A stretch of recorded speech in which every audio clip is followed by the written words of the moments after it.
we need to work on as we continue down the road. We do have a strong partnership, and it's necessary to have multiple vehicles to get us to the International Space Station. We need that dissimilar redundancy, not just between Boeing and SpaceX, but with our Russian partners as well. We proved it during the shuttle era, and I'm sure in the future we'll prove it again. Yep. Our next question comes from Robert Perlman from Collect Space.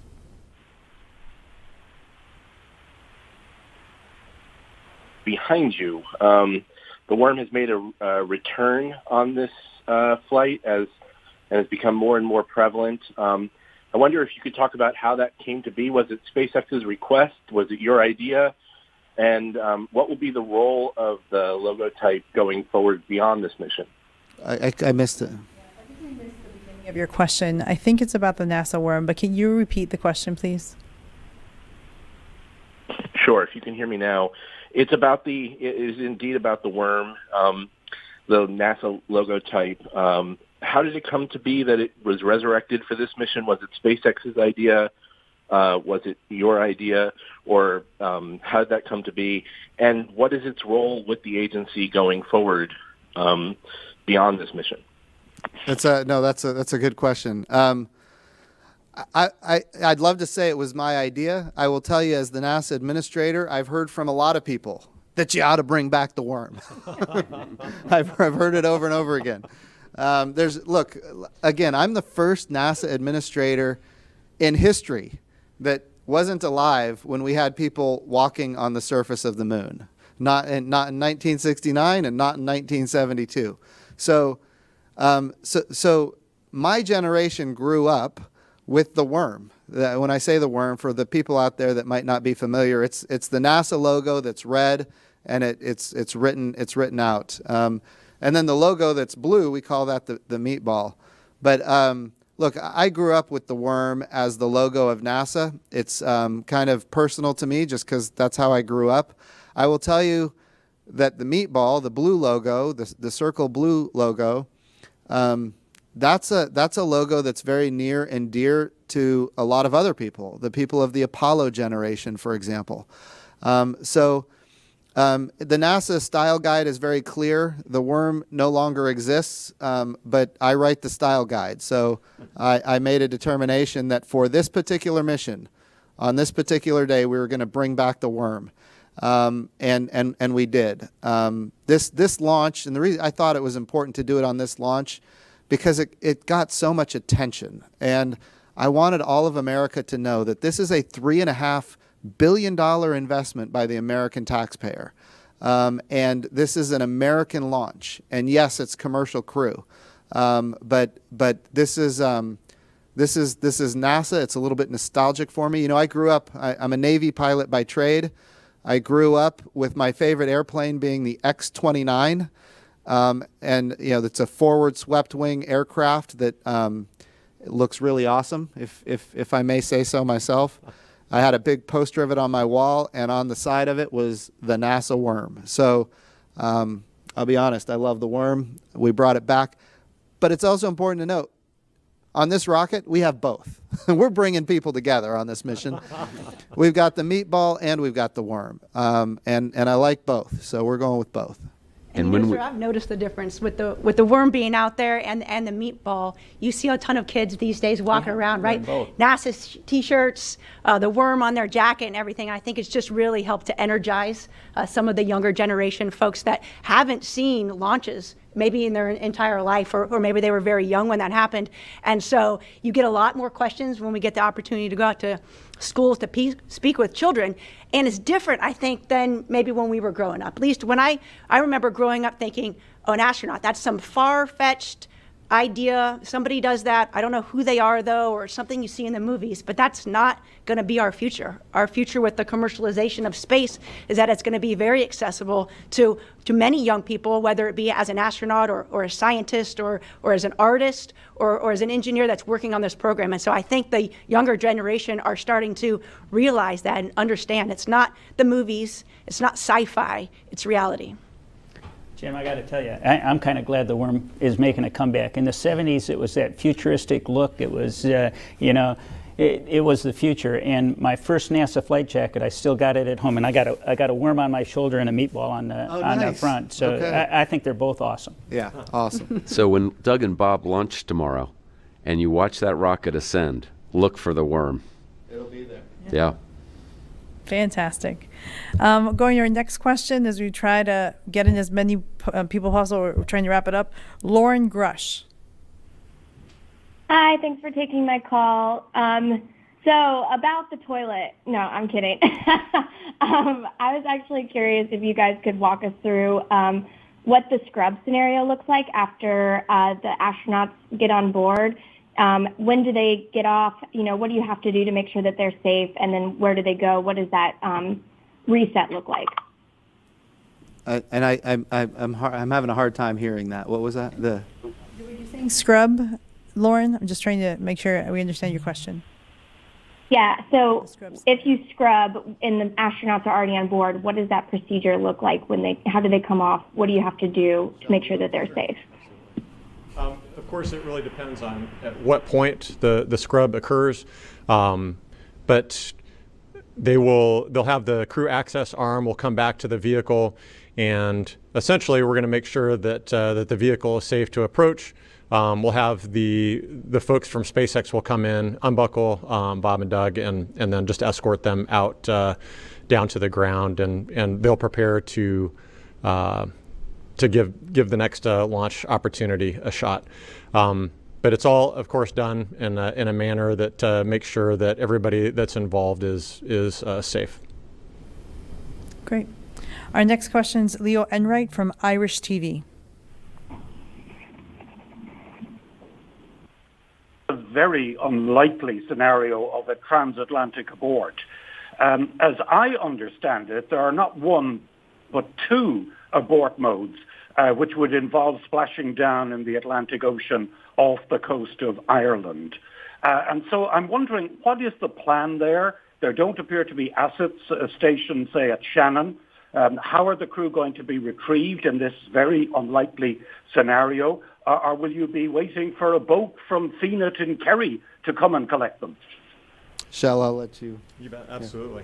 So there are a number of abort modes. We can, as the vehicle crosses across the Atlantic, we have various sites that we're kind of aiming for, and we'll either abort forward to some of those sites, Ireland is an example, or do a retro abort to come back to these areas. And we have assets, of course, stationed off of the coast, prepared to assist the astronauts.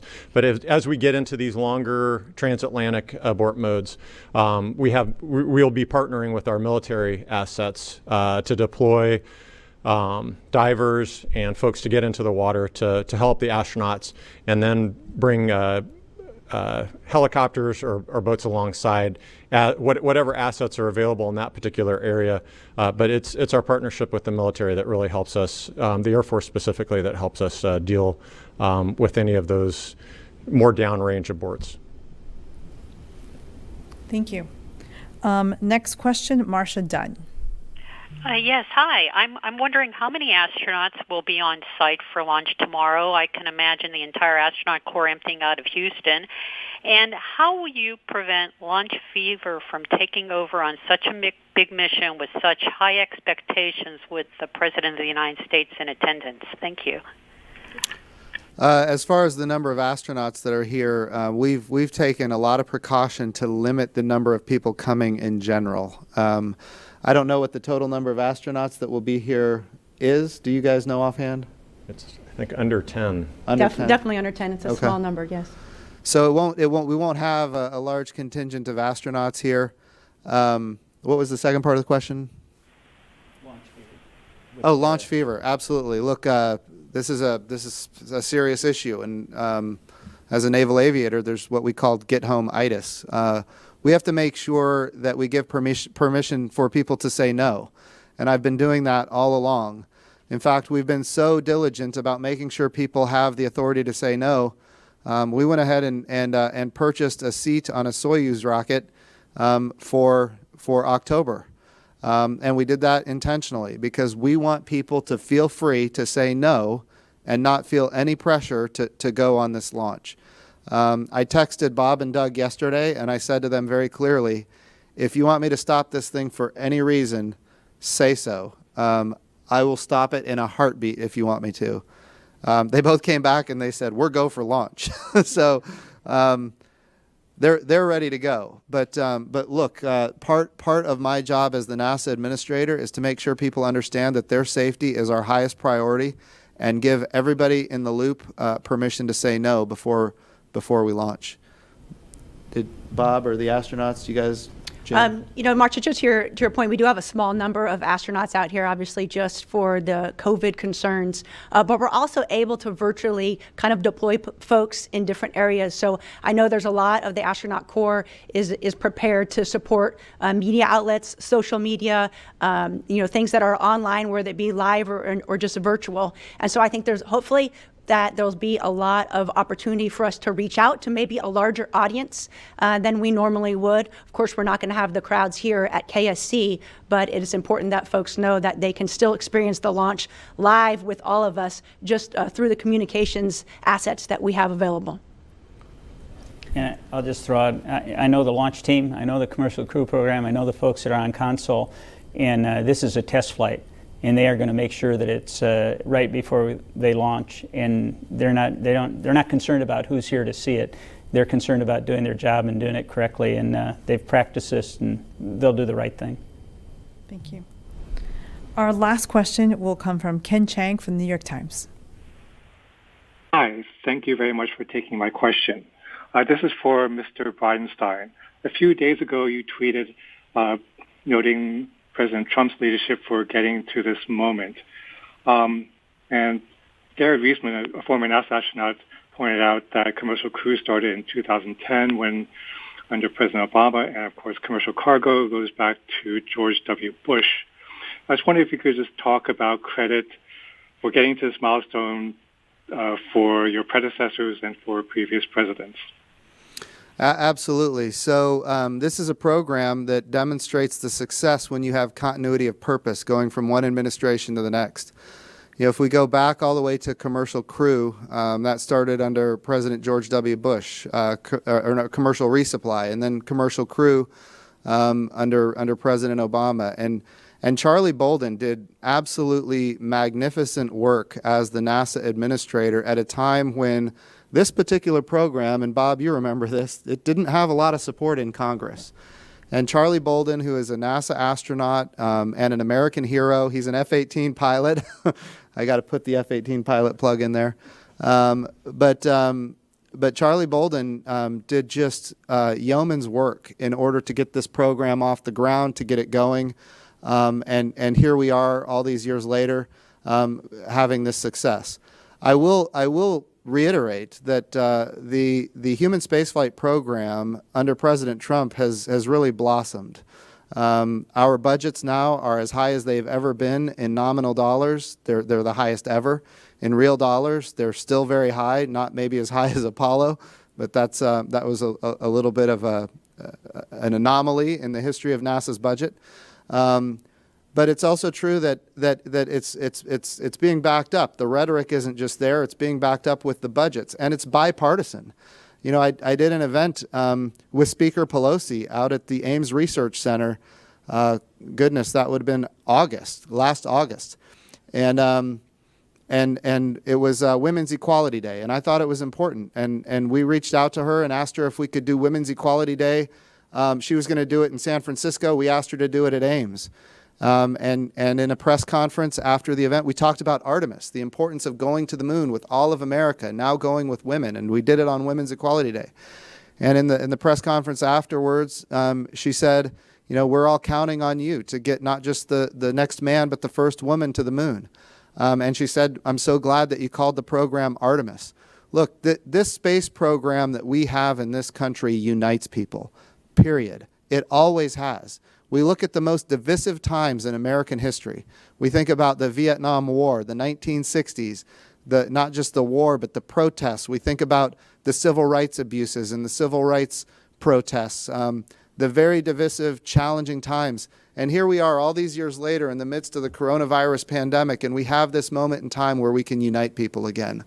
And that's really what this launch is going to do. It's not just going to unite, Republicans and Democrats. It's going to unite the world. The whole world is going to be watching this particular launch, and all of our international partners are very interested. In fact, they participated in the flight readiness review because their astronauts are one day going to fly on this rocket, and they're already big operators of the International Space Station where this Crew Dragon will dock. So this mission is I think a very uniting mission. Space exploration in general unites Republicans and Democrats. It unites people across geopolitical boundaries. And that's really what's unique about NASA and what's unique about space. But I will not hesitate to tell you that President Trump has been a massive space advocate. He promised to launch American astronauts on American rockets. He promised to create a moon program, and he's done both of those, and he's backed it up with his budget requests, not just with the words. Okay. Well, with that, we're going to close today's press conference. Thank you so much for joining us. For more information, go to nasa.gov. And for more information of how to enjoy all these events virtually, go to nasa.gov/beourguest. Thank you.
Yeah, so if you could just pinch that and pull it down, like grab it by the last joint and pinch it and pull it down.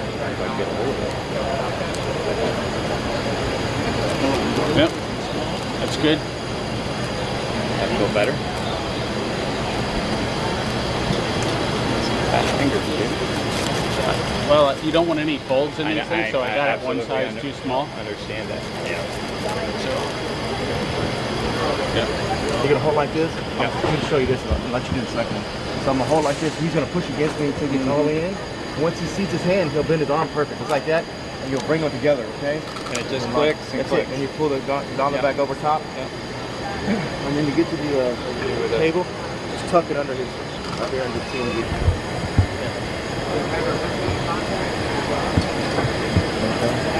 Ready? A little more. Tight, dude. So if you ever feel like you need more. I think you're. I'm gonna double check it. Thank you. All right. You did a good one. Hold on.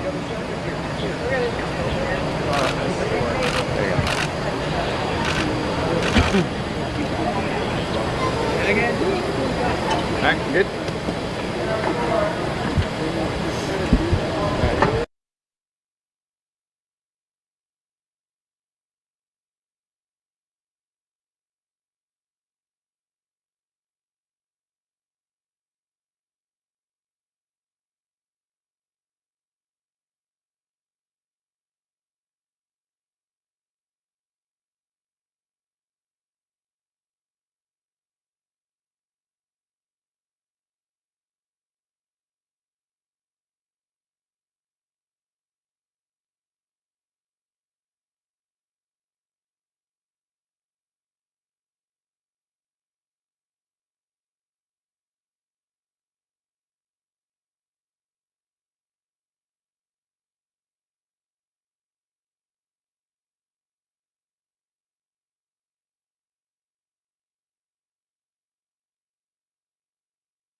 All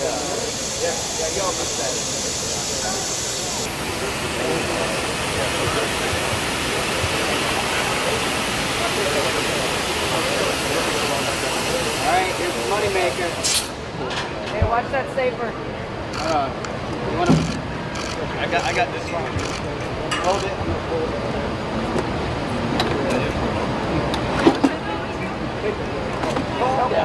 Grab that. I'm down. Hey, Lauren. Yeah. Y'all don't need any of that foam. I got tons of it down there for you.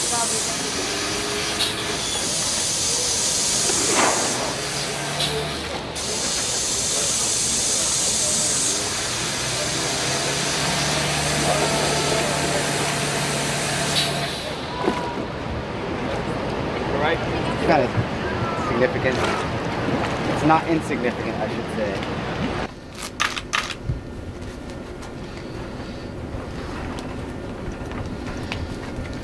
I'm going to let this float. I'll hand it back to you. Do you see anything on the screen right now, actually? Nope. No? Okay, give me 1 second. Let me just bring this back up. Okay. So, We're going to have you look straight forward. We're just going to calibrate you. okay. Hold. Trying to throw them off station. Oh yeah, no, the so our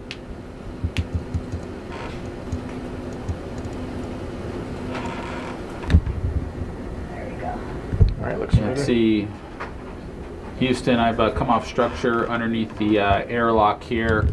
Don't appear to have a safety tether. I'm going to swing my PGT out of the way and deploy my hand controller. And we copy EV1. You're coming, did you say nadir off the airlock? Nadir off the airlock, yeah. Copy. In 5 seconds. 5, 4, 2, 1. And you can power up. Okay. I've turned on the safer. We copy power up on the safer. Waiting for it to stabilize. The attitude still definitely looks very jumpy to me. And what are you seeing right now? I'm seeing the underside of space station. Copy. Okay. And I'm going to start my putting some inputs in to come back towards station.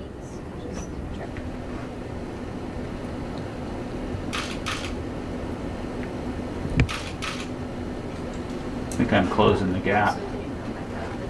ZV2, I'm making my way towards node 2. Looks like you're going to come in between. I'm aiming for what looks like there's an antenna and a line of handrails just on the nadir side of the lab here. Copy. We see you passing the arm. Looking at the station cameras. Coming in at a good speed. Copy. And we'll count that. Okay, well I'll get to another handrail over here. Yeah. There we go. There's not a dedicated Z-book. Okay. Essentially that would be part of the task list activity. We'll tell you, hey, go to the Z-book, unplug this equipment. Okay. That way you can plug in. And we're still missing one more called P2. Let's go. Like that? Yeah, like this side is always more intuitive for me. And I, just the same way we calibrate when you're doing training down here, that's how we do it there. So wherever you're pointing forward, that's going to be your new forward. Okay. So if you move your head down and double tap, that becomes your new forward. Okay. Okay. So this is where you can look down and see your display. Okay, I can see my display 74%, 73%, so it's using up some of the propellant. I'm going to pitch a little bit to get pointed in the right direction here. Okay.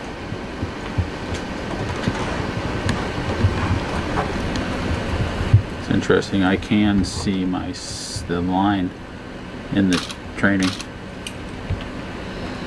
And EV2, are you ready for cooling or not yet? EV2, I'll take 5 pH of cooling. Copy. ECS, go to 5 GPH on the blue. TDECS, 5 GPH and work on the blue. Alarms had been enabled and we show no alarms at impact testing. Copy. And good morning, Safe Tires EV1 and 2. How do you copy? Copy Safe Tires EV1, copy Safe Tires EV2, going to backup.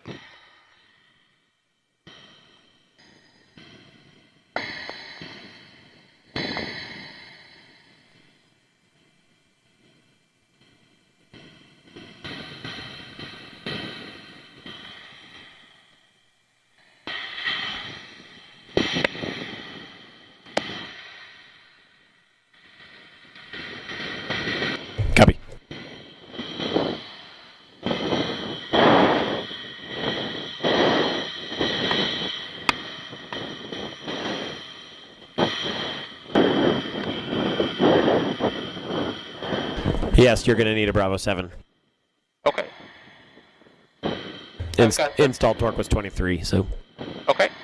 I've got the PGT, and I'll set Bravo 7, and then was it counter 2? Counter 2.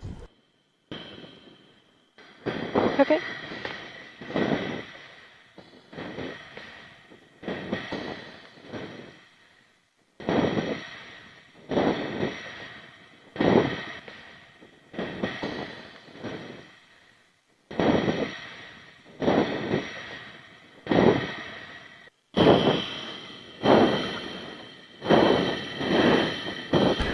And Bob, I copy your question about closing the MLI on the other one. Correct. I think we can probably defer that, and once we've pulled out the spare, it'll be easier from the front side. You can just grab it then. Okay. And is my next to go to the crew lock bag to relocate it to the forward? Yep.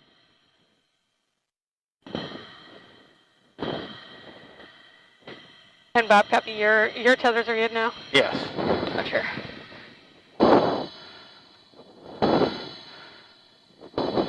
And you're good for me to take GCA here? I am.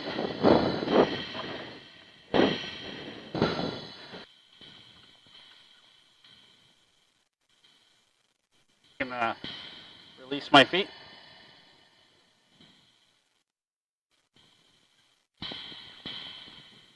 Okay, EV1's in the APFR, stowing the ingress aid. My tethers are in a good config, my PGT's in good config. Okay. Okay, for M1 from EV1, ready, begin GCA, and I'd like 10, 9, 8, 7, 6, 5, 4, 3, 2, 1, 0. operations. There's a lot of moments that kind of stand out to you. When the engine's light, you know you are going, and you know you're going somewhere pretty fast. When the engine's shut off, you go from 3 Gs to 0 Gs instantaneously, and things start floating. And I remember distinctly just thinking, what just happened? Same thing happens when you get to space station. It's kind of a defining moment when you get the hatches back open. By sharing this experience with SpaceX and creating another partner that had slid in and it stayed pretty stable, and just with one hand it wasn't going to float out. So yeah, so these are very similar. They have 2 sets of pins. That would be a longer set in the back and then a shorter. Then you got to get the arm over here to get that scoop off. And then yeah, you got to get the scoop off. Either that, or I give it to you, but probably give it to you before it goes away. Is that the amount of force that you need to turn it in a clockwise direction is significant. Sure. Is it okay? Yeah. These are the using 9 vectors. No, we do not. And then so this is the step over now.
Discovery clears the tower.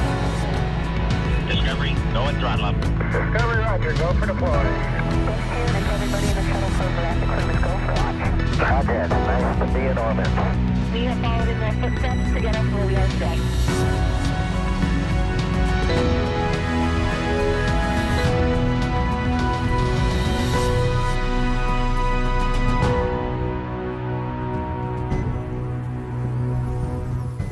And there it is. You're looking at the American-made rocket and spacecraft that will return American astronauts to the International Space Station from American soil for the first time since the retirement of the space shuttle, last flown nearly 9 years ago.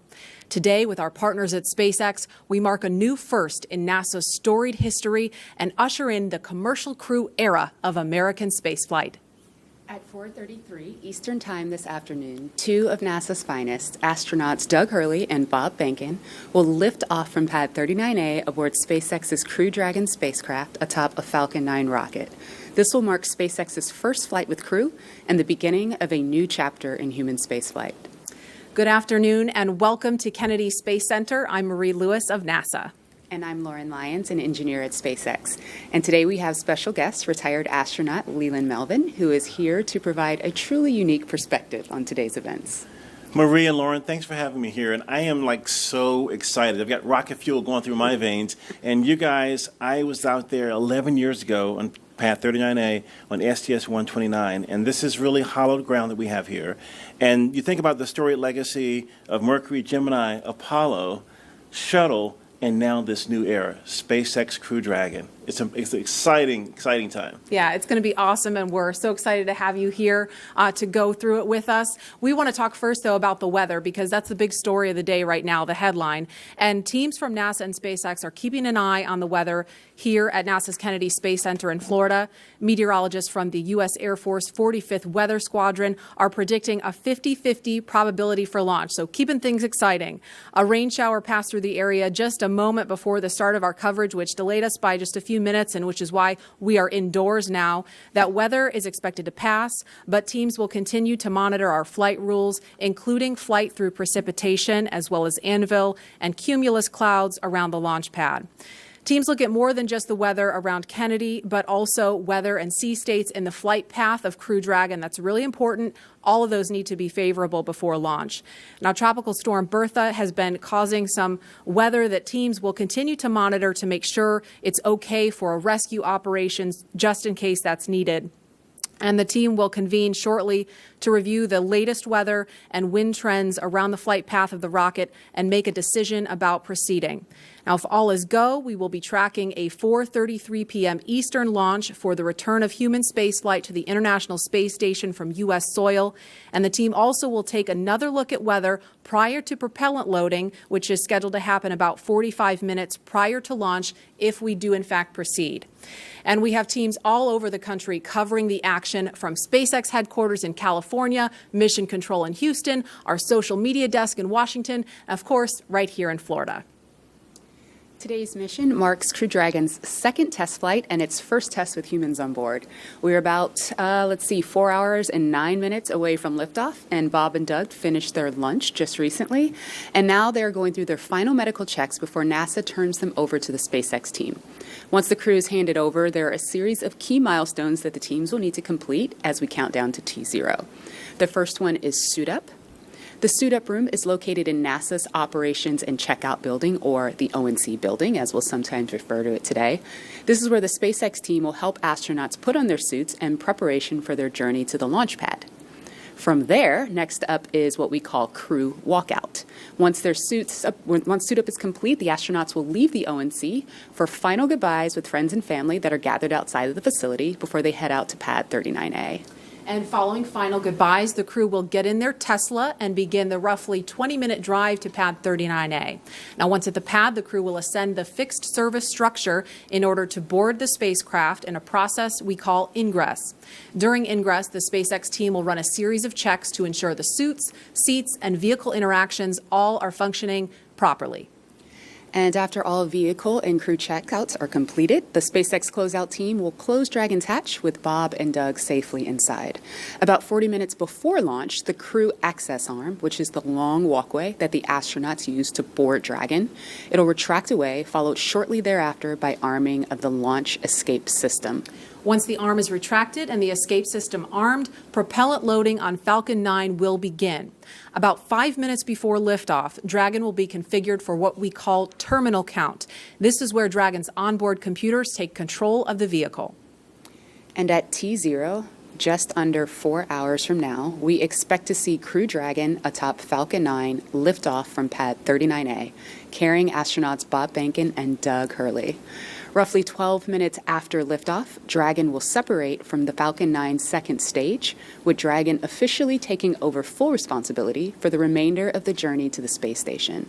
And as I mentioned previously, Bob and Doug are just finishing up their launch, and we are currently awaiting their arrival to the suit-up room. And while we await that moment, you will notice over the course of this broadcast, we do not have crowds gathered here at Kennedy Space Center. And that, of course, is one of the protocols we've taken to protect each other and our teams. We would normally have tens of thousands of guests here at Kennedy Space Center to view the launch. But even though we couldn't host a lot of people here, you can still join us every historic mission from right where you are. And we have a team dedicated to those of you following along on social media. That's NASA's Tahira Allen, and she is in Washington right now leading that effort. Tahira?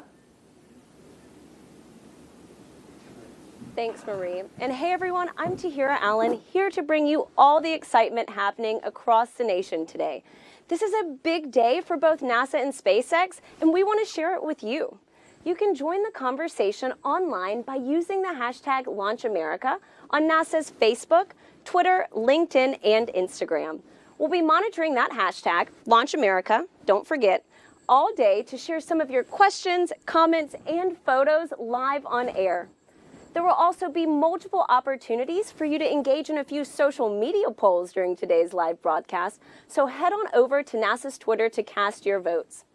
While you're counting down to liftoff, be sure to check out our custom Launch America Facebook and Instagram augmented reality filters. I promise you will not be disappointed. They transport you right to our launch viewing site at Kennedy Space Center, where you can literally see the Falcon 9 rocket lift off in a pair of sunglasses. If you're looking for some behind-the-scenes action, I highly recommend check out NASA's Facebook page to join the first ever global NASA social. So in this group, you'll find tours of Kennedy Space Center. You'll get this awesome Launch America badge. We even have some social team members in there making custom badges where you can add your face in it, a little personalized touch. And you'll also just find a really great community of others pumped to witness this historic launch. So like I said, head on over to NASA's Facebook page to join this group. So to get everyone started today, we have a question for you out on Twitter. We'd like to know which of you watched the final space shuttle launch in 2011. So like I said, head on over to NASA's Twitter to cast your vote, because we'll be sharing the results live on air. And with that, let's head back to Lauren at NASA Kennedy. Lauren. Thanks, Tahira. Wherever you are in the world, we are super excited to have you joining us today and experiencing these historic moments. The purpose of today's demonstration mission is to put Crew Dragon through the final operational paces that are necessary to officially certify the vehicle for human spaceflight.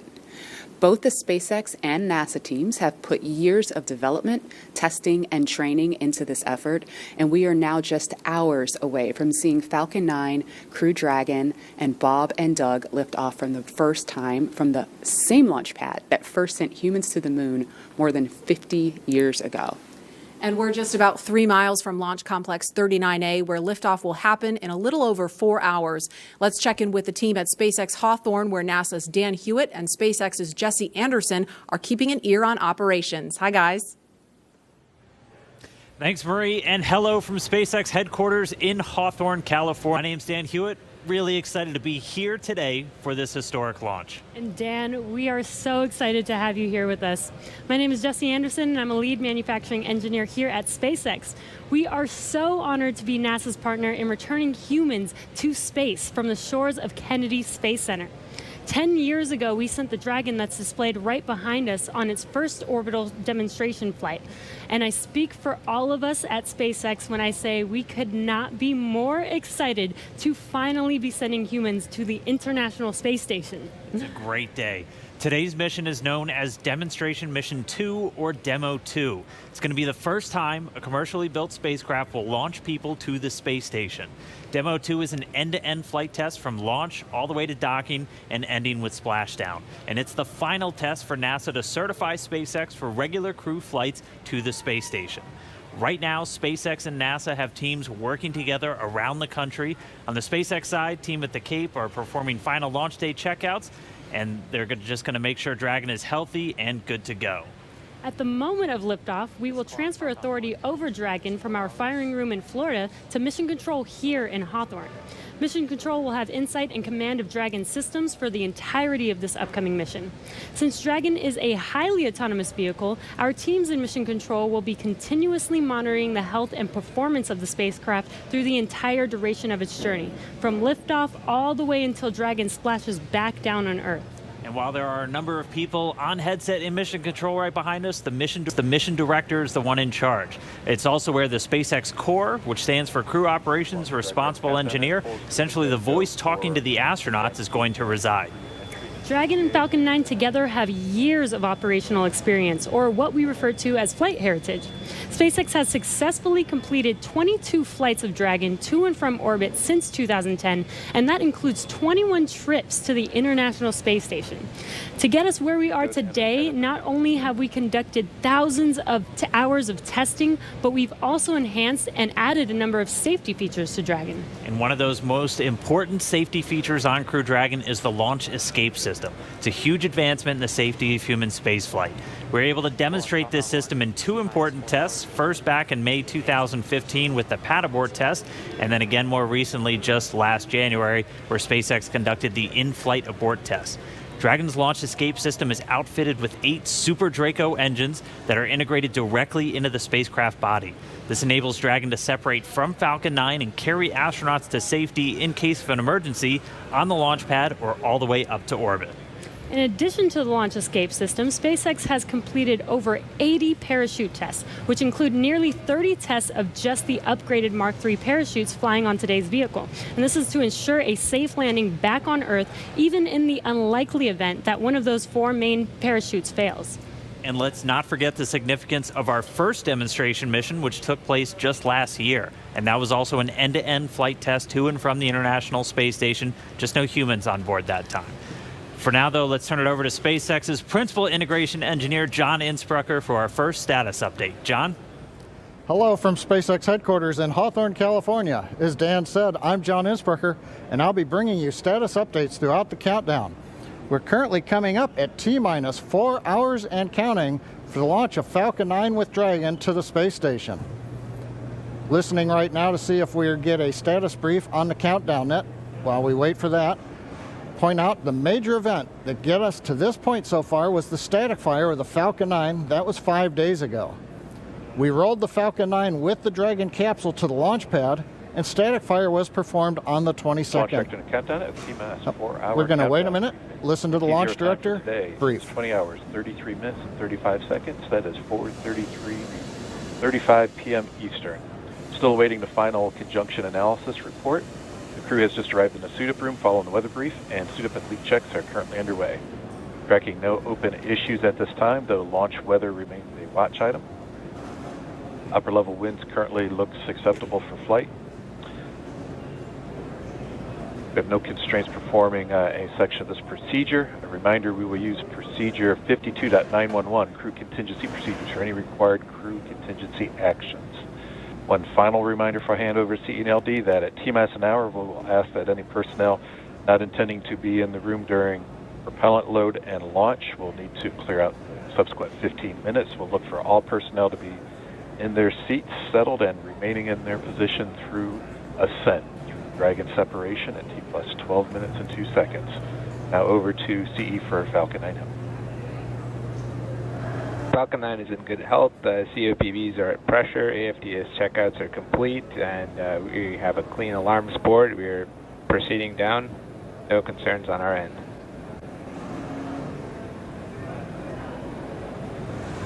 No questions, back to LD.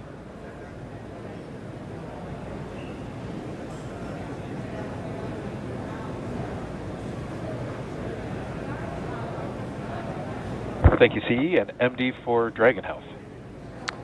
Good morning, LD. Dragon is healthy. We're not tracking any issues here for the countdown. Dragon has completed its prop tank pressurization and is in a good configuration for crew ingress. That's the next item that we'll be waiting for, and no issues at this time. Thank you, MD. Next up with the crew, expect a walkout in about 45 minutes to begin the transport out to pad 39A. This concludes the countdown briefing. Thank you. John Insparker back with you again at the webcast desk. That was SpaceX Launch Director Mike Taylor giving the situational briefing at T-minus 4 hours. Everything sounded well. You can see the Falcon 9 on the pad. As I mentioned, we static fired last week. The vehicle's been on the pad since then. We did the review of static fire. Everything looked good. Now we are getting ready for the crew ingress coming up, as the launch director said, a little bit later this morning. Now, most recently, activity on the Dragon late load cargo was put on a couple of days ago. Now we're ready for the crew to come out to the pad, down the access arm, and load into the capsule. Now, at the same time, we are also watching the weather. You heard the launch director talk about the weather brief we got 15 minutes ago. The tropical storm has begun moving onshore. That's actually improving conditions, both downrange in emergency splashdown locations if needed for Dragon, as well as at the launch site. We do expect, though, the probability of violating conditions is still 60%. The concerns at liftoff are going to be flight through precipitation, the thick cumulus crowds, and the possibility of violating the lightning rule. But right now, everything is still go. So with everything looking good from Hawthorne, we're going to send you down to Houston, where Gary Jordan is with the flight control team at NASA's Johnson Space Center in the Mission Control, Houston. How are the teams looking down there, Gary? Thanks, John, and welcome everyone to Mission Control Houston. Today, I'm joined remotely by NASA astronaut Tom Marshburn. From this room, we've been supporting humans aboard the International Space Station for nearly 20 years, nonstop, every single day. Crews from all over the globe have visited the orbiting station, but it's been almost 9 years since they started their journey into space from American shores. And while the teams here may appear subdued and focused, there's definitely an excitement around the entire center to be returning launch operations to America. It really is, and our astronauts are thrilled to be taking a new spacecraft into orbit. This will be the new first for us, flying to space on a commercial vehicle, and the entire astronaut corps will be watching. As with every first flight of a system, there are still things to be learned and proven out, but we believe this crew and this system is ready.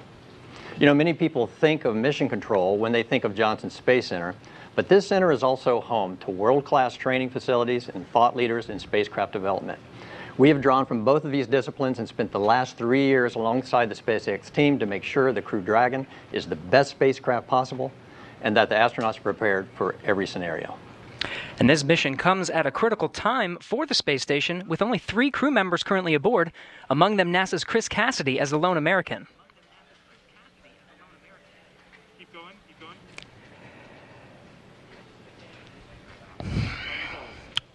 Now I'm told we just had the formal handoff of the crew from the NASA team that has supported Hurley and Behnken in their 2-week quarantine over to the SpaceX team that'll get them suited up. There will be a lot of firsts today, including a new suit for the crew to use during launch and entry. The crew quarters at Kennedy Space Center has supported human spaceflight for 5 decades, and now a new chapter is being written. And it's exciting to witness it here today. Tom, thank you so much for joining us. Let's go back to the Kennedy Space Center to watch Suit Up in action as we continue to count down to launch. Leland. Hey, thanks, Gary. Hey, Marie, this is amazing. We're in the suit-up room. I mean, I remember this back in 2009 when I was sitting in Lazy Boys from back in the Apollo era, but they have these really cool new suits and new seats that they're working in here. So Yeah, it's so amazing to see this first live look in the room. There's astronauts Bob Behnken and Doug Hurley sitting in those seats, being helped by the suit technicians. This room was first used for the first Apollo mission, Apollo 7, that they suited up in there in 1968. And there they are, giving a thumbs up. That looks like Doug giving a thumbs up there.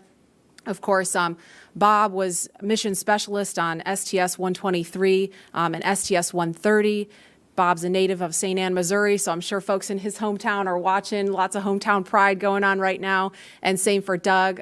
He was born in Endicott, New York, which happens to be my hometown too. Oh, wow. Okay. But he considers Appalachian his hometown, so I know folks are watching there. And Doug was the pilot on STS-127, STS-135, which was the final shuttle flight. So it's so cool to see them in there. Lauren and Leland, last time this room was used for this purpose that you see here was STS-135 in 2011, and Doug Hurley was one of the astronauts in there doing that. So this is really amazing to see. Wow, so the suits are actually much more than just garments. They actually connect directly into Dragon seats. As you can see there, those GSC seats, or ground support equipment seats, are essentially replicas of the seats that are inside of the Dragon spacecraft. And the seats provide communications as through an umbilical, but also the ability to pressurize the suit if necessary. So right now what the suit team is doing is they're doing communications checks as well as a pressure check to make sure that the spacesuit can hold pressure in the event of a cabin depressurization emergency. This is the last time that we're going to do this check prior to the crew boarding Dragon, where we'll do it all again. So the way that leak check will work is we will provide or essentially inflate the suit with air and hold that pressure for a few minutes, watch the depressurization rate, and make sure that it stays within bounds. And as we stay looking in the suit-up room, you can see Doug Hurley there in the seat. He is the spacecraft commander for DEMO-2. And while he continues with checkouts, we want to give you a closer look at the veteran Marine Corps fighter pilot and spaceflight pioneer.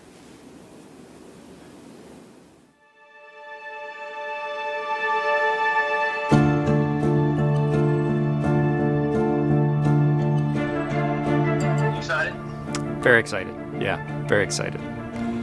Still ready? Still pumped? Oh yeah, I think we're ready. I think we're certainly ready. Joining the SpaceX DEMO-2 test. He is a Marine Corps colonel and test pilot. He was selected as an astronaut in 2000. He piloted Space Shuttle Endeavour and Atlantis for STS-135, the final space shuttle mission. Introducing NASA astronaut Doug Hurley.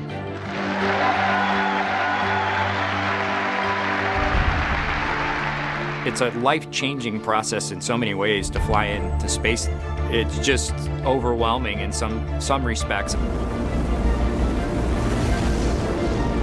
Just the sensations, the rumbling, the shaking, the acceleration. When the engine shut off and you go from, in the case of the shuttle, you go from 3 Gs to 0 Gs instantaneously and things start floating. And I remember distinctly just thinking, what just happened? To see a rocket launch in person is, it's a pretty emotional event.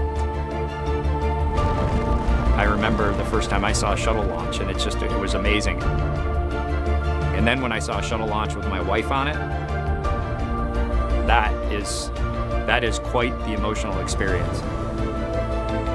My name is Doug Hurley, and I'm the spacecraft commander for the DEMO-2 mission to the International Space Station.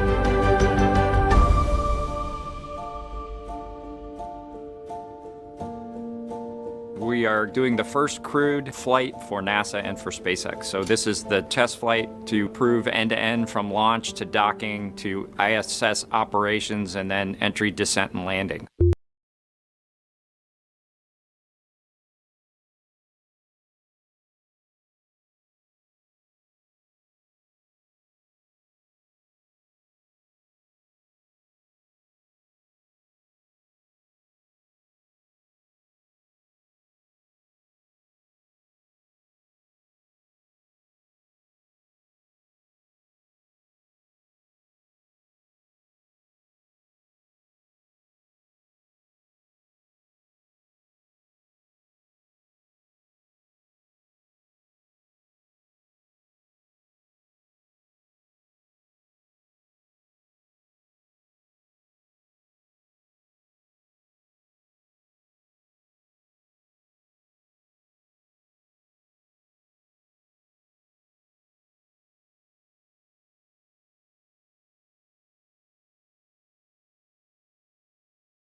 We are now getting closer to when we expect to see the crew complete their suit checks and walk out of the Neil Armstrong Operations and Checkout Building. And before they do, here's an introduction to the Joint Operations Commander for DEMO-2 and former Air Force Flight Test Engineer, astronaut Bob Behnken.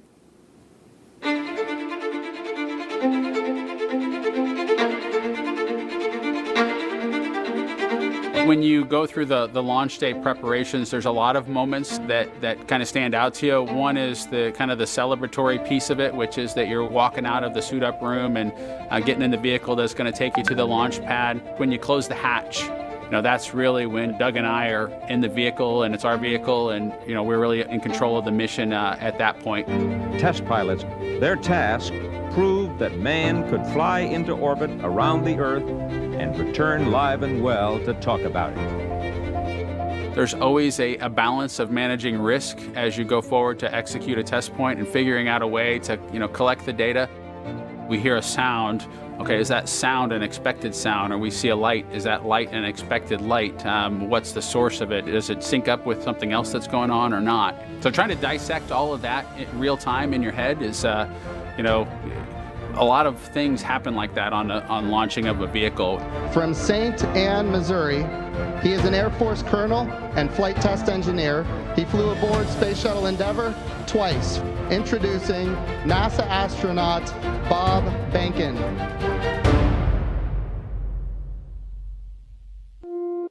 My career at NASA has kind of spanned a couple of decades at this point. I arrived with the class of 2000, went through the training program, primarily focused on the Space Shuttle and the International Space Station, learning those systems. Having launched a couple times on vehicles, the second time was definitely different than the first time.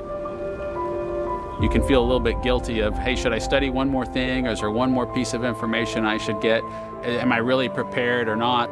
So that's definitely different between where I was on my first flight and where I'm at right now. It's been really interesting, I think, for both my wife and I to have gone through the process of seeing each other launch in space. I've seen her take that risk and had it be in front of her, and I've done that to her. And there's just something different about watching a rocket launch when there are people on board. You feel a little bit differently about the pit of your stomach, and I can only tell you it's multiplied significantly when it's somebody that you know, and then somebody, of course, that's a family member. It's even multiplied more. For me personally, as a spouse, watching everything that Bob has put into this over the last 5 years, the dedication that he's shown, the perseverance is pretty special. For both of us, though, the way our minds work, it won't be until sort of the mission is complete that you have really a chance to savor it and celebrate it. This is a huge accomplishment for an Air Force flight test engineer to be part of the demonstration mission of a brand new vehicle. It's going to be amazing. Without a partner that has that same appreciation, I think it can be challenging for some folks. There's a lot of work and a lot of time that takes away from family that that my spouse appreciates, and I love her for that. Really, my role on the DEMO-2 mission is to make sure that we get this vehicle tested and evaluated so that we can move on to more operational missions at the International Space Station. We've got a lot of objectives on board the vehicle that we need to accomplish to really make sure that it's good to go. We'll make sure all those systems are working during the test flight so that the future missions will have them available even if they don't plan to utilize them. Through years of the NASA team, I'm helping to share that experience and teaching them the lessons that we've learned by going through this. Now there's another capability in the U.S. besides NASA to operate something of this magnitude. When is the last time humans launched on a new vehicle? Certainly on the American side, it's been several decades. Now we're in a time when we've got multiple vehicles under development. It's a great time from a space exploration time frame just to see all that happening, and it's because of this nurturing of the environment, being able to pull in a wider group of people who can contribute towards human spaceflight. It's a super cool time. On a deeply personal level, I'm really excited that my son is get a chance to see me launch into space. Being an astronaut has been a little bit of an abstraction thing for him because he's seen me do it in old videos, but he hasn't seen me do it for real. And so I'm excited for him to see this launch. I want to thank the entire Commercial Crew Program team that's worked together to get to this point where we've got vehicles in the launch pad ready to head to the International Space Station.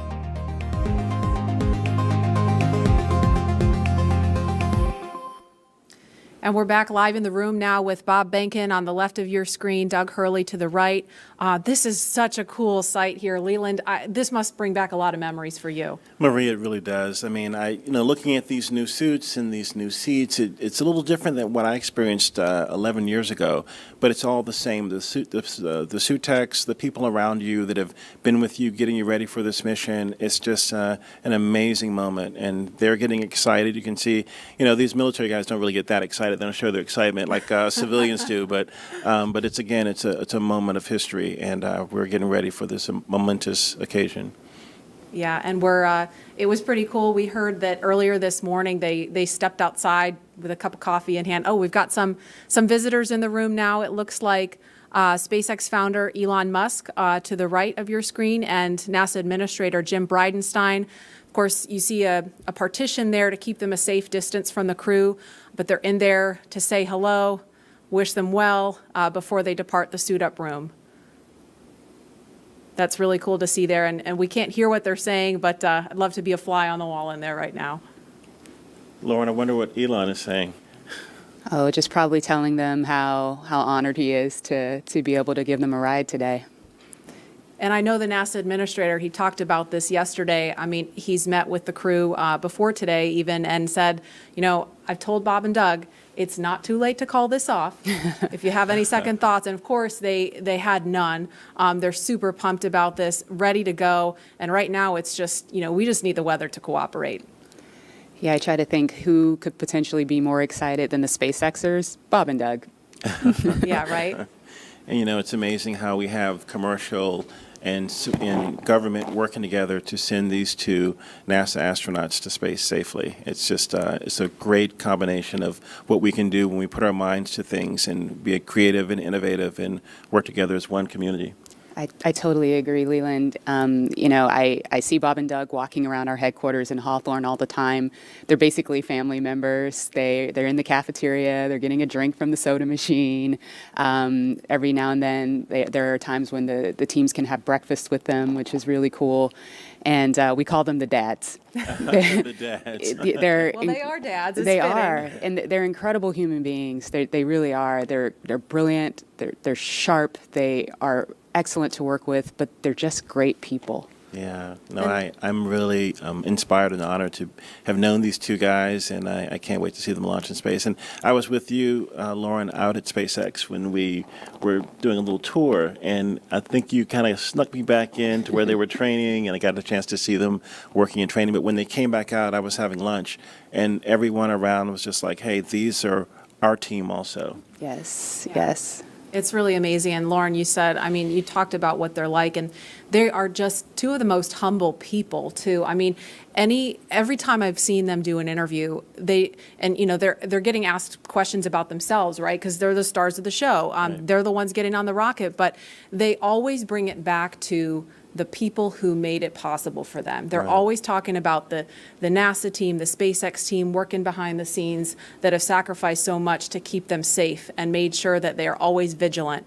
And I know we've talked about this before too, but if you're not looking for something wrong, you're not doing it right. So the teams, even now, they're always looking for any little thing that could go wrong to make sure that Bob and Doug are safe when they strap in and get going. Absolutely. Around the office, we don't just say, oh, we're launching a rocket, we're launching Dragon. We say, we're launching Bob and Doug. And that human element of this is essentially leveling SpaceX up in a major way today. Absolutely. Yeah, all the technology, all the hardware means nothing if it's all about the people.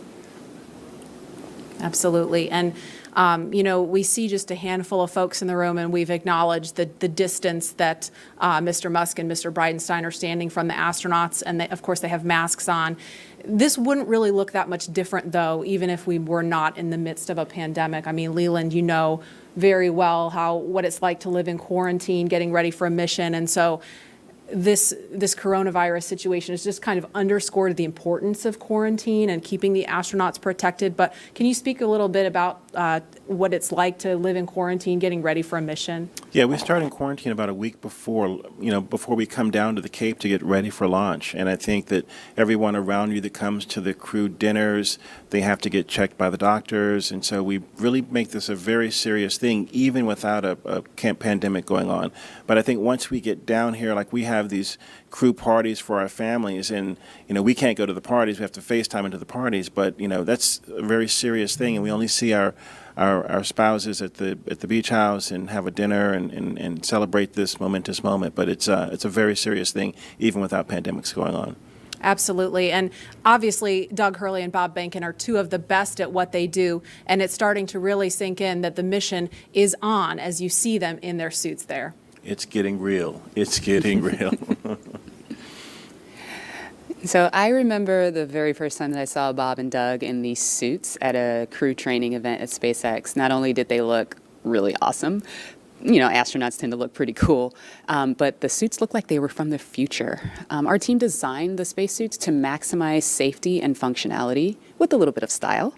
And so here's Chris Trigg telling us how the SpaceX spacesuit came to be.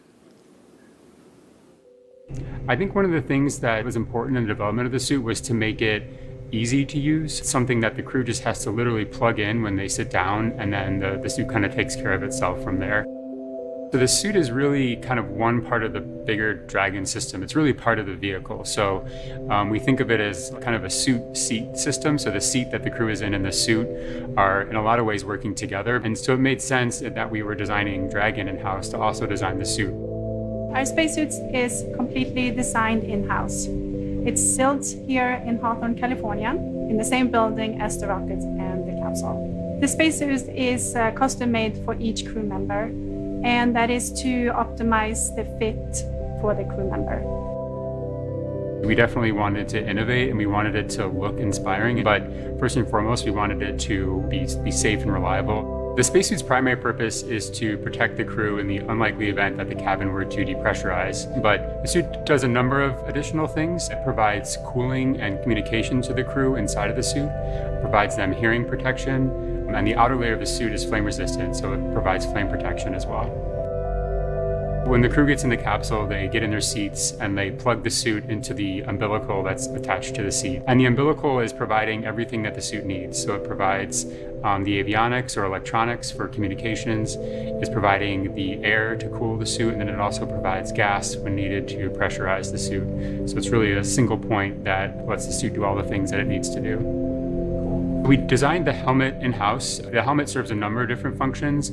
Obviously, it's protecting the crew's head and it's retaining gas like the rest of the suit, but it also houses the microphones as well as the valves that are regulating pressure in the suit. We had to design the gloves so that they would work with the touchscreens, but the gloves also still had to do a number of other things like the rest of the suit. So all of those things had to come together within the glove. It'll be obviously really amazing to see Bob and Doug in their flight suits, and I think one of the things that's cool about the suit is it's not just a piece of hardware, it's not just a suit, it's a very personal thing. It's Bob's suit and it's Doug's suit. And so seeing the two of them in their suits, using it in flight will be just a really amazing thing. Hey, now that you've had a look at the development of the spacesuit, we thought it'd be pretty cool to show you where our astronauts train to be able to fly on board Dragon.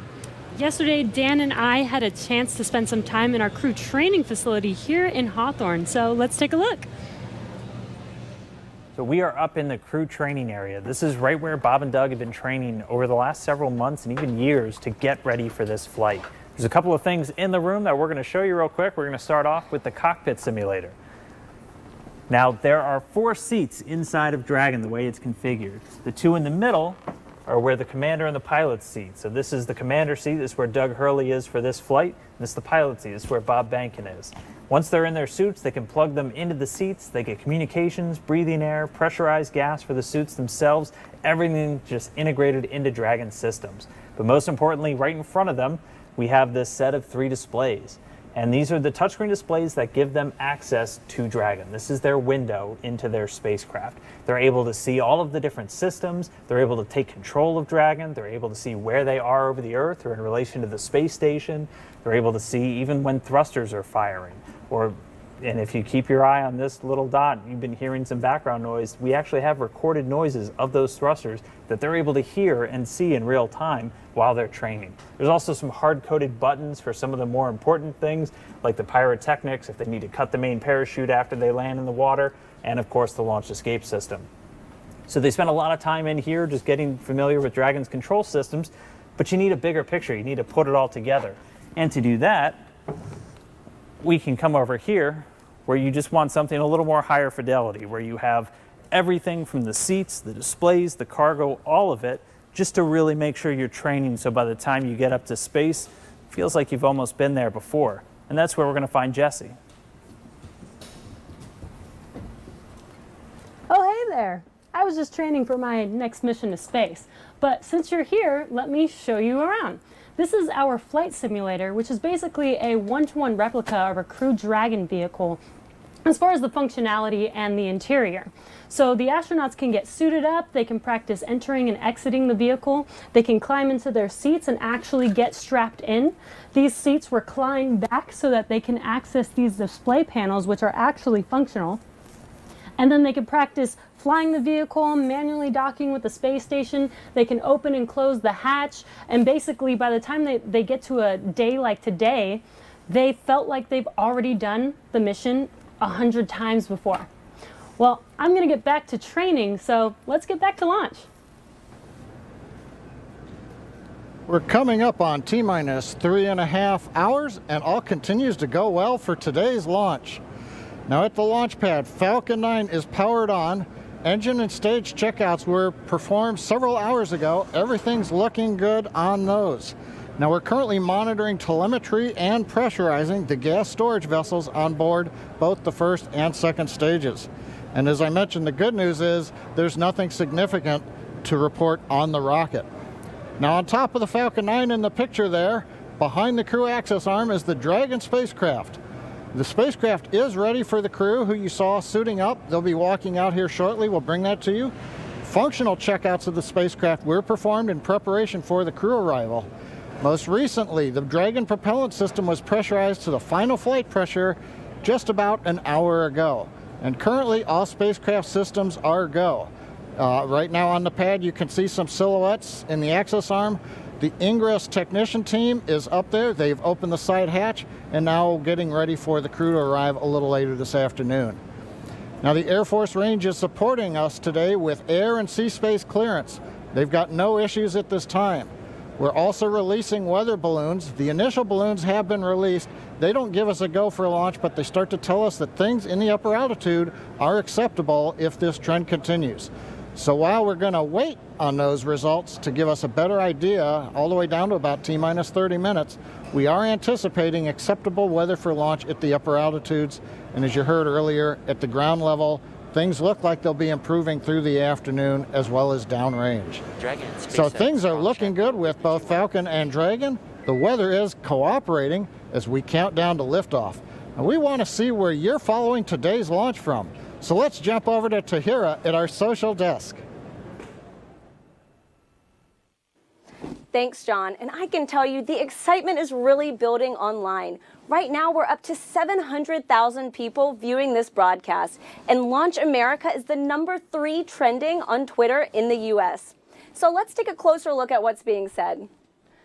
Looks like we have Astro Joan, who is just so excited to be on the Space Coast and watching this launch from her driveway. And with that, so jealous to all of you in Florida right now that have the ability to just step outside and witness Bob and Doug make this historic moment. Let's take a look at another. So we have Dave Farrell, and this is the Dave Farrell, the bassist from Linkin Park, which is just sick in general.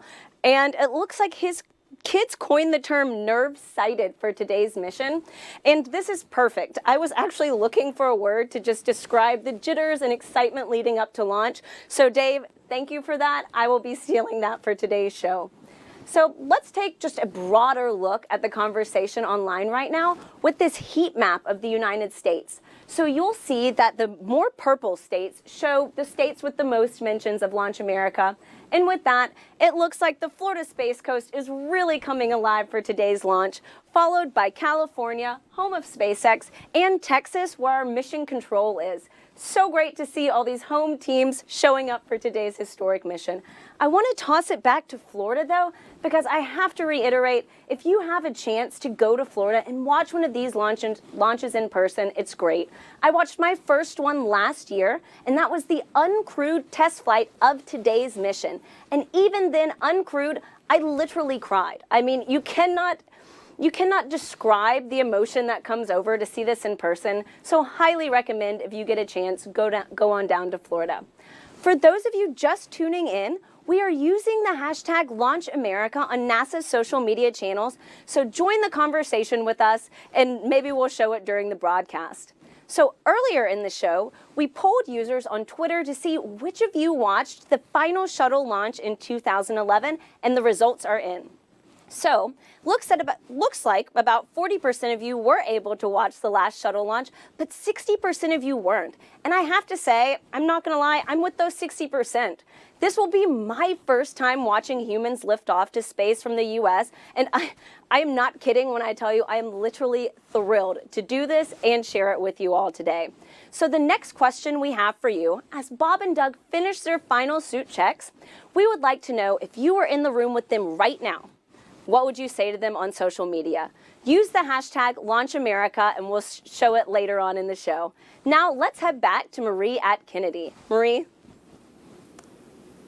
All right, thanks to Hira. We're looking live at the back doors of the O&C building. Those are the iconic doors that Bob and Doug are going to be walking out in just a minute. But first, we want to pause to honor today's efforts with our national anthem. And the incomparable Kelly Clarkson treats us now with her virtual rendition from her home to yours.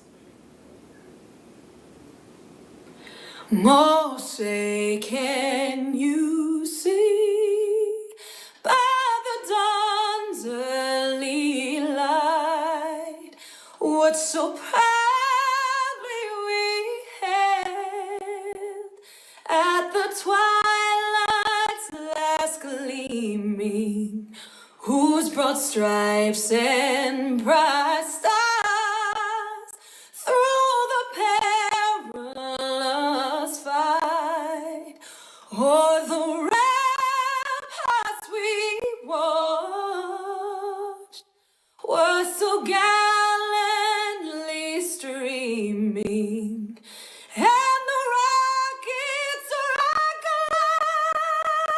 the bombs bursting in air, gave proof through the night that our flag was still there.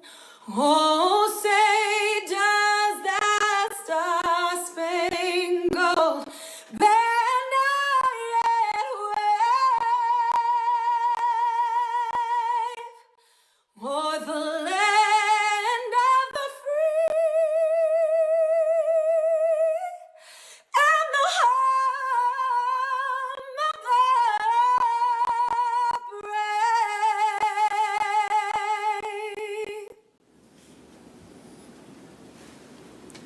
And any moment now, we are going to see Bob and Doug walking out. We're looking at the pad right now, but you guys, that just gave me chills listening to that. And we saw them getting into the elevator, so they're making their way down to the first floor where they're going to be walking out of those doors any moment now.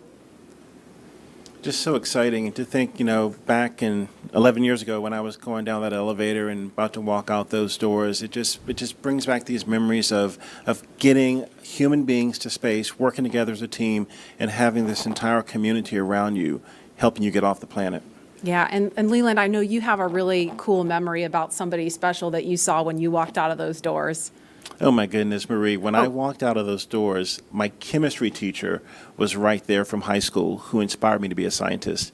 And she said, "Go Leland." And that's what's going to happen when they come out. These people that, their families are going to be there. I wish other people could be there, but it's just an amazing moment. Yeah, and the shot you just saw there with people carefully spaced apart, we saw them walk out right before the anthem started. It was Vice President Mike Pence along with Elon Musk and Jim Bridenstine. Of course, they left the building just ahead of the crew, so they are standing, we're looking now at the doors, but they're standing just right of that across from the Teslas. There's also a designated spot for Doug and Bob's immediate families. There's that shot now, so we're looking at the back of Elon Musk, Jim Bridenstine, and Vice President Mike Pence. Of course, there's a small group of media there also, and so we've kind of blocked this very carefully to maintain social distancing and those that can't have the masks on. But there's the Teslas waiting for them. They got the meatball. There's the worm in the background and the worm on the back of the Teslas. So, Leland, I know we were talking about this earlier. You had some mixed feelings about the worm, right? I mean, the worm, the meatball, when I was at NASA Langley, we changed over to the meatball from the worm. So, Lauren, I know you love the worm. It's worm all day. All day, really? All day. Seriously? Oh, yeah. I'm sorry. I love that the worm is so retro, and it's only fitting that it would be making its way back, bringing the historic just opulence of NASA's past to the present. I'll let you have that. Yeah, well, thank you. But, Thank the you. chevron and the meatball goes back to Langley's tradition when it was, in aviation, and that gets back to that heritage and that history too. So I guess, sure. Okay, truce? Orbits. Truce. I feel like this is a microcosm of what's happening online about the worm. But the meatball's not going away. It's a worm meatball partnership. There we go. There we go. So there's another view there of the crosswalk. There is where Bob and Doug are going to walk out any moment. Of course, they're going to get their photo taken by all the paparazzi there, and we're just standing by for them to walk out. I'm going to check the time, actually, 1:13. So if they walk out any minute now, they're going to be right on schedule to start their final goodbyes and waving to folks, and I'm sure they're going to pause for a photo op. But this is just really amazing. Haven't seen this site since 2011 with STS-135. Of course, Doug Hurley was the pilot on that mission, so this is a really incredible moment. Yeah, and one of the crewmates that was with him was Rex Walham that we're going to talk to later, and we have. Oh, here they come. Oh, here they are. Here they come, NASA astronauts Bob Behnken and Doug Hurley. They've each made this journey twice before for the space shuttle missions, but they've never done this in a SpaceX spacesuit. They've never done this together, and they've never done this on their way to head to a commercially built rocket and spacecraft to head to space. Marie, I was looking for that Astro van, and I see these white Teslas with meatballs and worms on them. It's just a new era in space travel.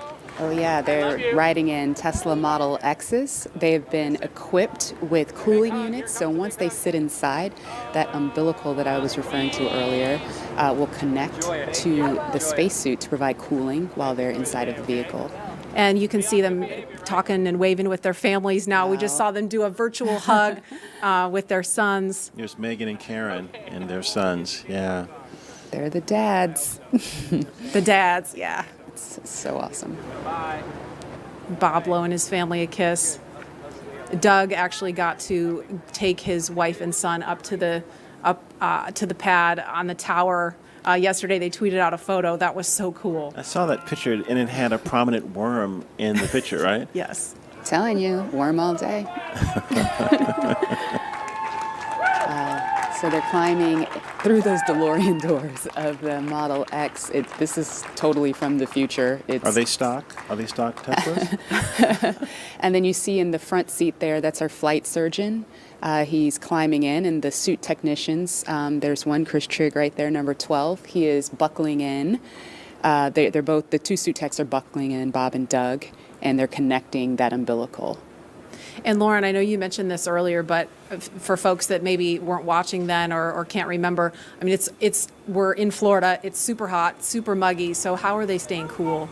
There are these portable cooling units. We had one at the ONC building, two at the ONC building. There are 2 in the Teslas. There'll be 2 in the elevators, and then 2 in the white room when they arrive on the crew arm. So we're just keeping the cool air flowing through the suits. There's actually ducting integrated into the suits to keep them cool. And you can see they're saying goodbye to their families. This is awesome. Yeah, it's awesome that their families get to come up to the window and obviously get a little closer than everybody else. There's Megan and her son. Yeah. Oh my gosh. These are precious moments. This is what it's all about, as I mentioned before. It's about the people. It's about the families and working together as one community to get Doug and Bob launching off to the cosmos, to the space station. Yeah, it's emotional. It's emotional watching that. It really is. Here we go.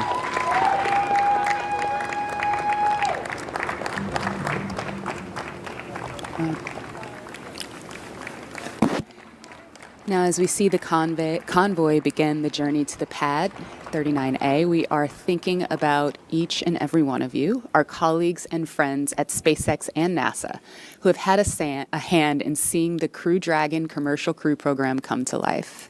And we wish every single one of you could be here up close to see this, but we want you to be a part of this journey regardless of where you are watching today. And so for the next few minutes, while they're making their way to the pad, we want to highlight those people whose hands and words and thoughts built all that we see here today. And we hope all of you watching can feel that pride that each of these NASA and SpaceX team members has for today.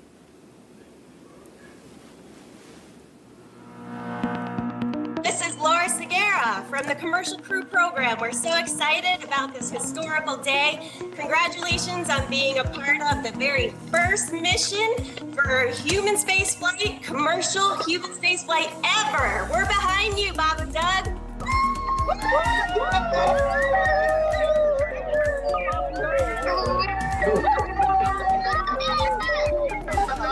I'm Nicole from SpaceX in Cape Canaveral, Florida. Congratulations to SpaceX for hitting another major milestone, and safe travels to Bob and Doug. Bob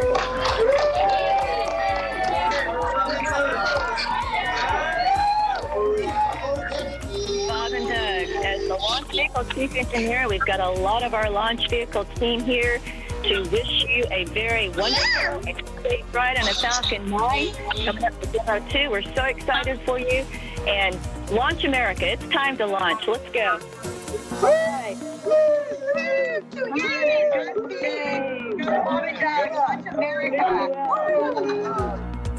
Hi, this is Perla from Hawthorne headquarters. We want to wish Bob and Doug a safe trip to the International Space Station.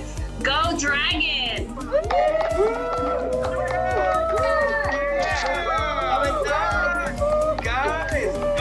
It's been 9 years in the making. This is such a historic time, and our team has worked so hard, and we're very excited to be here. Go Bob and Doug!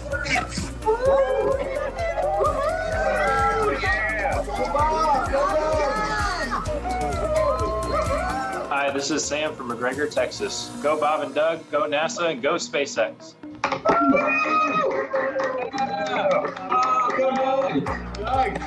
Sean O'Rourke from Johnson Space Center. Bob and Doug, wishing you a great flight, and just wanted to tell you good luck.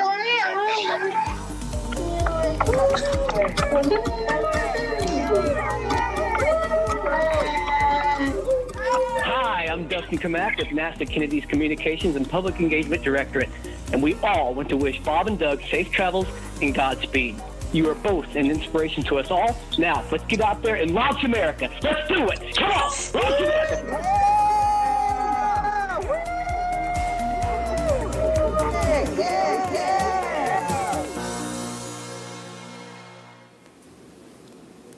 And we are following the convoy. And Leland, Lauren, I don't know about you guys, but I'm so glad that we had the chance to hear from the NASA and SpaceX teams that have been working behind the scenes, because, Lauren, I know you know this all too well. I mean, these people have been working not only for, the last, since 2014 when SpaceX won this contract, but, I mean, working long hours, long reviews.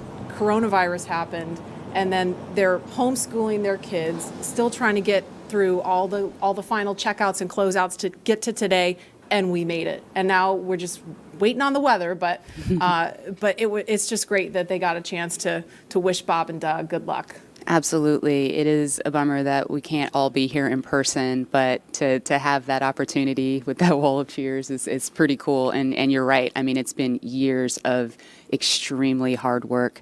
Fortunately, we've had little milestones along the way, like DEMO-2 and IFA, the in-flight abort mission, but it was all leading up to this. And I speak for all of my friends and colleagues that are still working on this program. Today is a career just high for all of those people, if not the pinnacle of it. Absolutely, and I know Doug and Bob appreciate them so much.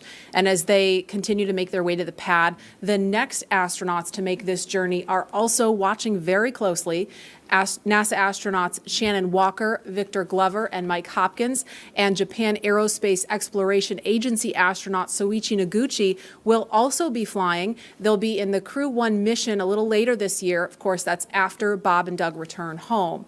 Now, Crew 1 will be the second space flight for Walker and Hopkins, who each flew on the Russian Soyuz. And it will be the first space flight for Glover and the third space flight for Noguchi. He flew on both the space shuttle and the Soyuz previously. Now, the Crew 1 mission will be the first in a series of rotational flights to station after DEMO-2, once NASA certifies the SpaceX systems for regular crew flights. And right now, Victor and Mike are following along from the Johnson Space Center in Houston, and they are standing by to talk to NASA's Daryl Nail. Daryl, are you? All right, I'm sorry, we don't have Daryl, but as we continue to follow the convoy, we've got actually a little chase car following the convoy. I think we're going to be actually talking to Victor and Mike from right here. Victor and Mike, are you there? We are here. All right, hi guys. I'm just going to ask you first. You're going to be two of the next people to get on board Crew Dragon. So what are all your thoughts and feelings as you're watching Bob and Doug in the Tesla right now? As you can imagine, there's a lot of emotions. Of course, we're excited for Bob and Doug, excited for NASA, excited for SpaceX, and really the whole country. A lot of pride in what it's taken to get to this moment, all the thousands of people that have contributed to getting to this moment. But then there's also a bit of sense of duty of business as usual. So for us, we're going to be watching, we're going to be listening, we're going to be learning, and all of that to help get us prepared for when it's our turn. And your mission called Crew 1. Sorry, I didn't mean to cut you off. Go ahead. I was just going to say it was also great to see them walk out just now and say goodbye to their families and do the virtual hugs. That was great. There are a lot of emotions, but that's probably the best one.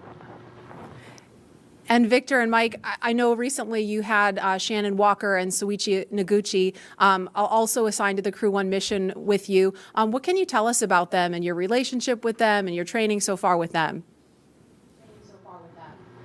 Yeah, you know, I'm very excited about Crew 1. We've got a very experienced crew. You guys hit on that a little bit earlier. Of course, Shannon, she's been with NASA for around 30 years.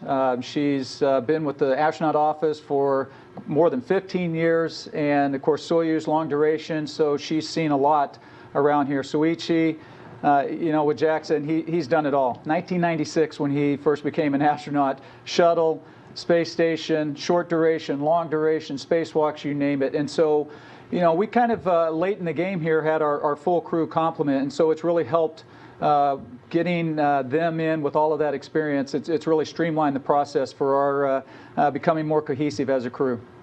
Yeah, you know, they really hit the ground running. We showed up to our first sims, and it felt like we had done it several times before. And so it's great because we do have a lot to get done. We not only have to learn to fly and to operate the Crew Dragon spacecraft that Bob and Doug are going to do later today, God willing, we also have to be ready to do all of the things that a crew on board the space station does. The spacewalks, the research, the basic upkeep of the space station. And so we also have all that training going on as well. And that's what we've been doing for the past several months together. And now I have a specific question for Mike. I know that you've flown on the Russian Soyuz and not specifically on Space Shuttle, but can you talk about the tradition of the ride out that we're seeing now? Yeah, the ride out, you know, it's very symbolic. It's symbolic of that transition, the transition from months and years of preparation to the actual execution of the mission itself.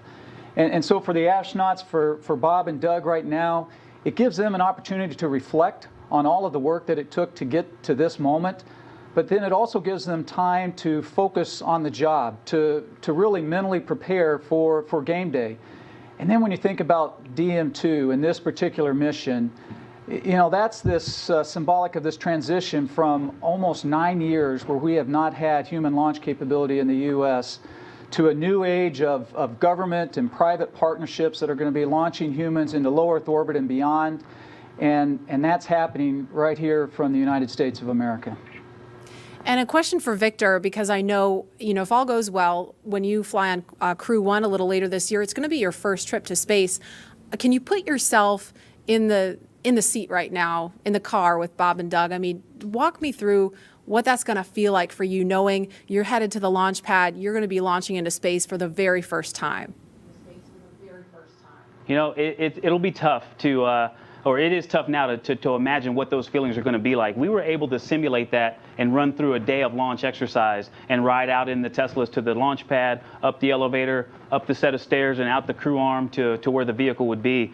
And just that day was amazing to me. We were able to do it with the full convoy and to see what that would be like. And that was overwhelming after being a kid watching something similar to that on television.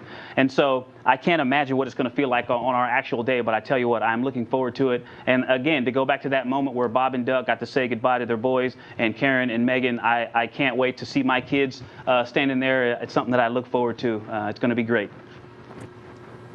Victor Glover, Mike Hopkins, thank you so much, and we can't wait to wish you well and cheer you along on that journey. Lauren? Thank you. So that was so cool. Now, as you're watching this live from wherever you are, you can send a shout out to the crew with a like or a comment on Twitter or Instagram with the hashtag LaunchAmerica and be a part of this moment. And so, Leland, I mean, it looks like the convoy is headed past the vehicle assembly building. We're looking at the pad now. They've got probably about 3 more miles to go at this point. But what do you think that is going through their minds right now? Well, I was watching some video of Bob and Doug, the kind of the lighter side, and I would imagine that the two of them, they've trained so hard, they are meticulous at what they do. They might be telling jokes like we did when we were in the Astro van heading to Pad 39A. You've been together for so long, you know the systems, you know exactly what you're doing, and we had a moment of levity where we would tell jokes, and we wouldn't even tell the whole joke, we would just say the number, because we had said them so many times. And, we were high-fiving, we were chest bumping, we were, getting ready mentally, but it was that moment of just, we've made all this preparation, and now it's game day. And we're ready to get up in that vehicle and go to space. And now we're going to go out to Hawthorne for the last leg of the convoy's trek to the launch pad. Dan? Hey, thanks, Marie. So at this point, the convoy is getting really close to Pad 39A, and pretty soon they're going to be entering what's known as the BDA, or the blast danger area. Before any pad technicians, engineers, or obviously our astronauts enter this area around the launch pad, SpaceX and NASA teams do some internal go, no-go polls just to make sure everything is clear. And you already saw people on the arm and the crew's moving in, so everything is clear. This storied launch pad, which has been the beginning point for so many firsts, is the perfect backdrop for today's historic launch that marks a new first and a new era in human spaceflight. But with new vehicles being designed and launched, this launch pad required some major upgrades. That's right, and Daryl Nail is going to show us a couple of those upgrades at Pad 39A, where SpaceX completed a 21st century makeover to help launch us into the next chapter of human spaceflight. We're go, same tide, we're go. Altitude, velocity, light.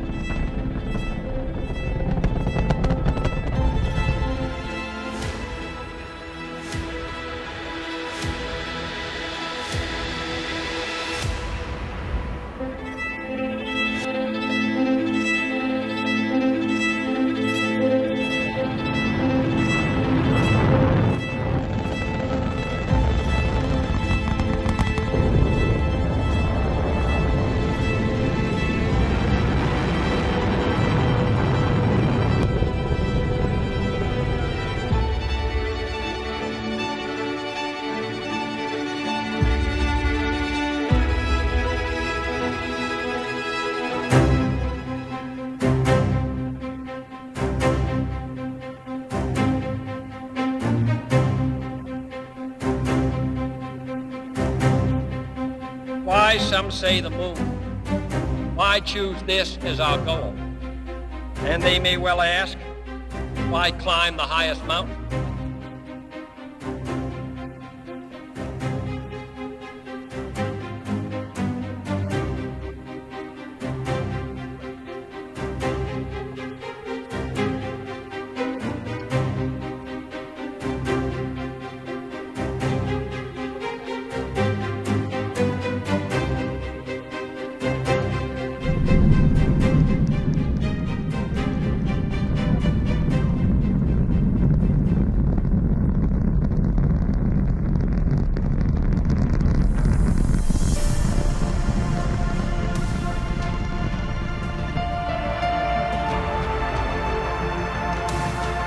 Contact light. Okay, engine stop. We copy you down, Eagle.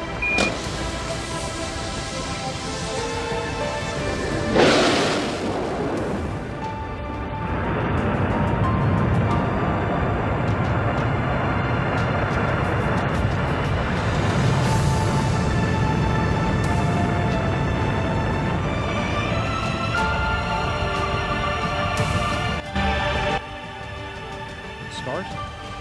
T-minus 10, 9, 8, 7, 6, 5. All three engines up and burning. 2, 1, 0, and liftoff. The final liftoff of Atlantis on the shoulders of the space shuttle. America will continue the dream. Roger roll, Atlantis.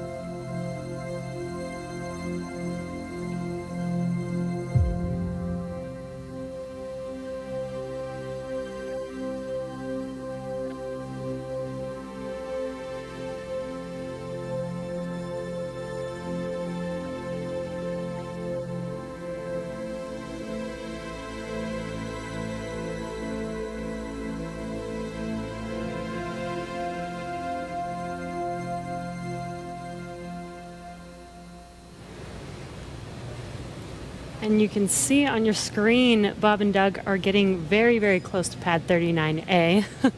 In addition to these launch pad upgrades, SpaceX also made changes to both Falcon 9 and Dragon to enable flying crew. A key update to this latest version of Dragon is its highly reliable launch escape system that is capable of carrying crew to safety at any point during ascent of the rocket. Right, and I'm sorry, I'm just waiting for that pullback moment on the camera where we're going to see their cars roll right up to the pad. Another key upgrade, though, for everything today is Dragon's new life support system. As you can imagine, and oh, sorry, there we go, crew arriving at the pad. As you can imagine, flying humans requires keeping a habitable environment inside Dragon throughout the entire flight. And so that's everything like providing breathing air, keeping the capsule at a safe pressure, keeping it free of contaminants, removing carbon dioxide, regulating temperature and humidity, and implementing a waste collection system, aka the toilet. The changes to Falcon 9 were small, but extremely meaningful to meet NASA's requirements for safety for human spaceflight. And specifically, SpaceX had to prove a high degree of fault tolerance, meaning that small failures in the system would not lead to mission failure. Falcon 9 was already able to handle engine failure, but new emphasis was put on making sure that a failure throughout any phase of launch would not mean mission failure. And that's a really cool view on your screen with Bob and Doug getting out of their Teslas. That is amazing. And this goes down all the way to latches, control valves, electronics, and wiring, and so much more to keep them safe. All right, well, with the astronauts now on location at pad 39A, Marie, Lauren, Leland, take us through the crew making their final steps towards that Dragon spacecraft. All right, thanks, Dan. That was really cool to see. We can see the Teslas on the screen there. They're going to stop for Bob and Doug to take a little nature break before they make their way up to the pad. And we're expecting it should be about T-minus 2 hours and 55 minutes, so just under 3 minutes from now, we should hear a formal announcement on the loops that the crew is on the pad. So we'll quiet down to listen for that when we get a little closer. But Lauren, you didn't get a chance to mention while they were driving out there, they have a very cool playlist they had on the way out, right? Yeah, I remember Bob tweeting, what should I listen to on the way out? So here's what they chose.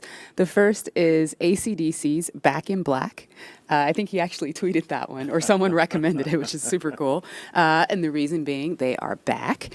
Then they also listened to the elevator music from the Blues Brothers film. That song, Girl from Ipanema. And that one?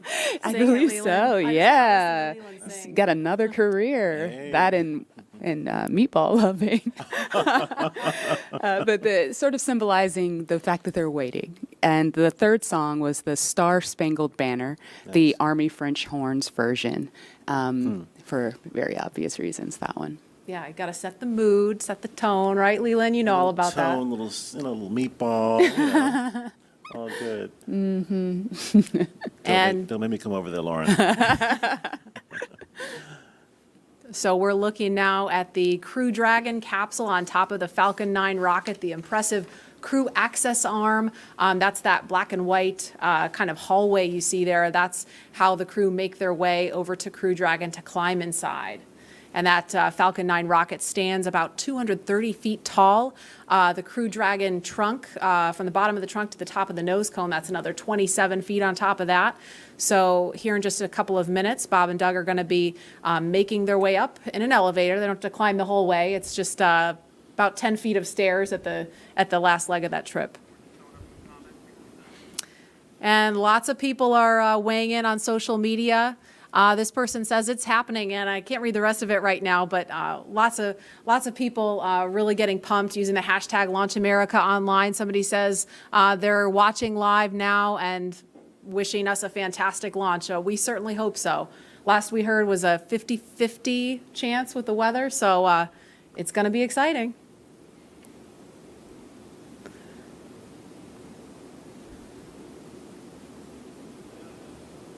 And it looks like, I'm not sure if that one is Bob or Doug in this one here. Can't tell from this view, but looks like one of them is getting ready to get out of the Tesla in just a minute. Lauren, our suits from our pumpkin suits had different colors for what mission position you have. Do these suits have colors to designate the two astronauts? Do you know? Not that I'm aware of, but their names are on the suits. Maybe that helps. Well, we had names too, but Yeah. but I mean, if you're trying to find out what suit that you have, I guess it's only two of them, and it could be up to seven astronauts, though, right? Dragon is capable of carrying 7, but for NASA missions, it's 4. It's just 4. Okay. Yes. There go those doors. I'm going to call them the DeLorean doors. Yes. Can I call them that? Sure. I think that's totally fair game. Acknowledge the inspiration. Yeah. Yeah, for sure. Again, we're looking at the base level there. And Leland, I know we talked about this. You were out here last week and we were talking about how the pad looks so different from the shuttle days.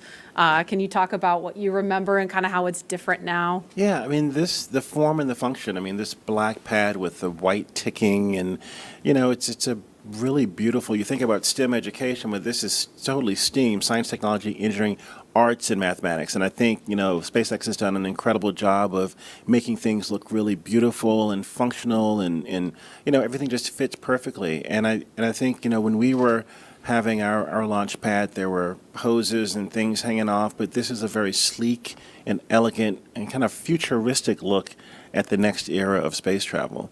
And I just love seeing these Teslas versus the Astrovan. Are they doing selfies? Looks like they're trying to strain to see the top of the Crew Dragon, just taking in the sight. It's pretty high. And I don't know if you caught this one. We could see it briefly on the shot, but the license plate says ISS BND, ISS bound.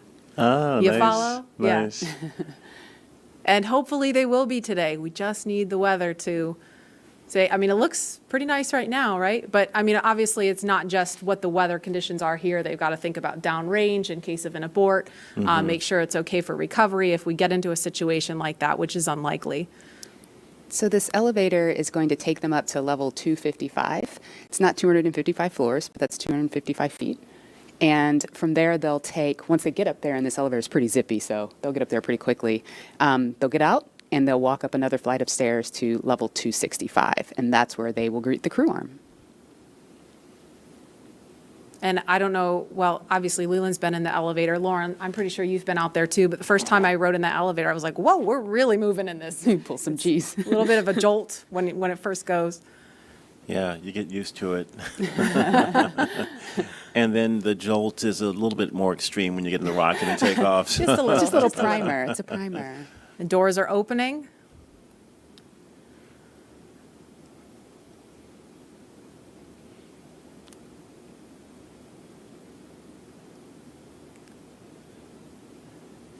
And here they come.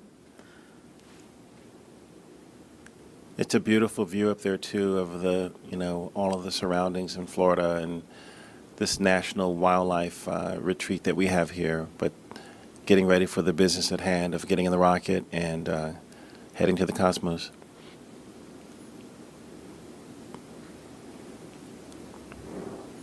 And those are the stairs Lauren mentioned. They're at it's the 255-foot level right now. Yes. I think I said that right. And now they're headed up the stairs to the 265-foot level. That's a level that will take them to where the crew access arm is in the white room.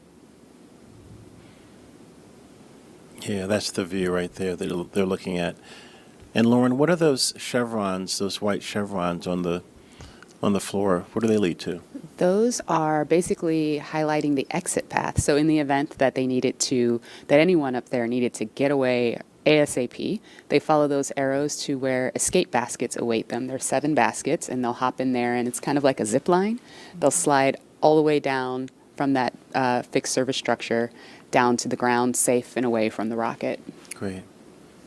And at the top right of your screen where you see them, there's actually a phone right up there next to the worm. There's the worm again, Leland.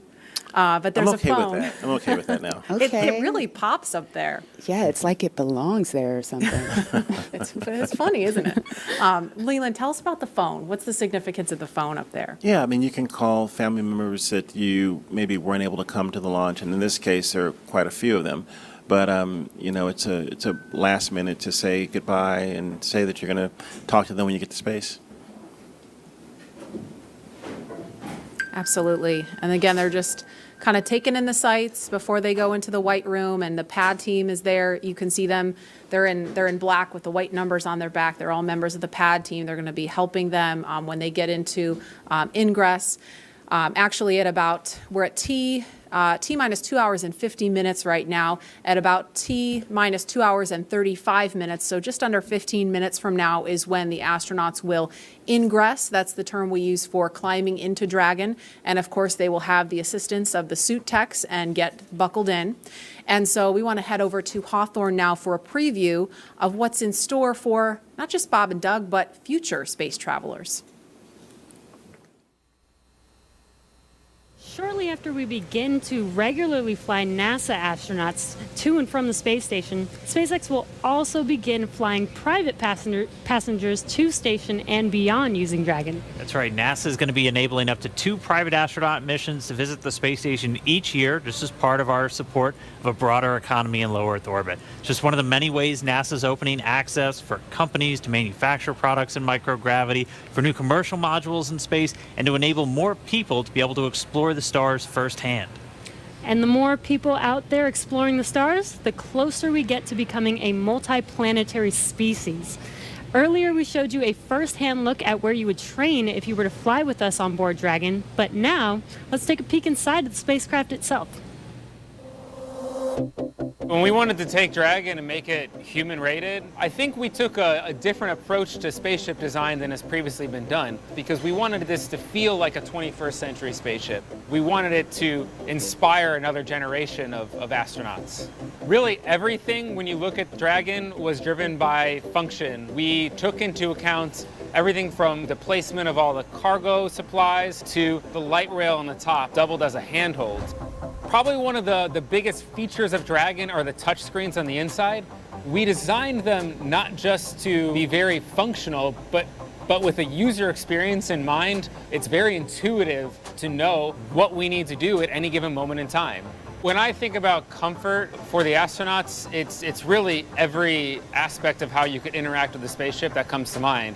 We have 3 different seat sizes. We even go so far as molding the foam around the astronaut's body so that there's not any pressure points, and it's just generally a pleasurable journey to space. Dragon is a spaceship that's all about safety and reliability. We designed it to be 2-fault tolerant, which means that any 2 things could fail. So I could lose a flight computer and a thruster, and I could still bring the crew back home safely. We also added a launch escape system. If anything goes wrong on ascent, the crew can get away from Falcon and get picked up safely. I've worked on Dragon since 2012. When I see Dragon lift off, I think I'm going to feel a buildup of emotion of 8 years of working with some of the best engineers and technicians across the country that put their heart and mind into making this incredible moment happen for everybody. Egress has started on schedule.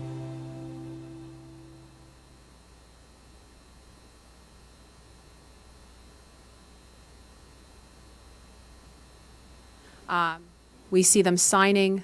Looks like they're signing something in there right now. Yeah, we give them a black Sharpie to sign the white room. It's starting a new tradition. Yeah, we didn't do that. That's nice. That's awesome. That's a good tradition. Yeah. And while we were in the video, we saw Bob and Doug walk down the crew access arm. Leland, it's like that, futuristic look that you talked about. I mean, what did you think seeing that and how that kind of compare and contrast what that was like during shuttle? It's really beautiful, I think. I mean, back when I was flying on shuttle, everything looked. Oh, look at the thumbs up from Bob. He's getting excited. Just a few little photos at the end there, but it's just a totally different era. I mean, the SpaceX team is really looking to make something futuristic. It's looking like something from the George Jetsons or from other movies that you've seen on television and at the movies. And I think it's something that inspires our country and inspires our children especially to see that they want to be these astronauts. They want to study hard and be that next generation of explorers launching from Cape Canaveral in a SpaceX rocket, or working for NASA, or working for SpaceX, or any of the other companies that are trying to get off planet. And I think that this change in the way that we're doing business is going to be a really great way of getting more people to the table to fly in space. Yeah, that was really important to us. Dragon, we see it as a 21st century spaceship. It needs to look like a 21st century spaceship. It flies like a 21st century spaceship.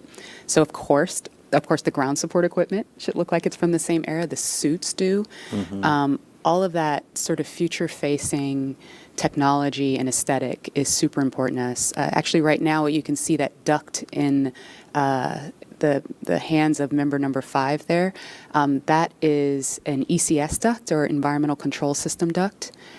Once this original, who just went in? Was that Doug or Bob? I think that was Doug. Okay. Doug that was just climbed Doug, in. yeah. That is awesome.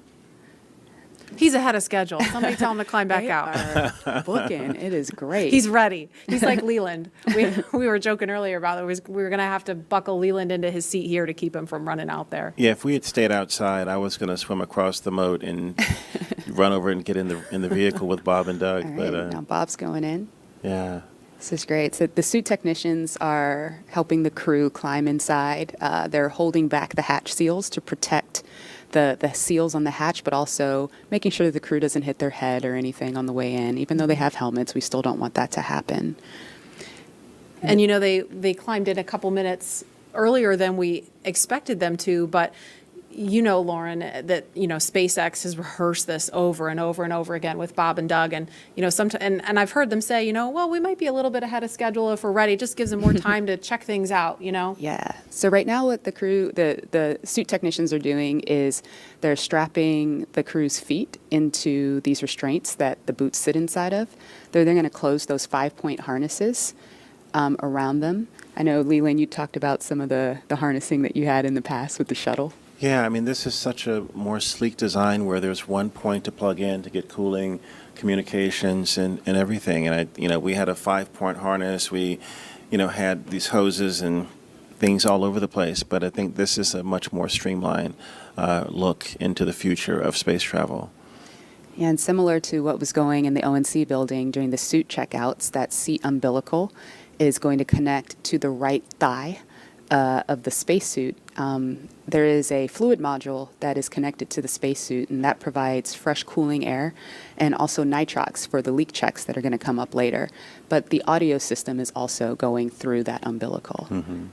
So while the crew while the suit techs are getting the crew all buckled in, they're going to perform a comm check.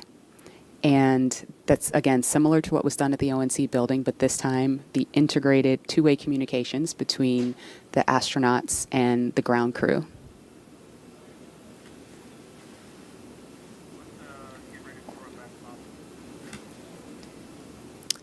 And we're going to head back to Hawthorne now, as we just saw Bob and Doug ingress Crew Dragon. Dan? Hey, thanks. Yeah, it's incredible to see them inside the capsule. If you're just now tuning in, great timing. You're watching our coverage of the mission known as Demonstration Mission 2 or DEMO-2. Today, SpaceX and NASA are going to be sending people into orbit on a mission to the International Space Station for the first time from U.S. soil since 2011. Bob Behnken and Doug Hurley are those astronauts flying in Dragon. They're inside. That's Doug Hurley really close to our screen and Bob Behnken on the further seat away from us. And they are getting ready to lift off from pad 39A, where Falcon 9 will lift off around or at 4:33 p.m. Eastern Time. They already ascended the tall structure next to the rocket, which is called the fixed service structure, and walked down the corridor known as the crew arm. And now they're already boarded inside of Dragon. Yeah, right before they got in, we did see them pause for a moment and actually sign the wall. They were in the White Room. And the White Room is just literally that room at the end of the crew arm that has an opening into Dragon. It's the last place on planet Earth where Bob and Doug are standing before they get into Dragon for their ride to the space station. And the term the White Room was first used during NASA Gemini missions, where the room right before entering into the spaceship was painted white. So we've continued the tradition with painting ours white as well, and also started a new tradition. If you just saw, they did sign the White Room wall, which is really, really awesome. It's a fairly small area that has room for the crew and a few ground support members to complete cargo load at T-minus 24 hours and crew ingress at T-minus 2 hours and 35 minutes. And ingress is how we refer to the crew boarding Dragon. And inside the White Room, there's also a movable platform that just gets extended out to the capsule just in order to bridge that gap between the crew arm and the Dragon side hatch, just allowing easy entry into Dragon. And as you might expect, the entire area is environmentally controlled just so the Dragon side hatch can be kept open while we're keeping all of that dust, dirt, Florida humidity out of the capsule, making sure it's pristine for the crew. There's also a big seal that's inflated and compressed against the capsule right now just to help maintain that clean environment. The White Room also has lots of tools in order to open the side hatch, complete crew ingress as they're doing right now, and prepare for any contingency or emergency that may be encountered. And so as we just heard from Lauren and Marie and the team, they're getting into this capsule now. They're getting their seats connected to their suits via that umbilical that's going to give them hardline connections into audio for their comm checks, which are going to be coming up shortly. And again, breathing gas and pressurized nitrox for those suit leak checks. So this will be the second time since getting suited up that they've done these leak checks. We're just kind of all about redundancy and constantly checking our systems as we continue to count down. But I mean, there they are. Right now, we're watching Bob and Doug getting into Dragon, getting strapped in. Before they connected their suits to the actual seats, they did something called a foreign object debris check, or a FOD check. And that just means that they actually get inspected for any substance or debris on their suit that could interfere with those systems on Dragon. And to help protect against debris, the crew has covers on their boots as well as their umbilical port on their suits that need to be removed before they can ingress. So they've already removed those, and as you can see, they are getting strapped in. And once the FOD check is complete, our commander, Doug Hurley, entered first, and then Bob Behnken followed after him. And they're getting buckled in right now, as you can see on your screen, and attaching their umbilicals to their suits. The umbilicals allow the crew to have comms through their suit and air to help keep them cool, as well as delivers nitrox for suit pressurization. And as we mentioned earlier in the broadcast, the suit's primary function is to protect the crew in the event of a cabin depressurization. And just walking through the interior a little bit, there are 4 seats configured inside Dragon right now. They're numbered 1 to 4 from right to left when you're looking at the seats. So we've had a couple of camera views just from the hatchway, so in the right white room. If you're looking at that angle, you go from 1 to 4 right to left. Doug Hurley is in seat 2, or the commander's seat. Bob Behnken is in seat 3, which is on Crew Dragon is the pilot seat. And then obviously nobody is in seats 1 and 4 today. Crew Dragon is designed to carry 4 astronauts on these future NASA missions, and we met 2 of the Crew 1 members and heard about their other 2 crew members a little bit earlier.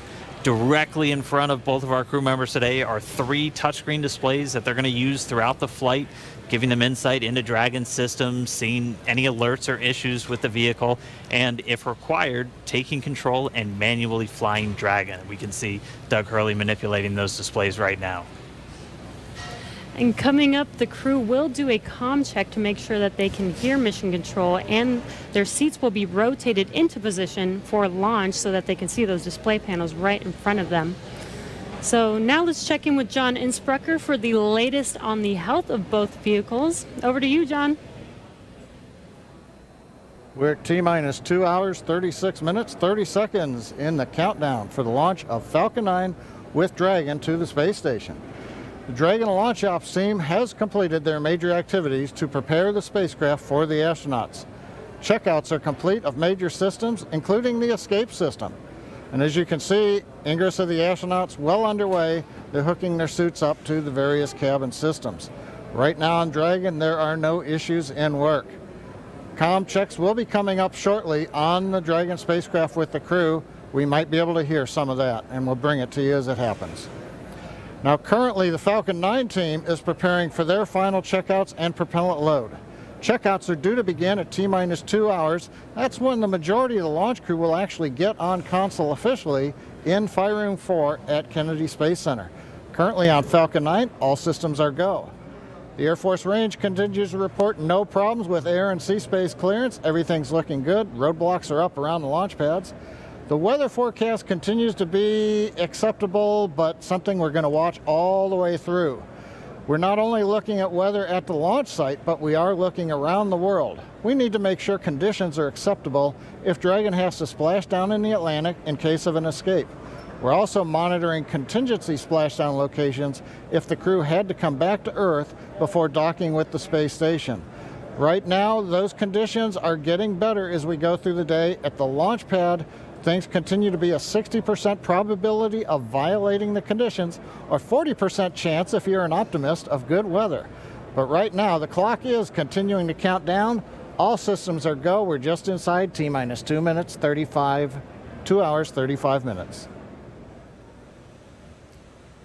All right, now as Bob and Doug finish their ingress procedures and get comfortable inside Dragon, we're going to continue to listen for those comm checks. They should be coming up in just a little bit.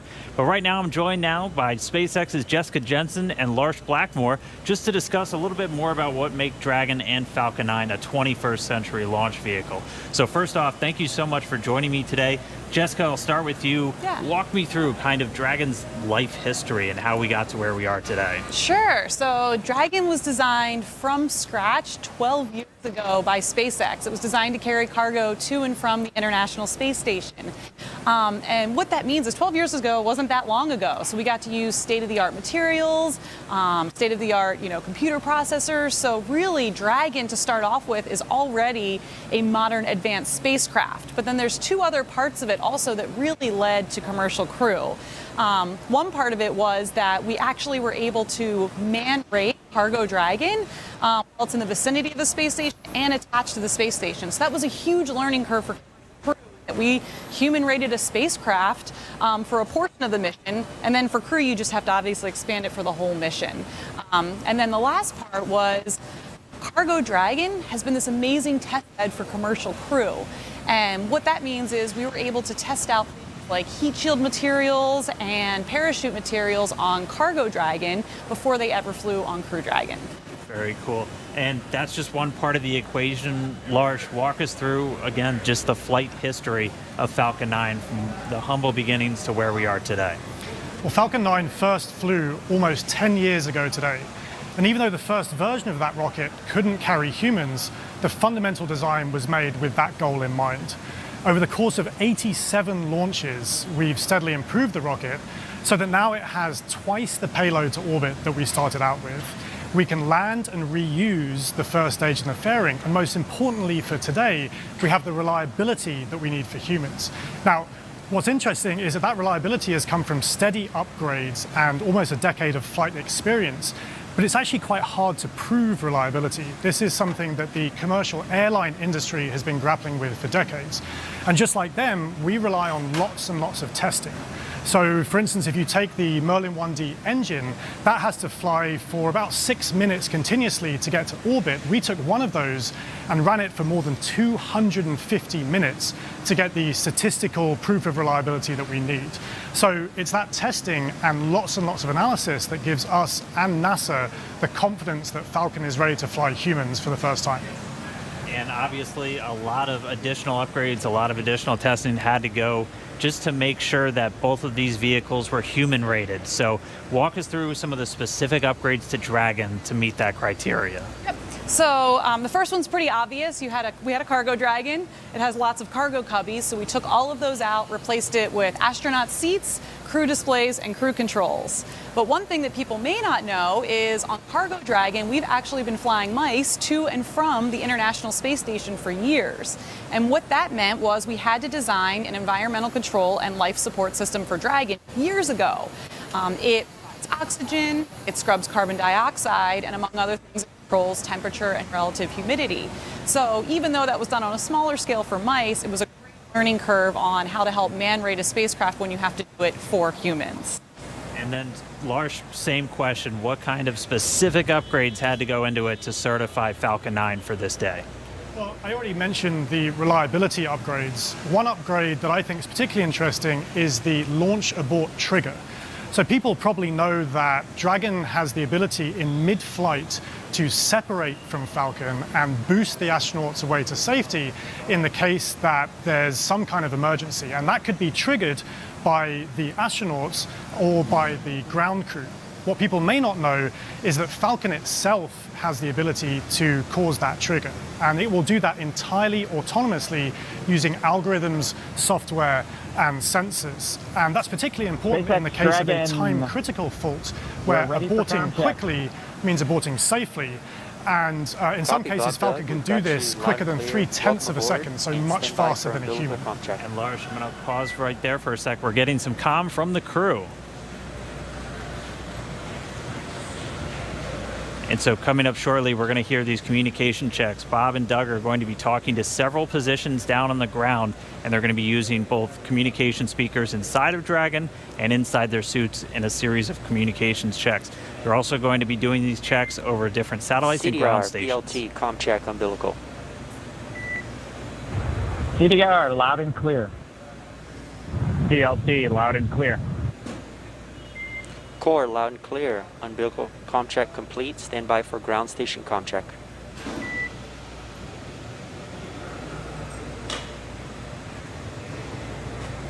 And you'll hear him referred to CDR as Doug Hurley. That's the commander. PLT pilot. That's Bob Behnken.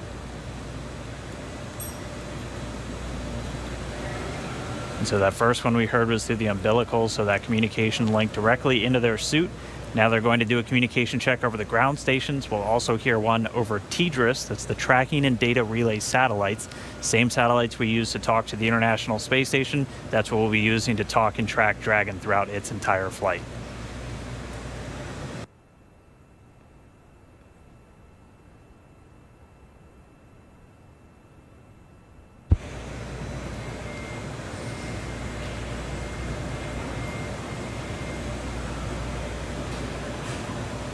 So again, just waiting for a moment for the teams to continue configuring everything. They're going to do these ground checkouts now, and you're going to be hearing them talk directly to the core. It's the crew operations responsible engineer. That's essentially the Capcom if you followed NASA missions in the past. It's a position right here in Hawthorne at SpaceX Mission Control, which is just a few feet away from us, where the team's going to be watching over Bob and Doug for their entire flight. That's where the main person whose job it is to talk to them is going to be sitting. We'll also hear them do some checkouts with the launch director down there at the Cape inside firing room 4.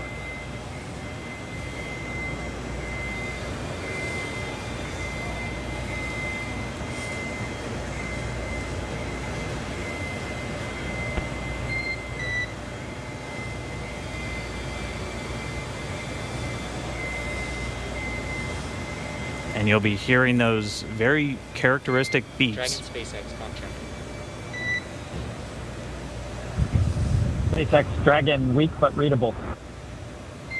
Copy, we have you the same. Stand by, we're still configuring for ground station contract. Dragon copy.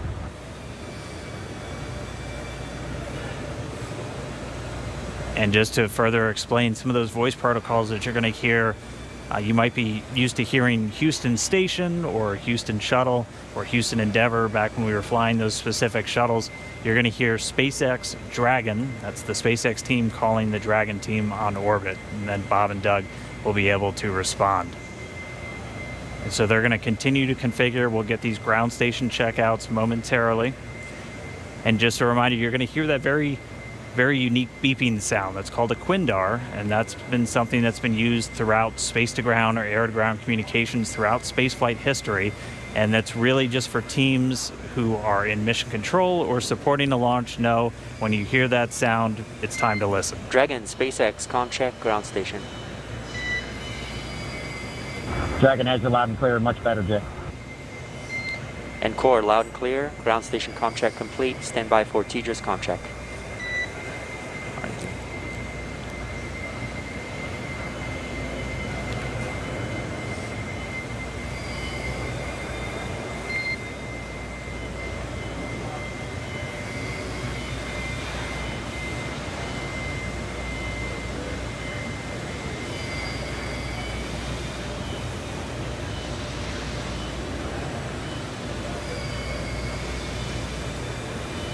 Dragon SpaceX ComCheck TDRS. SpaceX Dragon, loud and clear. Core loud and clear. TDRS ComCheck complete. Stand by for checks with MD, LD in the launch configuration. Dragon MD on countdown 1. ComCheck.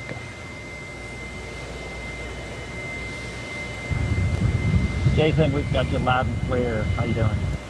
Doing great. How you guys doing in there? Stand by for comm checks. Great day to launch a spaceship. Agree. And stand by for comm checks over Dragon to ground. Dragon MD on Dragon to ground. Comm check. Loud and clear. MD loud and clear. Stand by for comm checks with LD. Dragon launch director on countdown 1. Comm check. Mike, we've got you loud and clear. Good afternoon. Good afternoon, gentlemen. Let me try on Dragon to ground 1. Dragon, SpaceX launch director on Dragon to ground 1. Comm check. Loud and clear. Have you the same. Dragon SpaceX launch configuration comm checks are complete. Report when ready for seat rotation per section 2 of 4.100.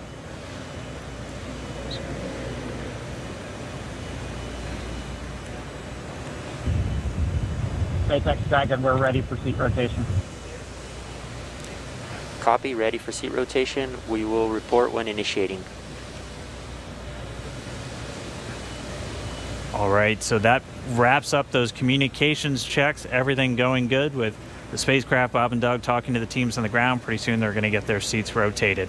Bringing you back inside Hawthorne real quick, I do want to thank Jessica and Lars for joining me real quick, giving us that great insight into Dragon and Falcon 9. Hope you guys got a good spot staked out to watch a launch today. It's great to have you on. Absolutely. Super excited. So we're going to throw it now down to Gary Jordan at Mission Control Houston, who I know is also following along. Over to you, Gary. Thanks, Dan. Great to hear good checks from Bob and Doug in the Dragon vehicle. Here in Mission Control Houston, Flight Director Zeb Scoville has polled space station flight controllers, and all systems are go for launch. Essentially, the station is prepared for Dragon to arrive 19 hours after launch. Flight controllers here will continue to monitor the countdown, but really it's up to the teams in Kennedy and Hawthorne to get us to liftoff at this point. So we want to hear your comments as we continue to count down to launch, so let's go to the social desk now. Tahira.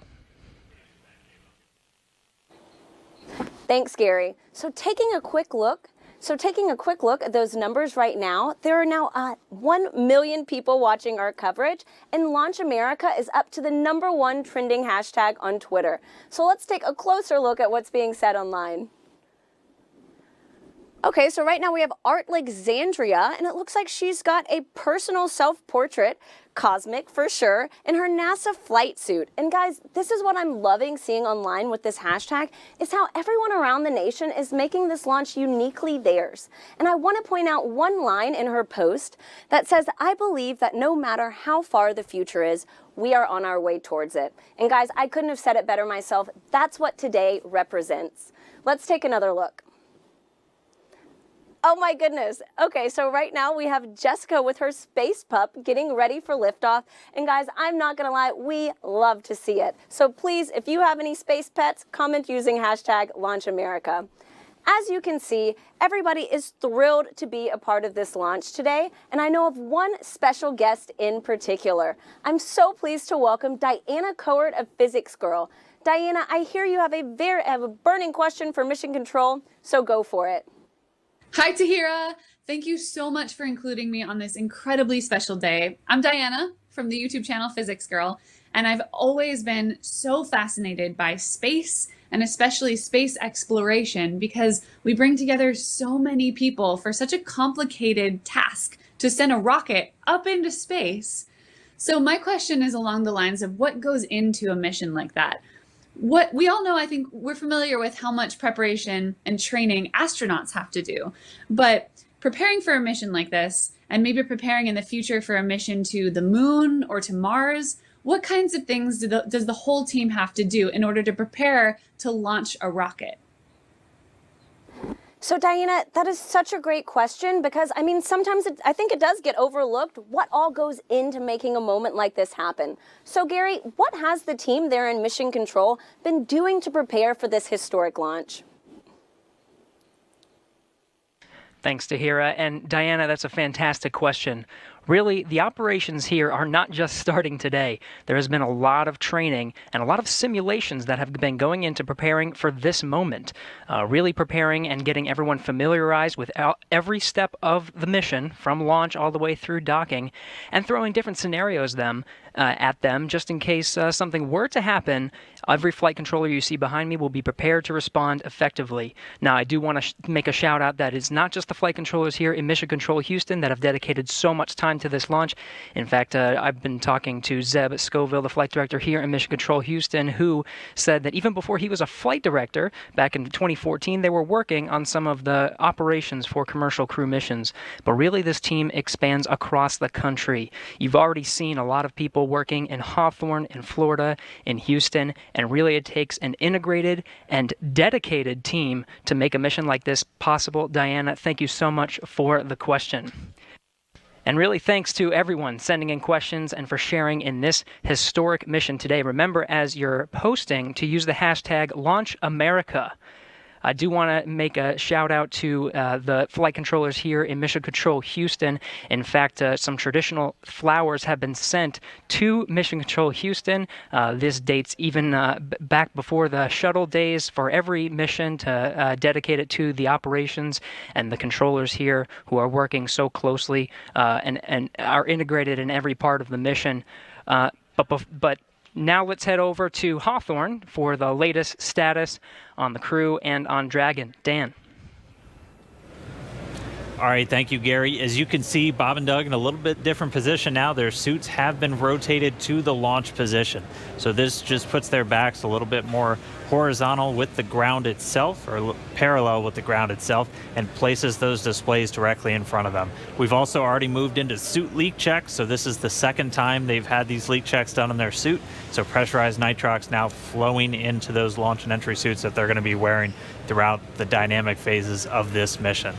So right now we are under 2 hours and 20 minutes from launch. We're about 2 hours and 18 minutes and counting from liftoff of the Falcon 9 from the Kennedy Space Center in Florida. It's going to be carrying our NASA crew members today, Doug Hurley and Bob Behnken, aboard SpaceX's Dragon spacecraft. It's been a really exciting day so far. We're fighting against that weather, but we're continuing to press on for launch. The crew has been up since about 6 a.m. as they prepare to head to the International Space Station for part of this DEMO-2 mission for NASA. Yeah, and as you can see on your screen, it looks like they're just waiting and getting ready for this mission today. It's been such an exciting day so far. Again, as Dan said, their seats are rotated into launch position so that they can see those screens that you see there on the left side right in front of them. Their suit leak checks have been complete. Their comm checks are complete. So let's throw it over to Lauren in KSC. All right. So Dragon hatch close is expected at T-minus 1 hour and 55 minutes, and we are just pretty close to that. It's getting really, really close. So this is one of the the final key visual milestones on that timeline to lift off, the closure of that hatch and locking Bob and Doug inside. Now, we have a couple of special guests joining us with Daryl at the OSB-2 viewing location. That's NASA Administrator Jim Bridenstine and SpaceX Chief Engineer Elon Musk. Daryl? That's right, Lauren. We're here on the 5th floor. We were supposed to be outside on the balcony overlooking pad 39A, but we have come indoors due to the weather. But we are here with two titans of space. And though it might look like this is a reunion of a 90s boy band, it is not. We are socially distanced for good reason. But we are here to talk about space. And I want to thank you both and tell you both it's a privilege and honor to be with you today. We're going to start off with you, Jim, and ask you a couple questions here. I want to ask you, first of all, it's been almost 3 years that you were sworn in as NASA Administrator, and you knew from the very first day that you would be right here at the Kennedy Space Center in this moment when a commercial partner was ready to launch. Tell me what it's like to be leading NASA at this very moment. So I want to be clear. I did not know that when I got sworn in. I will tell you, a lot of folks said it couldn't be done. But of course, as soon as I got the job, Elon and I have had a number of conversations. Elon committed that this was something that SpaceX could achieve. We've had challenges. We've had setbacks. We've seen catastrophic losses of capsules and challenges with parachutes. What's that? On the ground. On the ground, uncrewed. I want to be really clear. Tests, but that's what's unique about SpaceX. SpaceX can do things that NASA historically has not done. They test, they fail, they fix, they fly, they test, they fail, they fix, they fly, until the point where we are today, where not only is SpaceX comfortable, but NASA is comfortable. We are ready to go. But if you would have told me even 2 years ago we'd be right here, I might have even been questioning it then. But this is a monumental achievement. It's a Herculean task by the SpaceX team, which we're very grateful for, and also by the NASA team that has been working hand in glove with them to get to this point. And it's good we have Jim and Elon both here to fact check each other, so that's good. Thank you for that. Elon, in 2002, when you started SpaceX, many in the aerospace industry didn't take SpaceX seriously. You remember what that felt like. Yet here you are. You just sent 2 astronauts in a car made by your car company to launch pad 39A with a spacecraft made by your space company. And now they're launching the International Space Station. So I'm wondering for you, in this moment, do you just pinch yourself thinking, is this really happening? This is a dream come true, I think, for me and everyone at SpaceX. This is not something that I ever thought would actually happen. So when starting SpaceX in 2002, I really did not think this day would occur. I expected 90% chance we'd fail to even get to low Earth orbit with a small rocket. So if somebody told me in in 2002 that I'd be standing here with the NASA administrator, meeting the astronauts, and we've got a rocket and spacecraft on pad 39A, the best pad in the world, which is, it's an honor to be there. I would have thought, man, I don't know what you're smoking, but it's not. like no way is that true. You know, and so it is. Say it's even a dream come true. I didn't even dream that this would come true. Let me put it that way. You know, but it is. I am incredibly excited to be here on behalf of the SpaceX team. And as Jim said, this really is the culmination of an incredible amount of work by the SpaceX team, by NASA, and by a number of other partners in the process of making this happen. It's really, you can look at this as the results of 100,000 people, roughly, when you add up all suppliers and everyone working incredibly hard to get to make this day happen. So it's really hard to believe that this is real. And you're here, and it's amazing, and many of us have been amazed as we've watched you accomplish these things over the years. Jim, back to you. This is all about the commercialization of space. And so in the early going for commercial crew program, it wasn't something NASA was used to. You know, Mercury, Gemini, Apollo, shuttle. NASA gave the designs and the contractors went out there and built it. This is different. It is. They're building it now. What were some of the hurdles that you had to overcome to get to this point? Well, I think getting people to recognize that when the government provides both the demand and the supply, you're limited in what you're able to do. And of course, back when this program was initiated under Charlie Bolden, General Charlie Bolden, astronaut Charlie Bolden, Congress was not supportive and did not provide the proper funding. And yet he persevered. He pushed forward. And now I think everybody recognizes we have to commercialize space. We've had success now with commercial resupply of the International Space Station. Now we've got commercial crew to the International Space Station.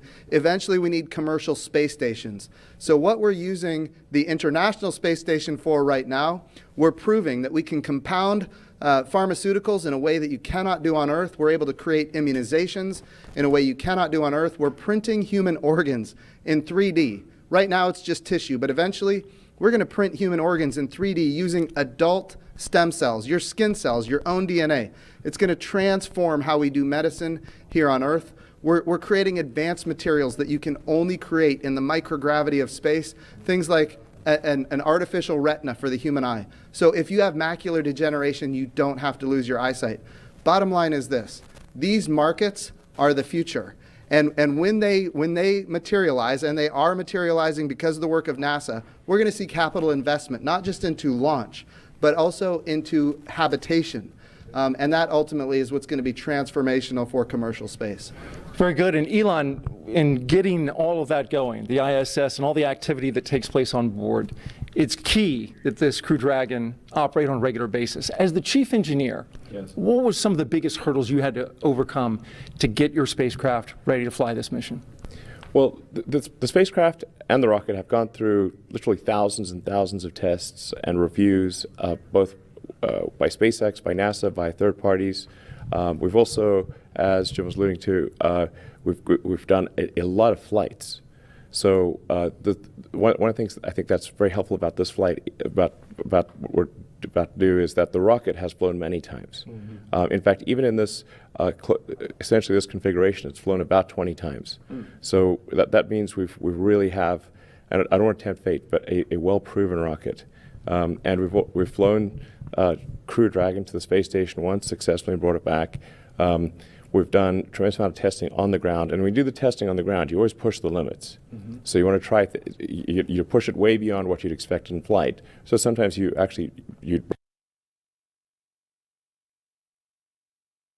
So this is a result, like I said, of thousands of tests, of thousands of design hours, and a tremendous number of smart people working incredibly hard to make this day happen. And you've got 2 astronauts on board now. Yes. Do you feel that responsibility? Yes, absolutely. I felt it, I think, most strongly when I saw their family just before coming here. And did you say anything that you can share? I said we've done everything we can to make sure your dad's come back okay. Thanks for sharing that with us. Jim, you had some words with the astronauts. What was your take on how they were feeling? I will tell you, Doug Hurley, Marine Corps test pilot, of course, veteran of multiple space shuttle missions. Bob Behnken, flight test engineer, United States Air Force, again, veteran of multiple space shuttle missions. This is not new to these guys. All I could do is convey to them how much all of America appreciates what they're doing, that the entire world is watching, and just how grateful we are as a nation. And I will tell you, their demeanor is loose. They are ready to go. They were joking around. They're talking about what they had for breakfast and how it might come up later. It was steak and eggs. Yeah, I saw that. Yeah. Right. So it was nice to see. They are in their element, and we are just so grateful and proud of them. Well, that's good to hear. That gives you great confidence, I'm sure, in your positions as you hear that. We're going to go to a social media question, and we've got this question coming from Brooklyn, and she wants to know, I noticed some changes in the crew spacesuits. They look much thinner and lighter. What changes in the space capsule allow to have these futuristic suits? Well, we spent a lot of time designing the spacesuit. I personally spent a lot of time on the spacesuits. It took us 3, almost 4 years to design suits that both look good and work well. So you can see a spacesuit in the movie, looks good, doesn't work. and then you can make a spacesuit that works but doesn't look good. Because fundamentally it's a pressure suit that's got to survive in vacuum. Right. So it tends to puff up, when it's under pressure, and it's got to handle all that pressure. So it took us many iterations to get the suit to. We really wanted to look great. Fundamentally, what it's about is like we want to inspire kids to say that one day they want to wear that uniform, they want to wear that spacesuit, and get them fired up about, I want to be an astronaut. I want to work on aerospace engineering. I want to advance space flight. And I think what today is about is reigniting the dream of space, and getting people fired up about the future and excited. It's just one of those things that I think everyone. From all walks of life, from all parts of the political spectrum in the United States and elsewhere, should be really excited that this is a thing that is made by humans, for humans, and it's just a great, exciting, inspiring day, and it's one of those, like I said, one of those things that makes you glad to wake up in the morning. Yeah. Functional and inspiring. And there's one on a model right over there, and you got me so excited. I might run over there and put that thing on, Elon. Yeah. They're custom tailored, by the way. I think you won't fit in that one, but we could make one that you would fit in. Well, I appreciate you. I appreciate you saying that. Yeah, because I'm 6'8", so you're gonna have to do a lot of sewing. Well, and the Dragon spacecraft can take someone who's 6'8". My size. Yes. This commercial thing, I'm getting excited. Yes. Yeah. I'm ready to fly, Jim. Yeah. Sir. We've got another social media question we're going to ask. Ashton J wants to know, how do you think that launching astronauts on American soil for the first time since 2011 will revolutionize future missions? Yeah, so what we're doing here is unlike anything we've ever done before. We are not purchasing, owning, and operating the hardware. We are turning to commercial industry. And going back to the spacesuits, it's the same for the capsule, it's the same for the rocket. We did not tell industry what to build. We gave them top-level requirements. We said, here's the requirement for payload. Here's the requirement for safety.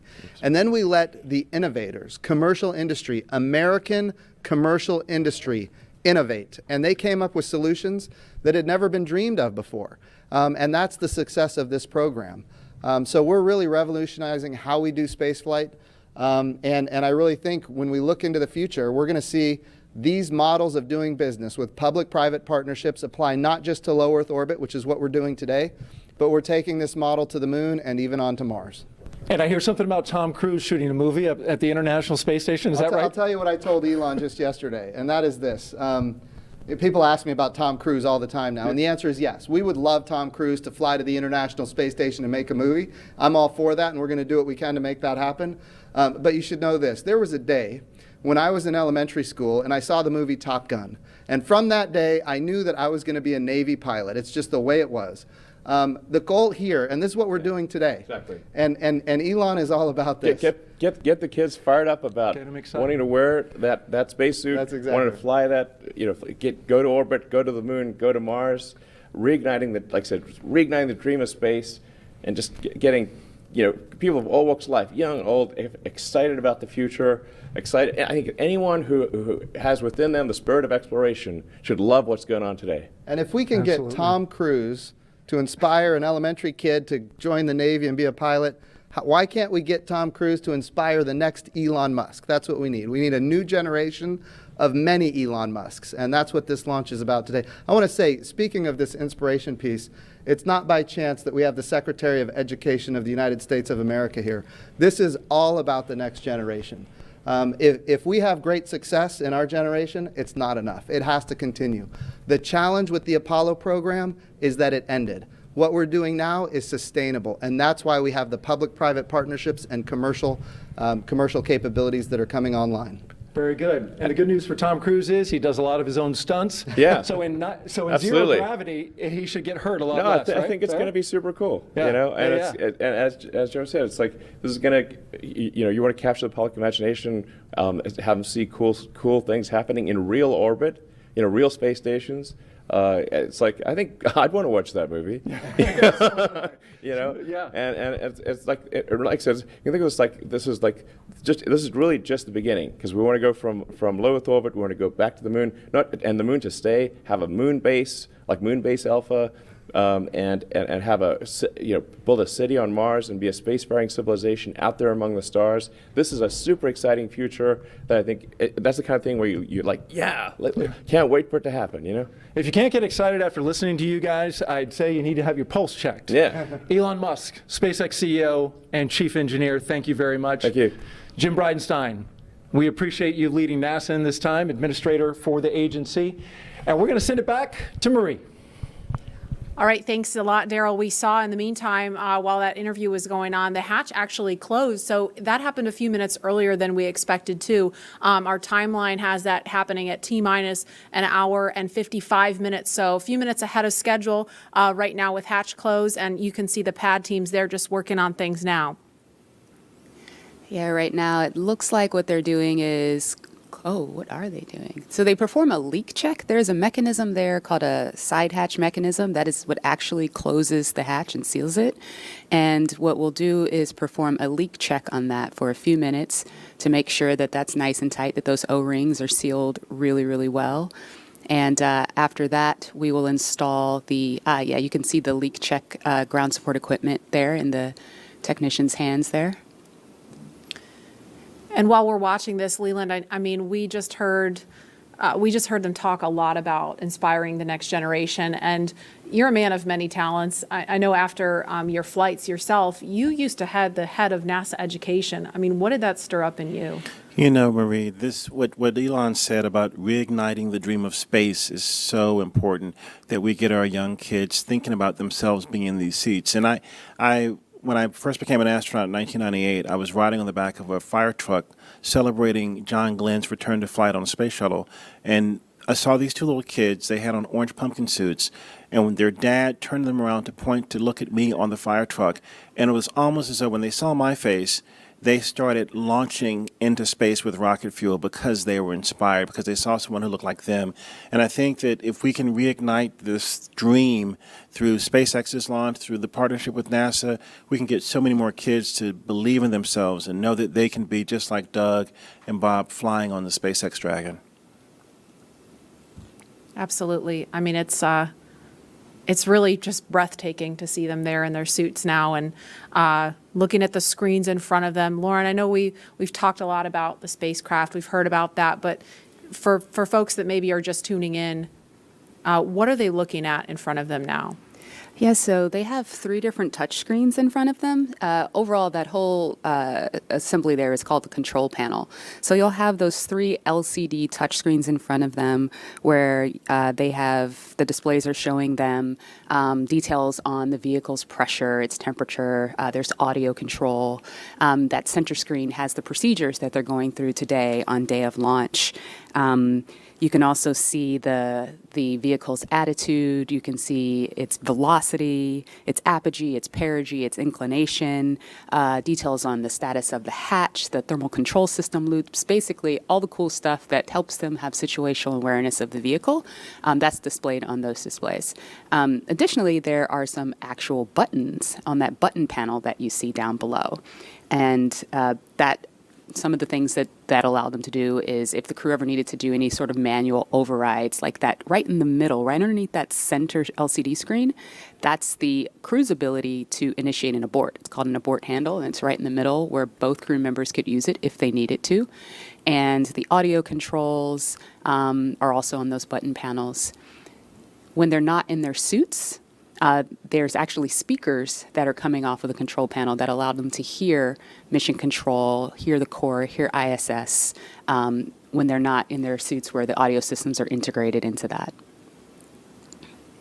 And we see them using the touch screens now. Leland, what's your take on this? Because this has got to look totally different from what you were looking at during shuttle. Touch screens. I mean, we had these displays and these buttons, and it was one of those moments when I'm looking at this now when I had knee boards that had procedures and things on there, and the procedures are now all run in that middle screen, and the malfunctions and the things that you do to mitigate problems with the vehicle if something happens, it's all controlled right there with the two of them. And so it's a radical departure from what we did with the shuttle. But it's, again, ushering in this new era of space travel. For post-ingress brief and a check on how that suit air feels about now. And we're going to listen now for an announcement about hatch closer. Copy. Well, today we are not tracking any issues on Dragon and F9 currently.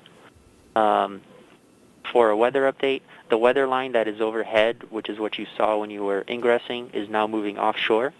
The next radar return is a cell over Orlando, which is expected to be our decision gate for today, and that is currently eroding. That's good news. Thank you. Copy. And then one additional item, the Cabo, the orbit site, remains as briefed, so no change there, but I do want to make you aware that that is slightly west of Cabo for GO weather, so you just want to target the longitude if needed.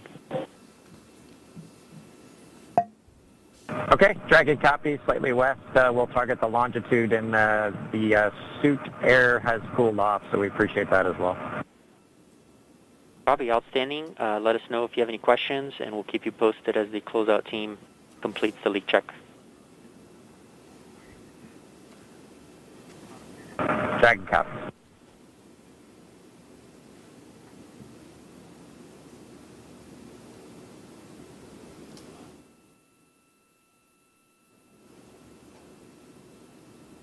So what we actually heard was a little bit more discussion about the weather, still looking at things, and we're about a minute away from an announcement about hatch closure. Excuse me.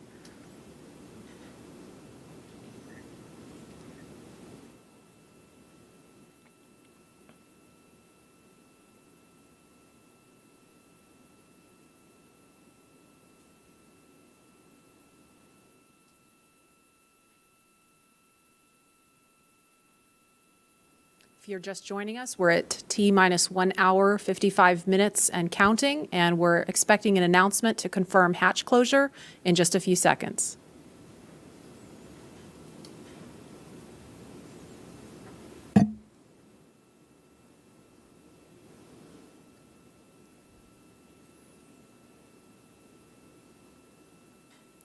Dragon, SpaceX, for comm checks with Falcon 9.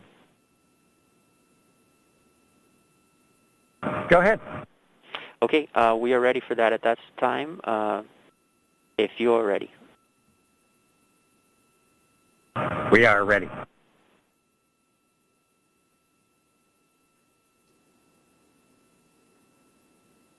All stations up on Countdown Net for section 54.49, F9 responsible engineer, communication check with the crew.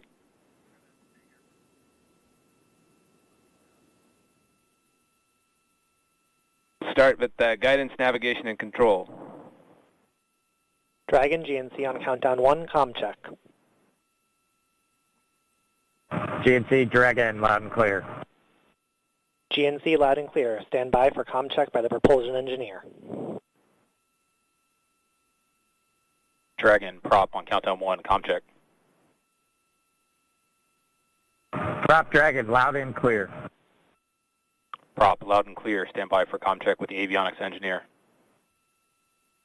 Dragon, avionics on countdown 1, comm check. Avionics Dragon, we have good loud and clear. Avionics loud and clear. Stand by for comm check with the ground segment engineer. Dragon, ground segment on countdown 1, comm check. Ground segment Dragon, loud and clear. Ground segment loud and clear. Stand by for comm check by launch control. Dragon, launch control on countdown 1, comm check. Launch control Dragon, loud and clear. Launch control loud and clear. Stand by for comm check by the chief engineer. Dragon, chief engineer on countdown 1, comm check. Bala, Dragon has you loud and clear. Chief engineer, loud and clear. This completes the F9 responsible engineer comm checks. Dragon, chief engineer on Dragon to ground. Go ahead, sir. I was just doing a comm check on this loop. Good luck, guys, and buckle in.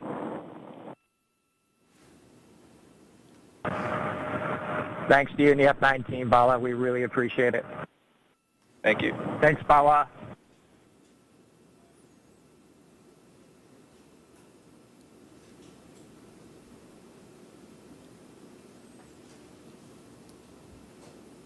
So we just heard a series of comm checks there. And Lauren, I don't know if you want to describe a little bit more about why that's important. And we heard the acronym GNC. They said guidance, navigation, and control really quickly, and then went back to the acronym GNC. Can you kind of explain to folks what that means? Yeah, the launch chief engineer, Bala, as you heard them thanking him towards the end, initiated a comm check with all of the different subsystems that those engineers that are on console and those operators today, and talking with the crew, making sure that they were able to communicate with them bidirectionally, and just handing that check off from all of the different stations on console today.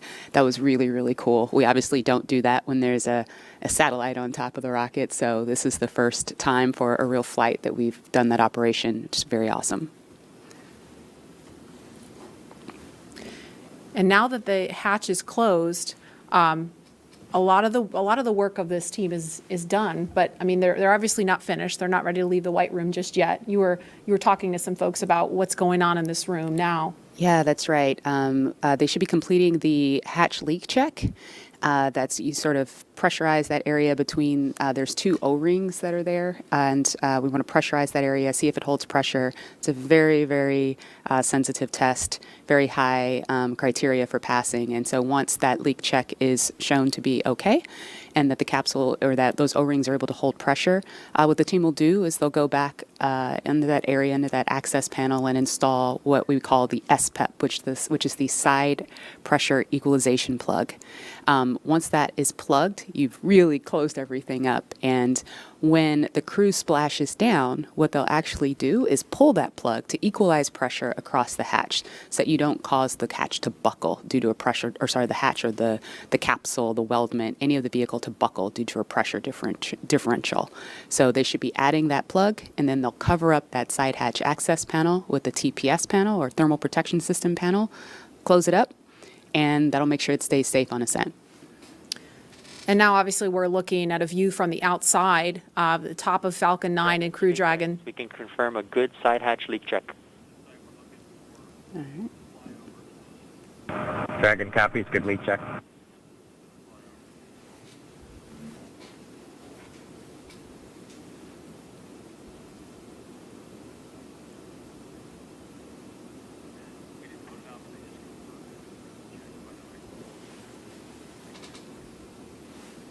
And we just heard confirmation of a good leak check.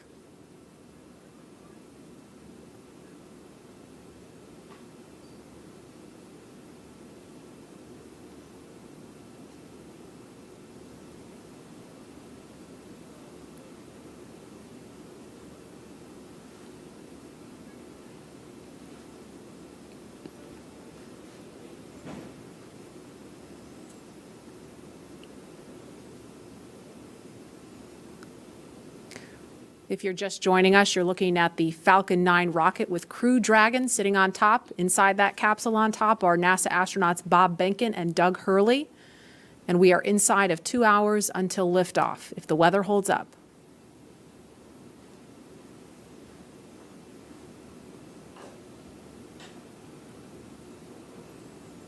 There's another stunning aerial view of the crew access arm extended out towards Crew Dragon.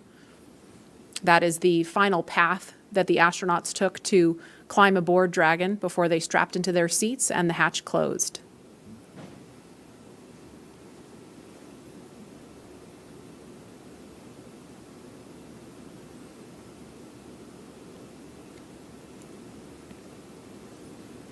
And no doubt Bob and Doug are focused on the mission ahead, but you know, we also heard the administrator and Elon Musk talking about how they've been kind of jovial and joking around. And Leland, you kind of mentioned to me during that segment that that's really important.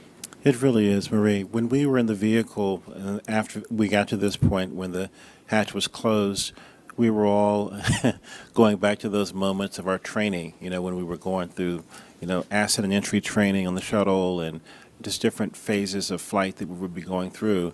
And we would think about some of our instructors who got us there. You know, in our crew notebooks, we would have names of people that were very impactful in making sure that we were perfect in our training. And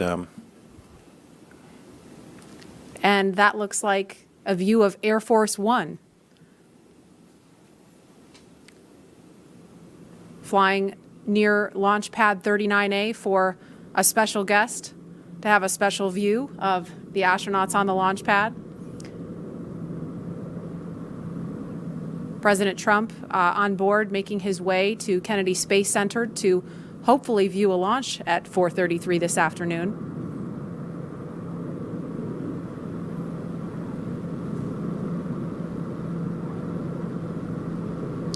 And there they are in view of the launch pad, so no doubt he's looking at the window, looking out the window at Bob and Doug on the pad. That's got to be an amazing sight to see from on board Air Force One.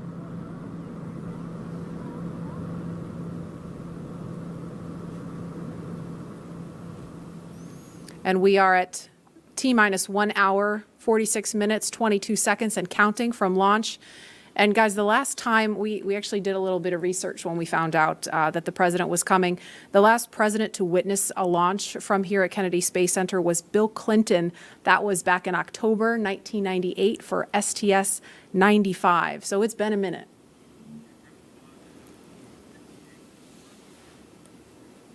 Okay, and we are about 56 seconds away from the, oh, no, we're not. We have an hour and 56 seconds away. Never mind. Instead, we are 1 hour and 45 minutes away from launch. And Tahira, you are there with the social teams. I bet you are seeing some excitement on all the things we just saw on the screen there. Hey, Lauren, I mean, like you said, things are really ramping up on social media right now, especially seeing that hatch close and also just watching this flyover happen.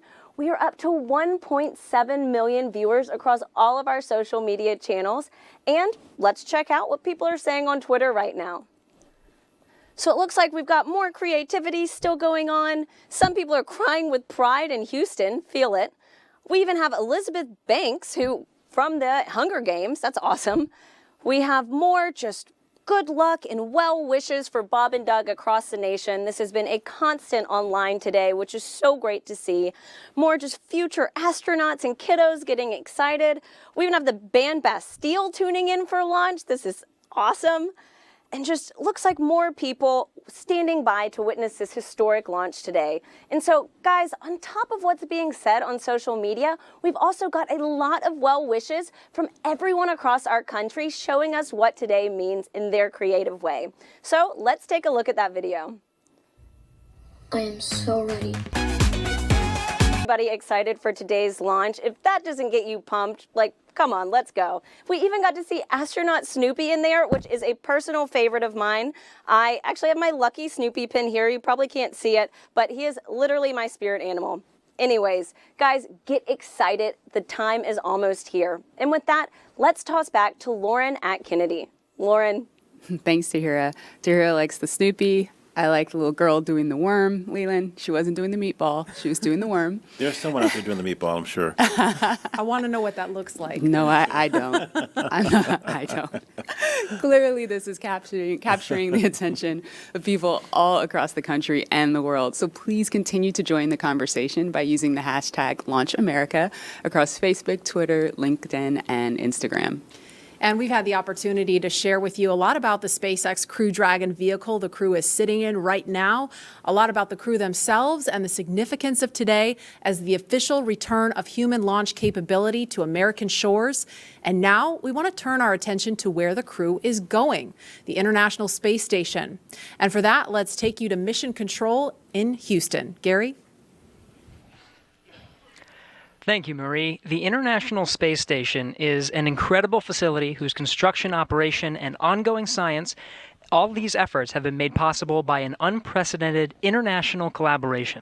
So to tell us more about the space station, we have International Space Station Chief Scientist Kurt Costello with us. Kurt, welcome. Gary, thank you. It's an amazing day to be here to talk to you about this historic launch to the ISS. It really is. Now, many viewers may not realize that there is a laboratory that's the size of a football field, 250 miles above the Earth, and that it's been there for nearly 20 years conducting revolutionary science. Can you share with us more about what the space station is and what it's accomplished so far? Sure, Gary. Over those 20 years, we've conducted over 3,100 experiments on board this space station. Those 3,100 experiments have been done by over 4,100 investigators and represent the work of over 108 regions and countries. The work going on the space station is not only there to help us with our exploration goals for how to go further into space, but also to bring back benefits for Earth and to produce a commercial marketplace in low Earth orbit. All three of these objectives, along with the international cooperation that it took to build such an amazing laboratory in space, are great examples of the objectives of the ISS program. Kurt, we know that today's mission is critical to providing us with a steady cadence of operational flights. But why is it so important for us to have this capability from a research perspective? That's a great question. Today's test flight brings us to the beginning of the commercial crew program, a commercial crew program which will raise our occupancy on the U.S. segment of the space station to 4 astronauts. And that 4th astronaut comes as a real premium to doing research on the space station. The tasks don't get particularly more intensive to do systems and maintenance, so that 4th astronaut, that time becomes dedicated to performing more science. In fact, enough time that it will essentially double the amount of crew time we have to perform experiments on board station. The return to U.S. soil also brings us the ability to return samples more quickly and get human samples back down to the ground more quickly as well. Kurt, you're talking about all this great research, you're talking about scientific experiments, but what would you say to someone who's watching this and thinking, this isn't relevant to me, I'm never going to space, I don't do science? What do you say to those people? Well, again, one of the focuses is on the ISS benefits for humanities. And for all of us who've been stuck at home during the COVID-19 pandemic, we've been wondering, wouldn't it be nice to have more bandwidth? Why does the internet slow down? Some of the research we're doing on board space station, particularly into Z-band optical fiber, is using the fact that we don't have sedimentation in a microgravity environment to develop new materials that'll help us build more perfect fiber optic cables, which will allow us for better bandwidth and lower cost in implementing networks here on Earth. And then if you're not really a tech geek, maybe your interests lie more in human health. And then we have multiple experiments going on to help us develop new drugs, new treatments on board the ISS. Pharmaceutical companies are working on methods that allow us to crystallize proteins in space in a more purified and more standardized method. And this could lead to monoclonal antibody suspensions that we can treat through injection instead of a painful infusion. We also are developing studies into our capability to produce tissues and organs in space. Again, because you don't have sedimentation, there's a capability there to produce more realistic tissues that can someday possibly be used to prevent human disease. Now, Kurt, I know they have some cargo going up with them, but I understand they plan to bring some science back. That's right, Gary. A lot of their cargo going up with them are crew supplies and EVA supplies to support them if they have to do EVAs on board. But the cargo they'll be bringing down is science, and it comes from across the spectrum. We have student experiments in seeds that will be returning with the Crew Dragon. We also have a number of experiments that are dependent on their samples returning in frozen lockers on board the SpaceX Dragon to be able to do the science there. Those include rodent research tissues from the National Lab Rodent Research 17 mission, and also our veggie experiments, which are experiments in growing plants in space that will be needed when we go to more distant locations like the Moon and Mars. International Space Station Chief Scientist Kurt Costello, thank you so much for your time. Let's hear now from one of the next astronauts to fly to station on a Crew Dragon, talking with Marina Jurica. Marina. Thank you so much. I am so honored to be a part of today's momentous launch. My guest is no stranger to the International Space Station and will return there for the first time in nearly a decade for his third space flight with the Crew 1 launch expected later this year. Having logged 177 days in space from flights on the Space Shuttle Discovery to the Soyuz, JAXA astronaut Soichi Noguchi will have spent more time in space than any of his other crewmates. It is my pleasure to welcome him here with us today. Thank you so much for joining us, Soichi. Honjitsu wa arigato gozaimasu. Wow, that's wonderful. Marina, how are you doing? Thanks for having me today. This is wonderful. Today we are celebrating the launch, so I'm happy to be here. Thank you so much for being here with us. I am sure you have felt the excitement for today's launch, Soichi, and you will be on the next Crew Dragon flight after this one. Are you excited to launch from Kennedy Space Center again, and how are you preparing for this new vehicle? Yes, definitely we are excited to go back to Kennedy Space Center. My first space flight was from Kennedy Space Center on the Space Shuttle Discovery. That was 15 years ago, but my memory is still fresh. I still feel the vibration of the launch, the same launch pad of 39A that the DEMO-2 go up, and the same launch pad that we will go up as a Crew 1. And our crew is getting ready for the final training phase, which will come in the coming weeks. And the mood is really high, and we are ready to go up. And as you know, the International Space Station and space exploration is an international effort. How do you feel representing the Japanese Space Agency once again on the ISS? Well, I think the strengths of the International Space Station is the diversity of all the participating countries, and adding diversity is definitely gives a rigidity to the program. And the same applies to our crew 1. Our Crew 1, we are 4 of us, but quite a different background, quite a different ethnicity, and definitely the diversity is the key word of our success to the Crew 1. And I'm sure it will be very successful. What are you looking forward to once you get back to the ISS? Well, this will be my third visit to the International Space Station. I like to see the things my colleagues keep saying, hey, you got to visit the space station again because it's getting more comfortable, more roomy, and I cannot wait to go back to my sleep station after 10 years. And nothing beats that view, does it? Oh, definitely. My last flight, we actually installed a big window called the cupola, and that was a big hit, obviously. This is the #1 leisure time for astronauts, and I'm ready to shoot as many photos as I can this time as well. Amazing. I will look forward to seeing those photos. I'm sure you remember exactly what it feels like in these moments right before a launch. What do you think Robert Behnken and Douglas Hurley are feeling right now as they prepare to head to the ISS?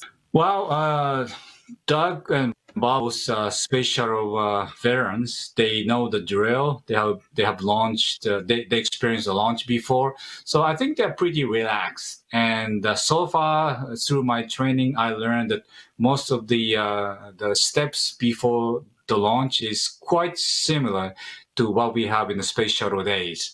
So different suit, different vehicle, but all the necessity steps to go up into the capsule should feel similar. So I'm pretty sure they are relaxed. Of course, they are very excited.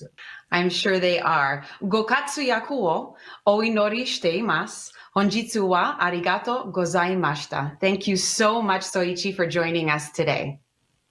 Oh, Marina, you are so good. Domo arigato. And we'll both enjoy the beautiful lunch today. Thank you very much for having me. Bye-bye. Bye-bye. Good luck with your launch later this year. And as the excitement builds towards launch, I will send it back to you. Thank you, Marina. I now have the distinct pleasure of being joined by one of NASA's record-setting astronauts and a recent resident aboard the International Space Station, Christina Cook. Christina, thanks for joining us. Great to be with you, Dan. Christina, we're coming up on 20 years of continuous human presence on the space station, and you were one of those humans. What's it like to see a new milestone like this launch unfold after so much history already? So much history indeed. It is really just such a testament to NASA. Not only are we pushing the boundaries of knowledge and discovery and exploration, but we're pushing the boundaries on how we accomplish that mission. We're bringing in commercial partners. We're fostering a space economy. So we're making sure that we're always pushing forward, always taking that next step. I think it's such a privilege to be part of an organization that recognizes if we're not actually making steps and innovating every single time we do this, then we're not truly answering humanity's call to explore and to push those boundaries. Christina, I know Bob and Doug are veterans themselves, but what advice do you have for Bob and Doug, given your experience as a long-duration station crew member? Well, being able to live on board the International Space Station and work there is just such a privilege. You know, you're a steward of this amazing laboratory that's bringing so many benefits down to Earth and also learning how we can push farther into the universe. So it is quite an honor, and I think that's the main thing about how it feels to be up there for a long duration. You know, in terms of advice, Bob and Doug have been great mentors for me. They've given me advice for so many years. It's strange to be the one who could be in a position to offer them anything. But I would say that as, you know, shuttle flyers, they used to participate in missions that were really, really intense, go, go, go all the time. Long duration space flight is more of a marathon than a sprint. So I would tell them to take that moment, enjoy it, and, you know, really welcome the opportunity to have part of your mission be taking it all in and sharing that with the people that got you there. Thanks again, Christina. Always a pleasure to hear from you and fantastic words. Thank you for sharing. Thank you. My pleasure.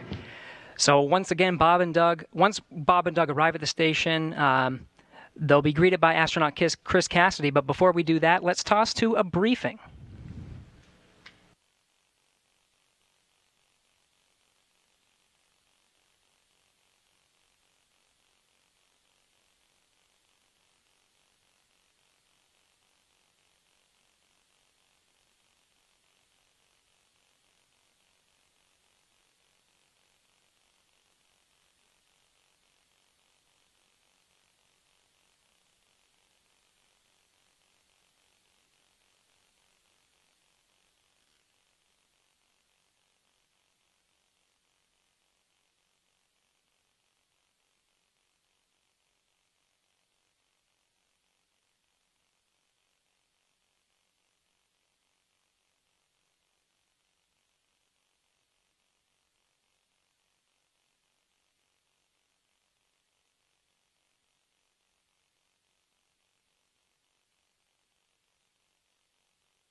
Hello, everyone.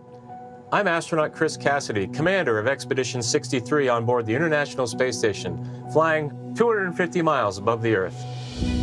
Like you, I'm excited about today's launch and the possibilities it will bring to America and to the world. But also, I'm very excited that two close friends will be arriving and joining the crew. I had the privilege of flying with Doug Hurley on both of our first shuttle missions back in 2009. Together, we came to the International Space Station and helped construct the amazing facility that it is today. Although this will be my first mission with Bob, it was my honor to follow him as the chief of the office when he left back in 2015 to begin training for this amazing mission. Personally, I've been very fortunate to fly in 2 different spacecraft. Launching from America on the shuttle, and most recently launching from Kazakhstan in the Soyuz. But I can't tell you how exciting it is to know that we're once again launching Americans from the coast of Florida. And finally, here's a story I'd like to share with you. Back in 1981, John Young and Bob Crippen launched on Space Shuttle Columbia, the very first space shuttle flight, marking the last time we flew Americans on a brand new vehicle. 434, Mike, QRE. Roger. With them, they flew an American flag, representing America's technical prowess. Roger, roll, Atlanta. 30 years later, that same flag was flown to the International Space Station. This flag remains here today, waiting for Bob and Doug.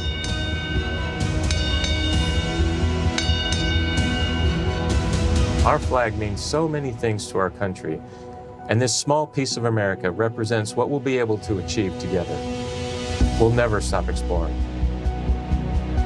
And so Bob and Doug can take this very special flag home to Earth, where it awaits its next journey to the cosmos.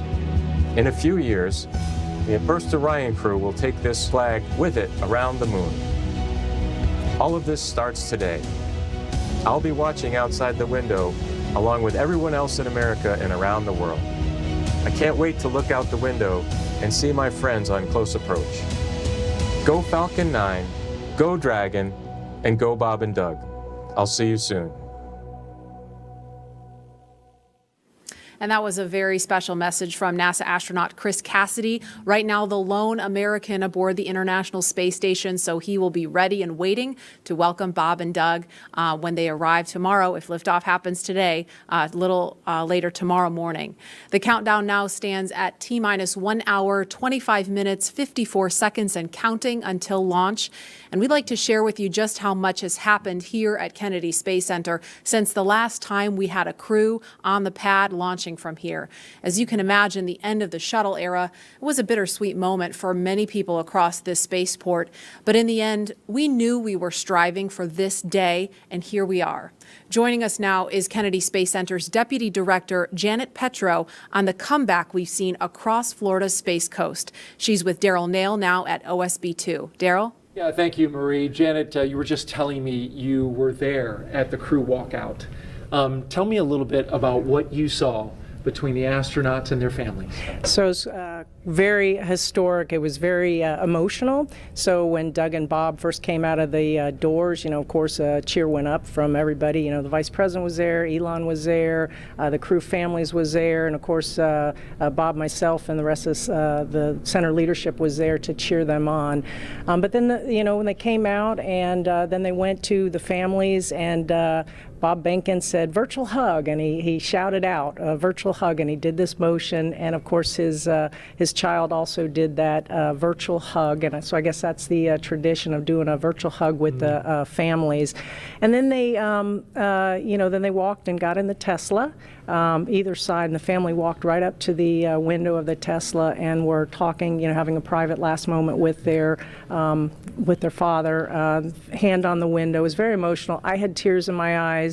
I don't know how many other people had tears in their eyes, but it was really a special, emotional moment, and everybody was, of course, wishing them well. A lot of I love yous, a lot of Godspeeds, a lot of Ad Astra, take care, all of that. So it was very special.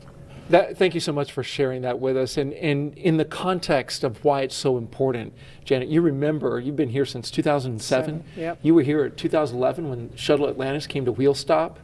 I've talked to my uncle and father who worked out here. Layoff notices went out like the next day when the shuttle came to a stop. It was a very sad time. Bob Cabana, the director here, called it depressing. Tell me about that time and how far we've come. Yeah, so as you note, it was the end of a very iconic program. A lot of people had spent their entire career working on the Space Shuttle program. So 135 flights, all of them launching from Launch Complex 39, many from 39A, where we're going to be launching from today, and then returning back. At the shuttle landing facility, those two iconic sonic booms was something that all along the Space Coast people really resonated with, really felt in their hearts and looked forward to. So it was a very sad time, but I will tell you that 30-year program, we had planned for it.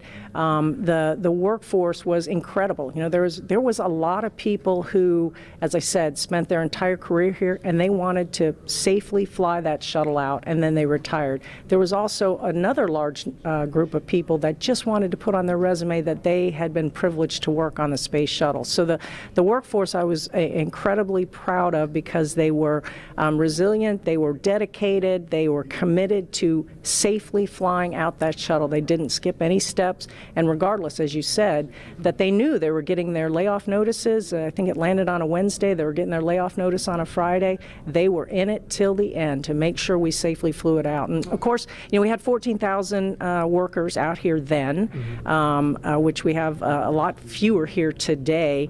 And of course, our guest operations, you remember those last shuttle flights, everybody around the country wanted to be a part of that experience. And we at the center really leaned forward to maximize how many people we could get both on site, and never mind how many people were lined up at the beaches all along the river to watch that last flight. And of course, today with COVID, unfortunately, we weren't able to have any on-site guest operations, which was pretty sad for this historic flight. But I'll bet that there's a ton of people watching from the beaches or from even their TV as we launch here today. I'm sure there is, and tribute to your leadership and Bob Cabanas as well. Getting things turned around here as a multi-user spaceport, getting the commercial entities in here. We appreciate all that you've done to make that happen. Janet Petro, appreciate you being here. Thank you, Daryl. All right, Marie, we'll toss it back to you. All right, thanks, Daryl. And as NASA and SpaceX have worked for years to get to this moment, today's mission opens the door to an entirely new era in human spaceflight, not only for astronauts, but someday for the general public as well. From the beginning, it has been our mission at SpaceX to help make humanity a multiplanetary species. And today's mission is an important step towards that goal. The key to opening up space access for people like you and me is reusability. Without it, traveling to space is just far too expensive for the average person to do. Imagine how expensive a flight from LA to New York would be if you had to throw the plane away after a single trip. A lot. Yeah, exactly. That ticket would cost hundreds of millions of dollars, and almost no one could ever afford to fly. Both the Dragon spacecraft and the Falcon 9 rocket are designed to be reusable, which not only improves the reliability of the vehicles in that they're flight proven again and again, but it also drives down cost. This is essential to enabling not just a handful of people, but rather hundreds of thousands of people to get out there and to explore the moon, Mars, beyond. And I, for one, it is my dream to visit Jupiter's ocean moon, Europa. Leland, you're one of the lucky Earthlings that's had the opportunity to get off the planet and go explore. Where would you like to go next? Lauren, I think I would like to go to Mars and, be there for, about a year each way and then a year on the Martian surface. But the one condition I would have to have, my pups would have to go with me because it's about exploring new places, but taking your family with you. We have these crewmates that are people that you get to know and love, over a course of training, but it's nothing like having your family with you. And I think that's something that we're going to be seeing in the future, people living and working on other planets as a family. I think there are a lot of people who want to see your dogs with you in space. Well, we've seen them in an official portrait. I know that the dogs came in with you to take a picture in your spacesuit back in the day. Yeah, it is. Well, we kind of snuck them in. No dogs allowed at NASA. Well, they had their moment. They sure did.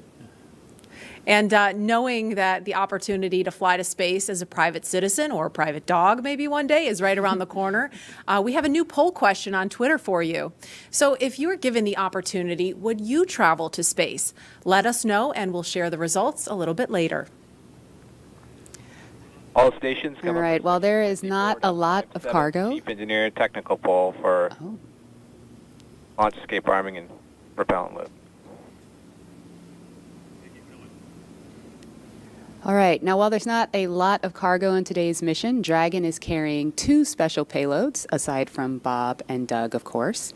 The first is a series of custom art pieces entitled Humankind by Los Angeles artist Tristan Eaton.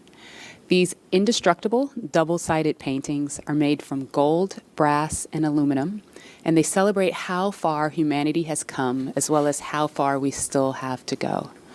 It includes a beautiful homage to the Saturn V rocket, as well as a nod to Bob and Doug's current ride to space. You can find more images and information about these pieces on SpaceX's social channels. Next, in the spirit of inspiring the next generation of explorers, we wanted to celebrate the class of 2020, from kindergarten all the way through graduate school. SpaceX and NASA invited students from around the world to submit their photo to fly on America's first human spaceflight in nearly a decade. Each graduate's photo was used to create a mosaic image of the planet Earth, which we printed and is being flown aboard Bob and Doug's flight on the Crew Dragon spacecraft. We received nearly 100,000 photos. So thank you and congratulations to all the world's graduates. I am so proud of what we're doing today. And I think about regular people flying in space on a SpaceX rocket one day. When I first went to space, I thought my primary task of installing the Columbus laboratory would be my aha moment, but it was when Peggy Whitson invited us over to the Russian segment to have a meal. She said, "You guys bring the rehydrated vegetables, we'll have the meat."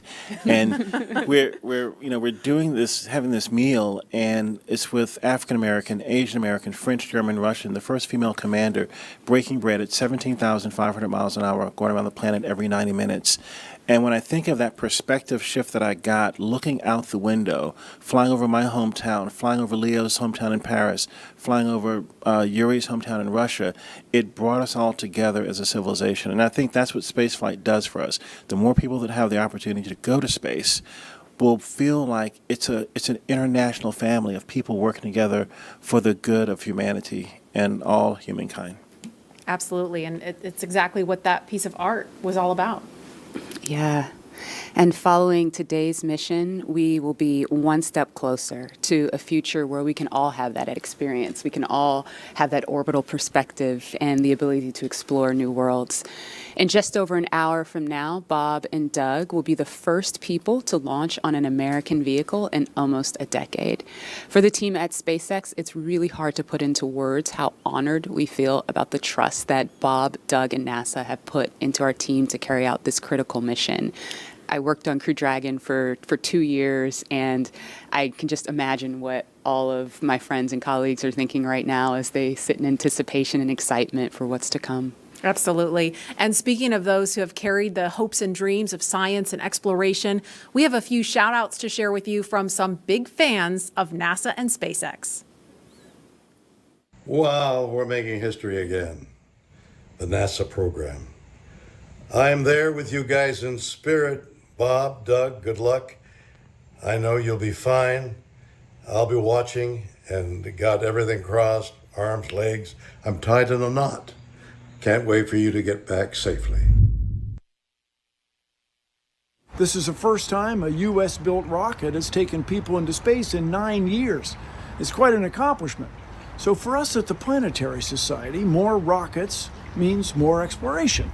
More people in space means more exploration. More countries involved in the endeavor of spaceflight means more exploration. This is how we know the cosmos and our place within it. So congratulations, SpaceX. Here's wishing your team, and the crew especially, a safe journey and the joy of discovery. Let's go. And a big thanks to William Shatner and Bill Nye for those well wishes. And while we're keeping an eye on the pad, we want to bring in NASA astronaut Rex Walheim. If that name rings a bell, it's because he flew 3 space shuttle missions to the International Space Station, including the final one by Atlantis, STS-135. He was one of the last 4 people to ascend the tower at Pad 39A and head to space. And he currently is Deputy Director of Safety and Mission Assurance at Johnson Space Center in Houston. Rex Walheim, thanks for joining us. You and Leland actually flew together. Hey, Rex We did. dog. Great flight. Really enjoyed flying with Leland. Hey, old dog. Rex, you flew on the final shuttle mission, we said STS-135 with Doug, in fact. What's it like seeing him in Crew Dragon right now?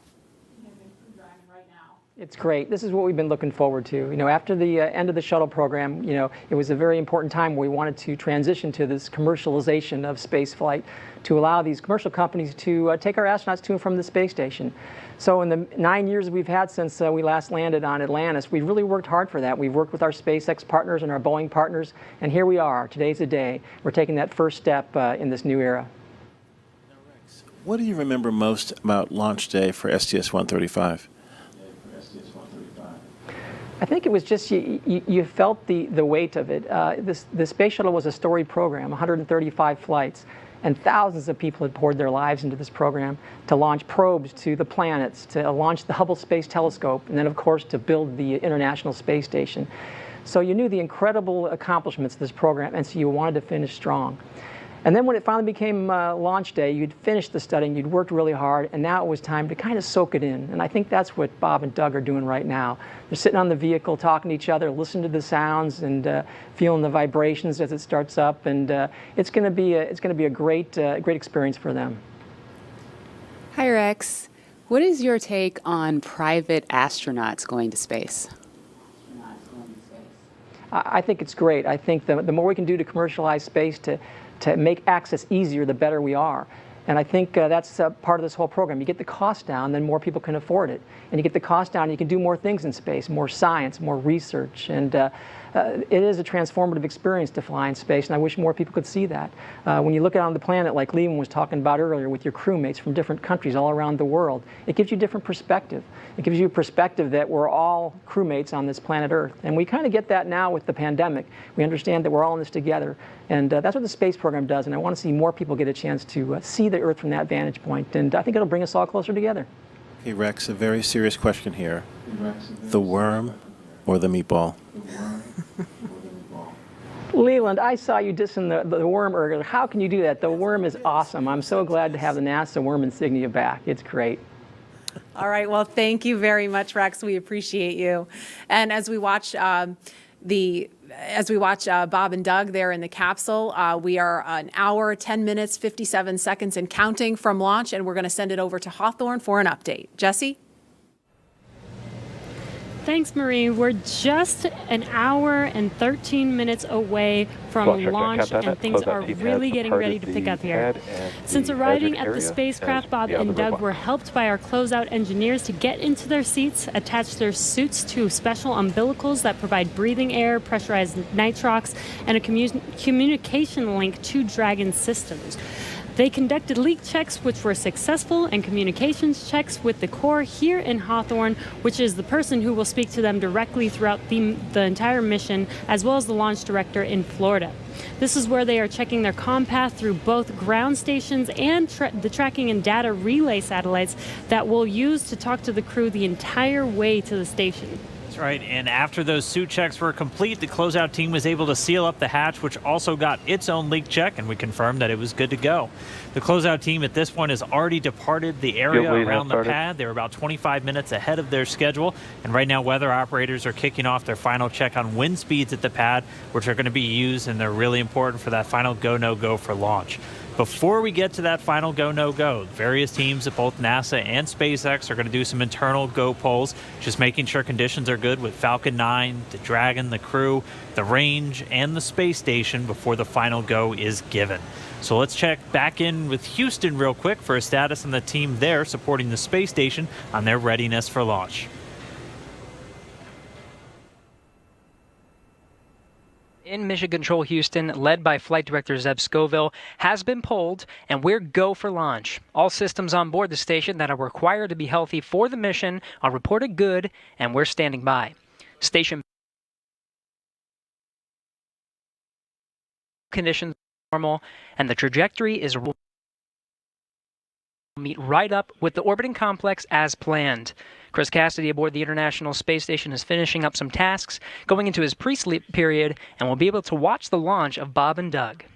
Mission Control Houston will largely be in a monitor mode for the first 18 hours of the flight, with the team here really jumping into the mix tomorrow when Dragon gets in range of the International Space Station and we begin integrated operations. So I'll send it back. Everything's green on our board from the International Space Station. Go Falcon 9, go Dragon, and Godspeed to Bob and Doug. All right, thank you, Gary. If you are just now joining us, you picked a really good time because we are 1 hour, 8 minutes and counting away from launch. And this is our coverage for this mission known as Demonstration Mission 2 or DEMO-2. Liftoff time still holding for 4:33 p.m. Eastern, tracking no issues with Falcon 9 or Dragon, and we're still waiting for that weather to hopefully cooperate. We're still tracking a few things like precipitation and flight through clouds. We're hoping that clears within the next 20 minutes or so. Over the last 3 hours, our crew members, Doug Hurley and Bob Behnken, donned their SpaceX suits in the historic crew quarters suit-up room and made their way out to Launch Pad 39A. They walked out of the crew quarters building just as every astronaut to fly from this spaceport has done since Apollo 7. They were transported to the pad where the crew now on board the Crew Dragon spacecraft, and we're continuing to get views of them inside that cabin live. Today is a historic launch. It will be the first time a commercially built spacecraft will launch people into orbit, and the first time since the U.S. has sent people to the space station from American soil since 2011 with the retirement of the Space Shuttle program. Over the next hour, we will conduct a series of polls to get ready for launch, have Bob and Doug arm the launch escape system, and begin fueling Falcon 9. Launch is set for 4:33 p.m. Eastern. This will include a 12-minute flight to orbit and then a 19-hour flight to dock with the International Space Station at 11:30 a.m. Eastern Time tomorrow.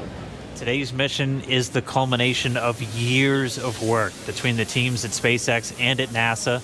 DEMO-2 is going to be an end-to-end flight test. We're going to start with launch today, go all the way to docking with the space station, and then when Bob and Doug come home, splashing down in the Atlantic. And this is going to be the final test for NASA to certify SpaceX for regular crew flights to the space station. And we've been hearing a little from the crew on board Dragon, which they are currently strapped into their seats, as you can see on your right screen.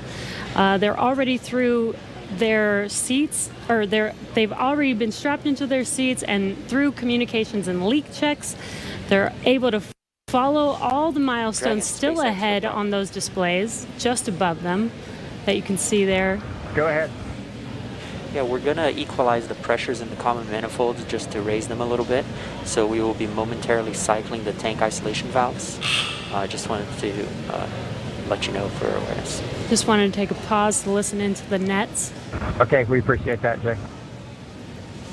So they'll be getting insight into all of the Dragon and Falcon 9 systems as we proceed towards launch. At T-minus 1 hour and 7 minutes, let's check in with John Insprucker for a status update on both of those vehicles. What's the update, John? Well, the good news is we've had a smooth countdown this afternoon. SpaceX team is working no technical issues on either the Falcon 9 or the Dragon spacecraft. For the Falcon 9, operators have they're actually still in work. They're going to complete in a few minutes propulsion checkouts that are being done on both the first and second stages. The team will be assessing their launch readiness with a final go, no-go poll. That'll come at T-minus 45 minutes, and that'll be followed by propellant loading starting at T-minus 35 minutes. Now, earlier today, Dragon operators performed a series of checkouts of Dragon's flight systems. The spacecraft is also currently go for launch. Our NASA crew, astronauts Doug Hurley and Bob Behnken, that you can see inside the Dragon capsule on the right-hand side of the display, they are currently going through the various screens, simple checks. Their hatch is closed, suit leak checks are complete, comm checks are good. The next major event for Dragon is going to be retract of the crew access arm that you can see on the left monitor up alongside the Dragon capsule. That's going to happen somewhere between 45 and 42 minutes before liftoff. Now, the big one right now is the range. The range is currently red for launch from historic pad 39A. Now, the air and the sea space is clear, and the worldwide network of ground stations, as well as the tracking and data relay satellites, they are ready to support Dragon as it heads into orbit. But the range is red for the weather. We recently did clear, we went green for lightning, but we are still violating several constraints. Rain, cumulus clouds, field mills, which is essentially you can tell that the atmosphere is energized around the launch site. We are expecting that we'll possibly clear that. We're going to hear a weather briefing at 1 hour, with the expectation that those conditions may clear shortly afterwards and allow us to move into propellant loading. Also, we've been releasing balloons. What we're seeing at the upper altitudes is conditions look good for Falcon 9 with Dragon. No concerns have been expressed by the GNC guidance team right now. Now, as a reminder, today we have an instantaneous launch window at 4:33:35 Eastern Daylight Saving Time, or just past 33 minutes after the upcoming hour. So we get one chance at it today. But currently, T-minus 1 hour and 3 minutes, just passing that. Falcon 9, Dragon, are go. The range is ready to support, but now we're waiting on the weather as we've been expecting all afternoon. Thanks, John. We've got an extensive history now of flying Falcon 9 from the Florida coast, and just last year completed a test run of the mission that we're less than an hour from beginning here today. Yeah, the purpose of that mission was to demonstrate Dragon's capability to safely and reliably fly to and from the International Space Station. The success of DEMO-1 was a really exciting moment, and it paved the way for today's mission, where we are just moments away, hopefully if we get that weather, from flying U.S. astronauts from U.S. soil for the first time since 2011. Dragon and Falcon 9 together have years of operational experience, or what we refer to as flight heritage. As I mentioned earlier, SpaceX has successfully completed 21 flights of Dragon to and from orbit since 2010, including 20 trips to the International Space Station. Not only have we conducted thousands of hours of testing, we've also enhanced and added a number of safety features to Dragon. Much of what was learned with the cargo Dragon was leveraged in the design SpaceX of this valve vehicle. cycling is complete, expected behavior, and wanted to hear if you were able to hear those. We actually did, Jay. We were just making a comment about that and heard some clicking, and Bob watched it on the systems display, so absolutely. Copy all. And that again right there, that's the crew talking to the Corps here in Hawthorne, California, who's going to be talking to them throughout their ascent uphill today. So they were just doing a quick checkout. Bob and Doug confirmed they were able to hear it. Sounds like everything's still good, so still no issues with Falcon or Dragon. Back to what we were talking through as we're describing these systems, a lot of what SpaceX did with Cargo Dragon has been leveraged into this Crew Dragon. The vehicle is designed to be fully autonomous, which means it can basically fly itself, but it also features a full manual override capability if the crew needs to take control in case of emergency. Many of the other enhancements help towards SpaceX's goal of reusability and less refurbishment time between missions. So let's take a closer look at some of these advancements. Standing at almost 27 feet tall from bottom of the trunk to top of the nose cone, Crew Dragon's composed of two main elements. We have the capsule up top, which is designed to hold the crew and any pressurized cargo, and then an unpressurized section known as the trunk on the bottom. And the nose cone at the top of the capsule protects the docking system as well as the guidance navigation control system, or what we call GNC. The nose cone opens for docking and remains attached to the Crew Dragon spacecraft, unlike the previous version of Dragon, and that helps towards our reusability Dragon efforts. SpaceX, we are at T-minus 1 hour. You are go for section 6. When ready, we report go for launch. SpaceX Dragon, we'll put section 6 in work. So the crew just has a couple checks, Copy. and when they are ready for launch, we're going to hear them report to the Corps that they are go for launch. Continuing to walk you through the Dragon spacecraft, opposite of that nose cone is the trunk. We can see it on the left-hand screen there, where it's kind of split right down the middle with the left side black and the right side white. The trunk provides an attachment point to Falcon 9, the Dragon capsule, and can carry any cargo uphill. On the outside, one half of the trunk contains a radiator that rejects heat from the active thermal control system into space using SpaceX's new picotiling technology. The other half contains solar cells that are used to charge the spacecraft's batteries during flight. SpaceX Dragon, Bob and I are go for launch. And you heard that call out right Copy, there. go for launch. Next up will be the go no go pull at T-minus 45. Bob and Doug are go for launch, and next up, We're holding in step 6.5. you're hearing it live from the nets. This is amazing, very exciting. The spacecraft is designed to accommodate up to 7 crew members with modular seats that can be removed and replaced by additional cargo. The seats are made of carbon fiber and will be custom sized for any crew members flying on board. And that control panel that's centered between the pilot and commander seats consists of 3 touchscreen displays, and that just again allows the crew to operate the vehicle and fly it manually, but also look at all of their procedures, relative position over the Earth, the space station, any alarms, alerts, anything that they could possibly want to do on Dragon is through those touchscreens. And lastly, our Super Draco launch escape system is a key safety feature of Crew Dragon, giving the crew the ability to safely escape from the time of launch all the way to orbit.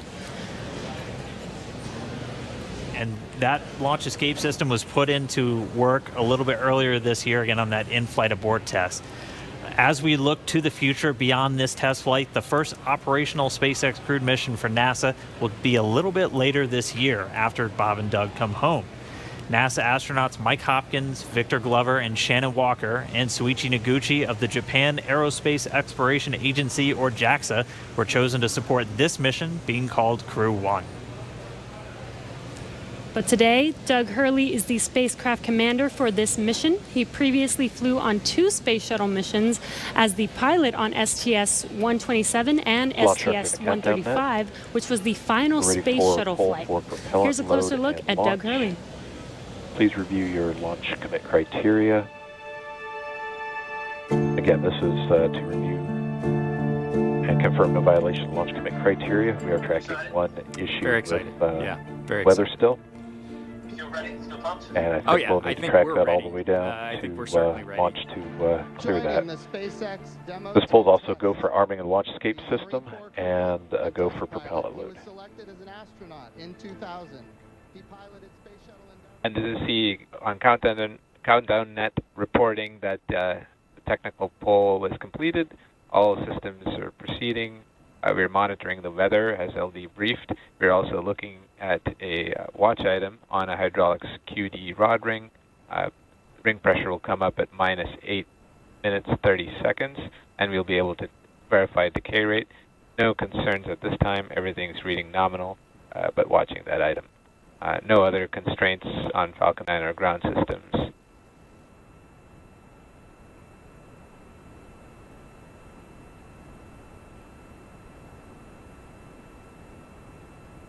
Stage 2 RP1 bleed is complete.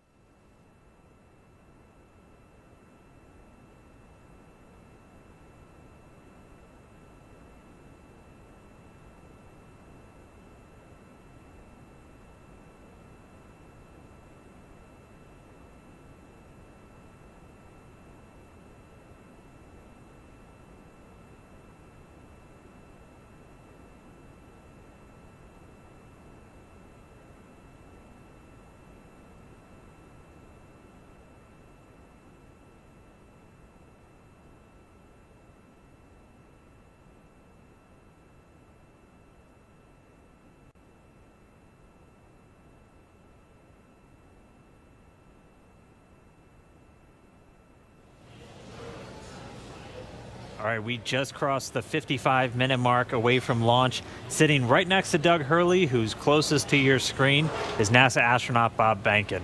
He is the Joint Operations Commander for DEMO-2, and Behnken previously flew on 2 space shuttle missions, STS-123 and STS-130, and also served a tour as Chief of the Astronaut Office. So here's a little bit more about the man who said testing out a brand new spacecraft is an astronaut's dream.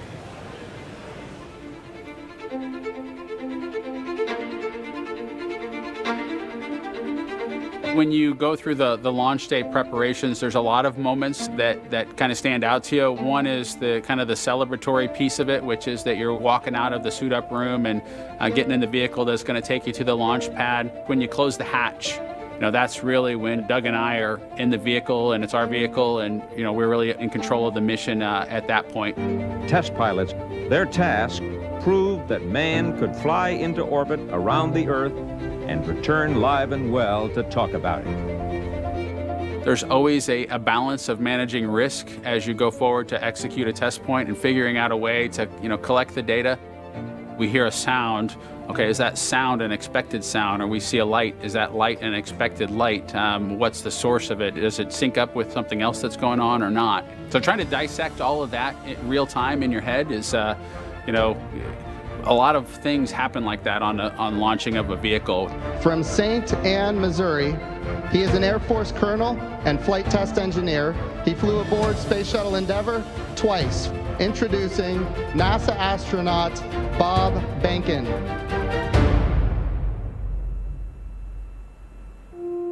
My career at NASA has kind of spanned a couple of decades at this point. I arrived with the class of 2000, went through the training program, primarily focused on the Space Shuttle and the International Space Station, learning those systems. Having launched a couple times on vehicles, you know, the second time was definitely different than the first time. You can feel a little bit guilty of, hey, should I study one more thing, or is there one more piece of information I should get? Am I really prepared or not? So that's definitely different between where I was on my first flight and where I'm at right now. It's been really interesting, I think, for both my wife and I to have gone through the process of seeing each other launch in space. I've seen her take that risk and had it be in front of her, and I've done that to her. And there's just something different about watching a rocket launch when there are people on board. You feel a little bit differently about the pit of your stomach, and I can only tell you it's multiplied significantly when it's somebody that you know, and then somebody, of course, that's a family member. It's even multiplied more.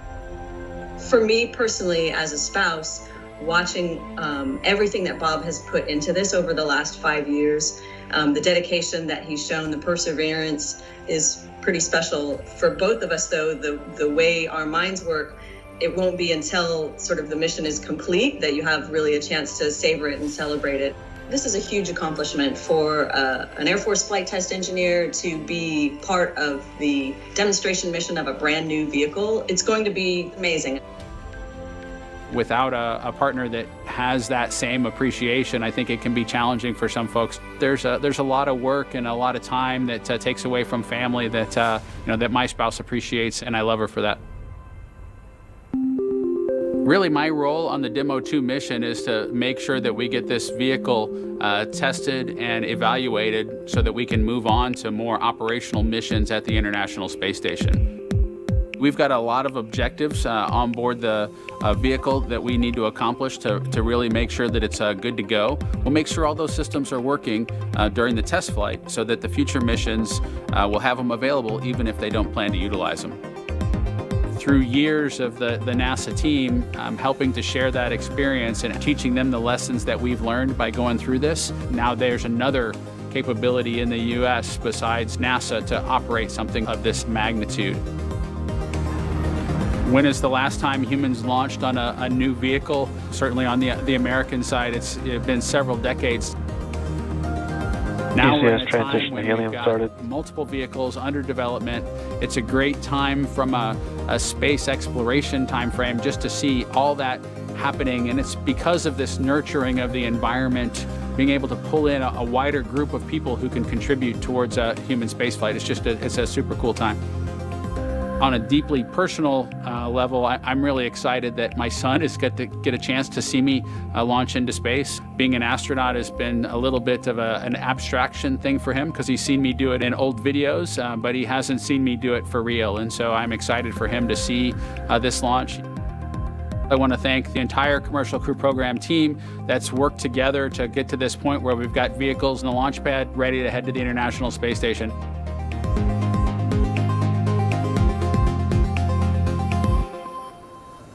We're just over 49 and a half minutes away from launch of the Falcon 9 carrying Dragon to the space station. Right now, the launch director and the launch team are preparing for a readiness for launch poll. In this poll, the 13 members of the launch team will electronically indicate a go for launch. This is also the go for propellant load. Now, we're going to hear that in a couple of minutes, so while we wait, we are tracking you watching from all over the country. We're seeing large numbers of you logging on or tuning in from coast to coast, as well as around the world. We want to know, is this your first time watching a launch live? If not, how many have you seen before? Tell us using the hashtag LaunchAmerica from your favorite social media website. As for me, this isn't my first one. I've seen a lot, but every one is exciting. Now coming up, we're going to go into a readiness poll, as I mentioned. Currently right now on other nets, the SpaceX launch director is checking to verify the Dragon team is ready and that the NASA launch management team is ready. They'll come back at about T-minus 47 minutes with instructions to the SpaceX Falcon 9 team to make their final assessments. Then they log into the procedure. It's a little different than the old days where you would hear a go, go, go, you know, position by position, all up and down the row. In this electronic age, everybody just clicks on whether they're go or no go. The launch director will then at T-minus 45 minutes summarize the end of the poll and will then provide instructions for the team. At the same time, we will begin getting ready for the crew access arm retraction, and we'll show you that on one of the screens that we've got up.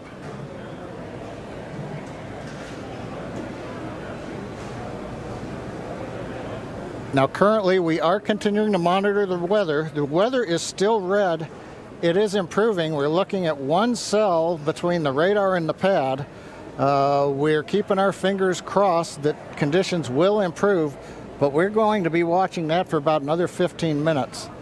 So it looks like we're going to be good to begin propellant load once we hear the polls, but we still have to get the get the range green so that we can actually do the launch in just 47 minutes from now.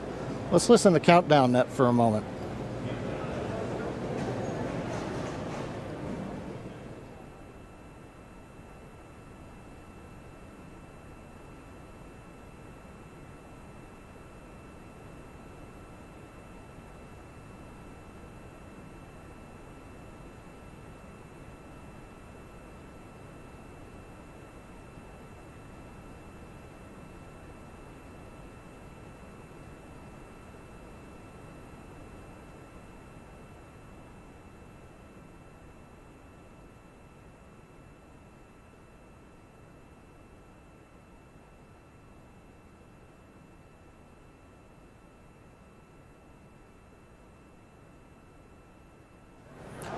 Right now, coming up on 46 minutes, 10 seconds before launch.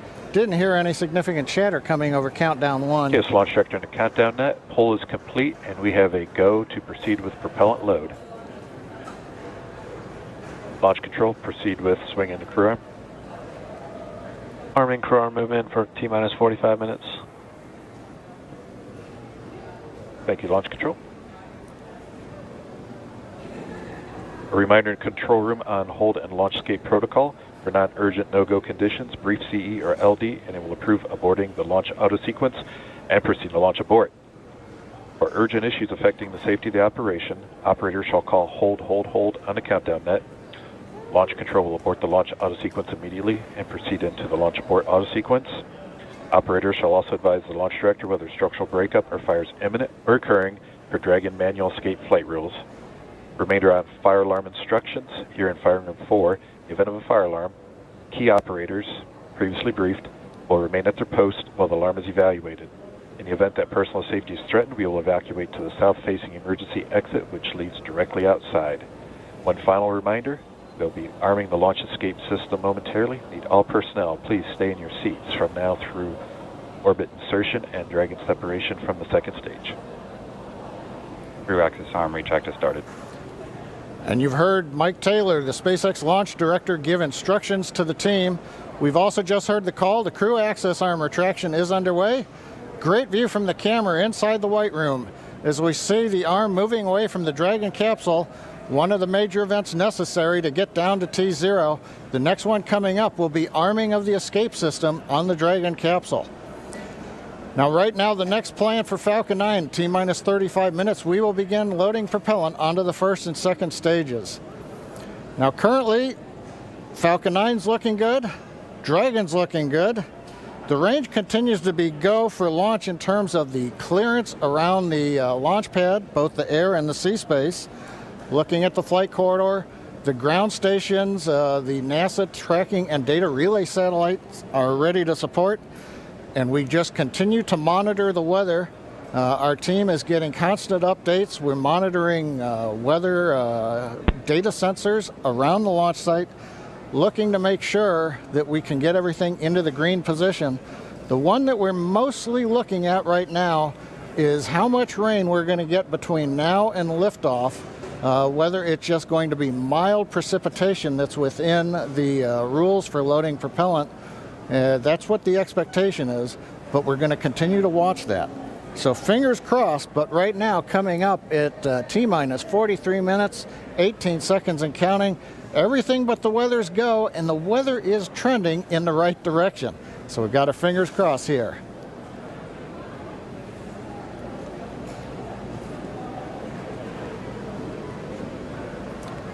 At this time, we're going to send it back over to Kennedy Space Center as the action is picking up on the launch pad. Thanks, John I. Now that countdown clock is continuing to tick, and we are 42 minutes and 46 seconds away from launch. Now, as you just saw, the crew arm retracted. That is the last major visual milestone before liftoff. And we should be hearing out on the net soon confirmation that the launch escape system is armed. When that happens, all 8 of the Super Draco throttle valves are opened, which means that those engines can ignite. For section 7. Okay. So that means those 8 throttle valves are opened, and if those Super Dracos needed to fire in order for a Dragon to escape off of the pad, they could. And so things running just a little bit ahead of schedule right now. Fuel bleed is complete.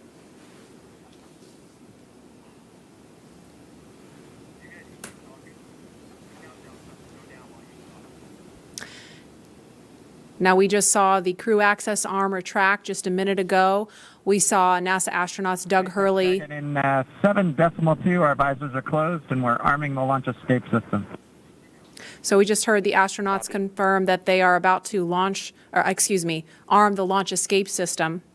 That happens just before fueling begins, which we expect to happen in just a couple of minutes. We saw Bob and Doug suit up a little over 3 hours ago. Then we watched them drive out to Launch Complex 39A. They were assisted by the SpaceX ground team with Crew Dragon ingress. That happened a little before 2 o'clock this afternoon. And then we saw the spacecraft hatch close. And again, just a minute ago, we saw the crew access arm retract. We just heard that the crew armed the launch escape system. And in just a few minutes, we are going to hear the call that they have started propellant loading.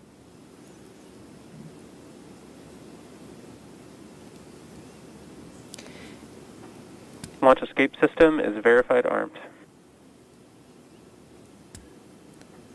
So we just heard that verification that the launch escape system is armed. We're switching to Jan 2.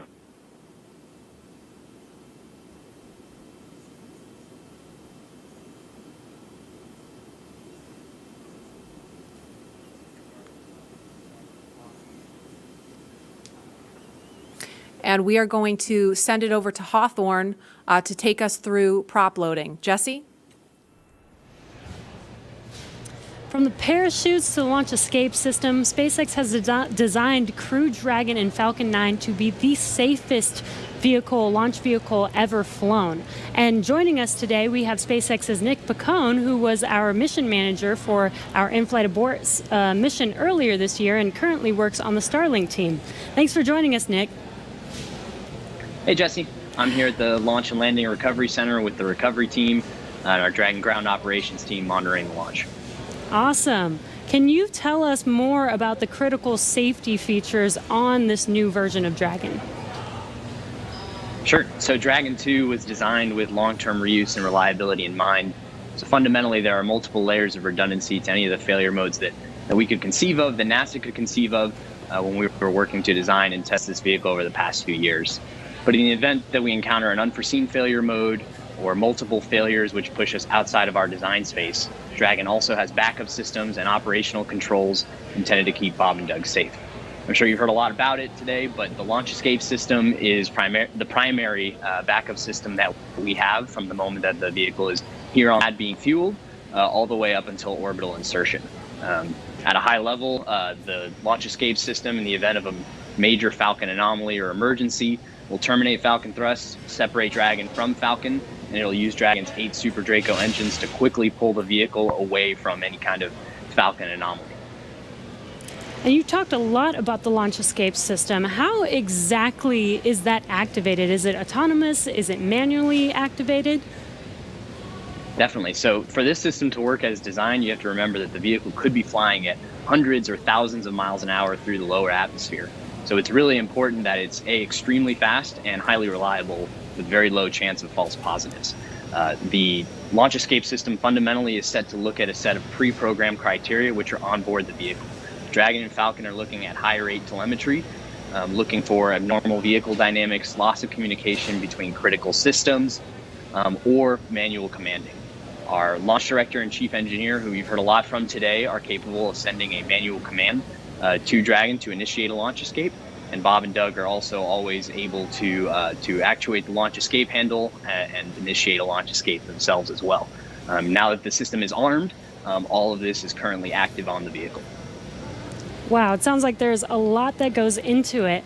And we did have an in-flight abort test earlier this year to test this out. Can you tell us what we learned from that test?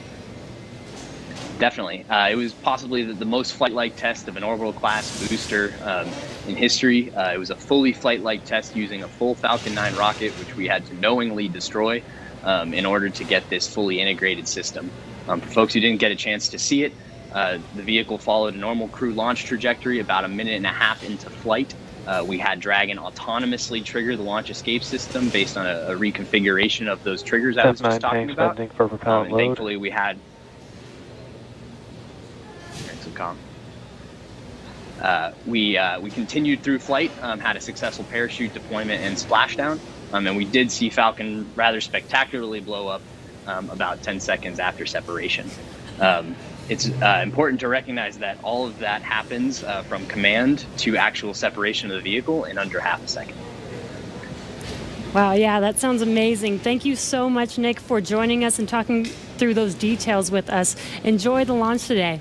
So we're going to send it back to KSC with Lauren. Thank you, Jesse. We are about a minute and a half away from propellant load. At T-minus 35 minutes, we should hear the call out on the nets that propellant load has started. So that's about a minute and 13 seconds away.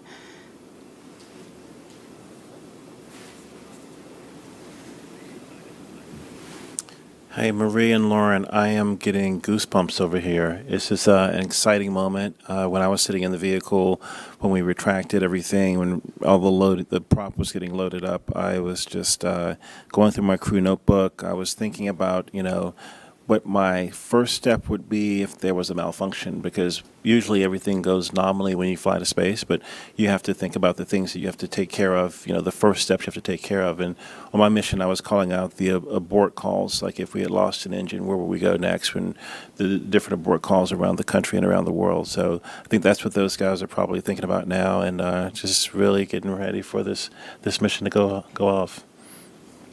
Absolutely. And we're just now about 20 seconds from when we expect propellant loading to start. Again, that's fueling of the rocket.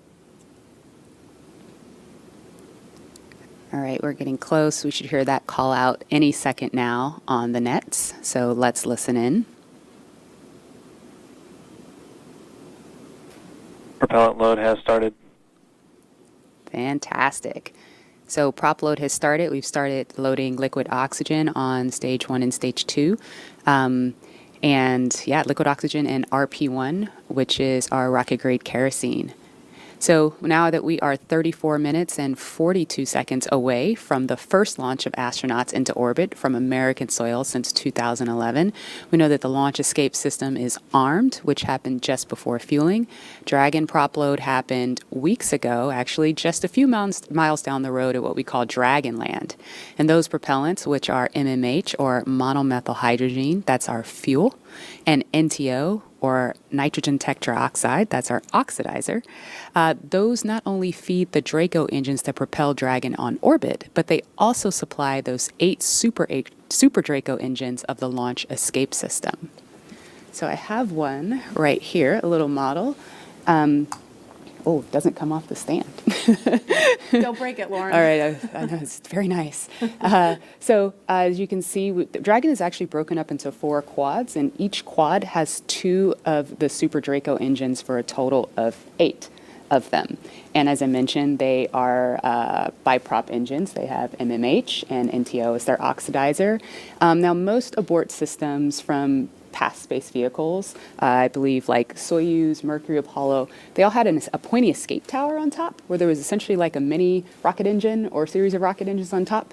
And if they weren't used, that escape tower would have to jettison itself from the vehicle. If it was used, it would be used to lift the vehicle off of the rocket. Well, Dragon is a little bit different in that its escape system is actually integrated into the vehicle, and that's great for a couple of reasons. One less thing you have to jettison on a nominal flight, and so they're pretty dormant, just those throttle valves open unless they're used, and hopefully they never have to be. And yeah, I mean, the other thing that offers you is the ability to escape from the pad all the way to orbit. Because if you jettisoned your escape system prior to that, you couldn't. So yeah, that's little Dragon there. Again, right. New era, much safer design. Yeah, absolutely. Thanks for walking us through that, Lauren. Again, the launch escape system is armed. That protects Bob and Doug so that if something were to go wrong, they can shoot off of the pad away from the rocket and parachute to safety in the ocean. That is such a crucial safety capability. And so now we want to go over to Hawthorne for an operational update with John. Thanks, Marie. We are counting down those final minutes. Everything is still looking good on the Falcon 9 and the Dragon vehicles for an on-time launch, but weather is trending the wrong way right now. We're keeping our ears open in case we hear that the weather is going to be no-go for the rest of the count. Right now, we are counting down at T-minus 32 minutes. Stage 1 locks and Falcon 9 RP1 did flow rates begin are nominal. propellant load at T-minus 35 minutes, right on time. The propellants we use on Falcon 9 are a fuel, which is rocket-grade kerosene, also called RP1, refined petroleum. We use an oxidizer, and that's the super chilled liquid oxygen, or LOX as we call it. Those two propellants come together, but they don't light, so we need an ignition source to complete the fire triangle. For this, Falcon 9 uses a fluid called T-tub. You might see that just before first stage ignition, or maybe later in the second stage ignition.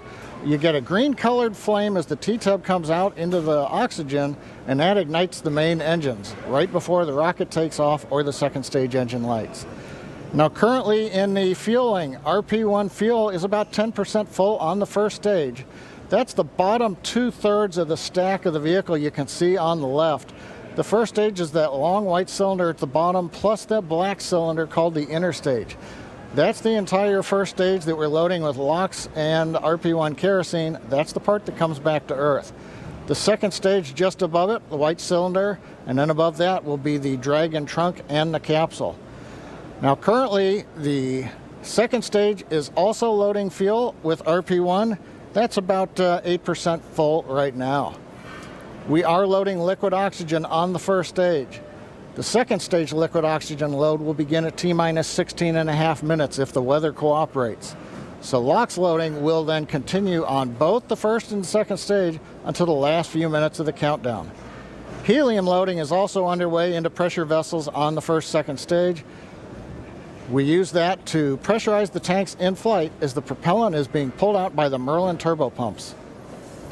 Dragon on board the spacecraft. You can see the astronauts are monitoring systems while propellant is loaded into the Falcon 9. Now when we Stage flew 1 cryo-helium load the has first started. demo flight last year and then the in-flight escape test earlier this year, the sounds inside the Dragon capsule were recorded. So as part of the training, the sounds of the propellant loading were played back to acclimate the crew to what they're experiencing now. I'm listening to some discussion on one of the back nets, trying to track where we are with the weather criteria. We're just passing another weather gate right now, trying to see whether or not the conditions are go. In certain situations, when the weather is no go, you have to wait 30 minutes, and we are now inside of 30 minutes. But if the cloud moves away, if the conditions improve, we may be able to continue the countdown for another 14 minutes and reassess. So we're waiting to see whether or not we can continue the count. Currently we are. The range, they're ready to support with no problems in the air and the sea space area. But again, the weather, that's the one that's looking bad, and we're going to continue to listen. And as a reminder, today we have an instantaneous launch time. So at this point, if we hear a hold for any reason, we're going to have to stand down and target our backup launch opportunity on May 30th.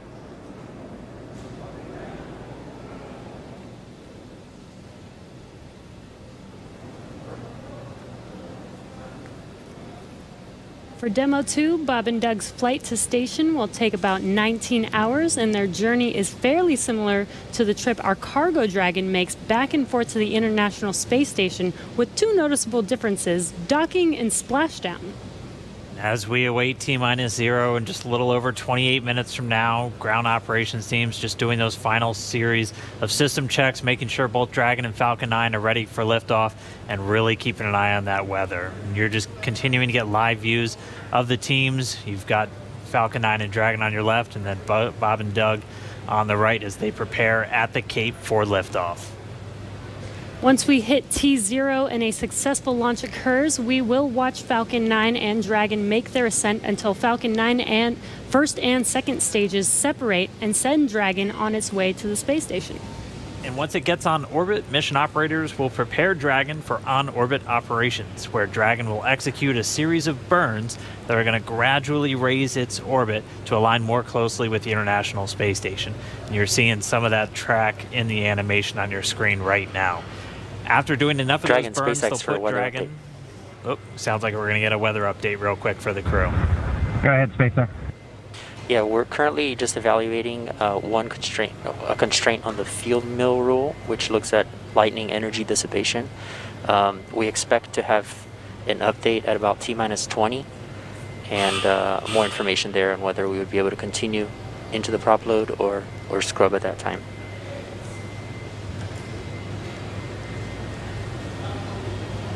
Okay, Jay, thanks for the update. We appreciate it.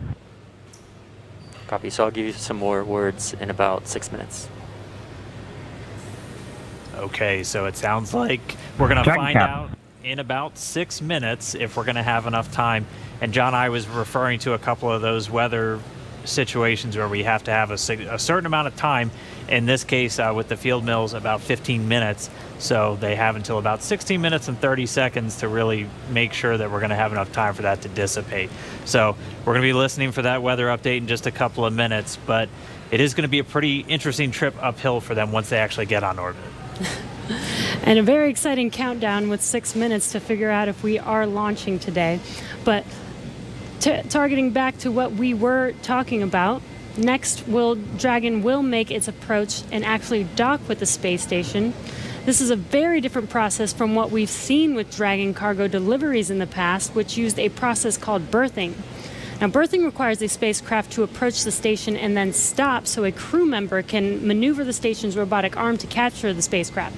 Docking on this version of Dragon can be done autonomously. Stage 2 cryo-helium load started. Autonomously with no crew aboard the station. It's typically a faster process, both when arriving and leaving, but it does still require pinpoint accuracy to approach safely. Once captured, a spacecraft then gets attached to a common berthing mechanism. It's the same type of port that we use to connect each of the modules together on board station. It's a little bit slower process than docking, but the hatches are significantly larger than docking ports, which makes them perfect for bringing up large cargo items. And Dragon will spend up to 120 days docked before preparing to return home. Following successful completion of Dragon's test objectives and cargo loading operations, the crew will close out the cabin, perform final system checks, and configure the vehicle for undocking. Once the automated undocking sequence is complete, Dragon will complete 2 departure burns using its Draco engines, pushing it away from the space station.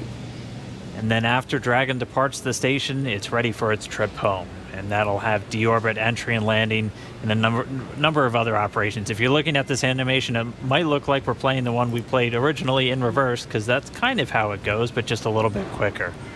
All of the operations following the final departure maneuver will include things like trunk separation, closing that nose cone again, executing a deorbit burn, and once they're inside the atmosphere, deploying drogue and then main parachutes, and then finally splashing down off the Florida coast, at which teams will move in, get Bob and Doug up out of the water and get them out of the capsule once they're on the boat. So we have 4 minutes now until we get that next expected weather update. Let's go down now to the team at Kennedy. Murray? All right, thanks, Dan. If you're just joining us, we are now T-minus 23 minutes and 48 seconds from the first launch of astronauts to the International Space Station from U.S. soil in 9 years. We're going to find out in less than 4 minutes if the weather looks good for that. And this will mark the beginning of a new era where more people will be able to fly to space than ever before. In fact, we took a poll a little bit earlier to ask you if you had the opportunity to fly to space, would you go? And 86% of those of you watching answered that you would go to space. That's an incredible number. I think, realizing that you don't have to be a military astronaut or a NASA astronaut to fly in space. You can be a regular civil, just a regular person going up to space on a SpaceX type rocket. So I think that's why the numbers are so high. Yeah, and we are really thrilled to see all the folks watching along online. I know we certainly hope that that this is a go, but we're going to hear a little bit of a weather update in less than 3 minutes now. And Leland, I know they're waiting for a weather update, and they've come, almost all the way down the count. What do you think Bob and Doug are thinking about right now? We on STS-129, we were having some weather problems, and I think we were getting close to the countdown, and then it seemed like the sky just cleared up right above our heads. We saw it, and we knew where we were going. And, we always know that, you can have any types of delays, fuel prop delays, all kinds of things that can happen, but we've trained over and over and over again for these types of scenarios. And so, we want to be safe. We want to be safe for our families, and we'll, do this another day if it doesn't work with the weather. I love that John I. always says weather. It's that thing that everybody talks about, but no one can do anything about it. I know. And it is this interesting thing of just, succumbing to Mother Earth. She's going to tell us if we can go or not today. Right. Yeah. Well, if it happens, look at it this way. Bob and Doug got one really great rehearsal in, right? It's always best to practice and practice and practice, yes. So again, we're less than 2 minutes now from that weather update that is going to go directly to Bob and Doug, and we will quiet down so we can listen in for that, because I know we can't wait to find out what that is. And those of you watching that have been following along, we are eagerly awaiting to hear whether the weather is going to be a showstopper today.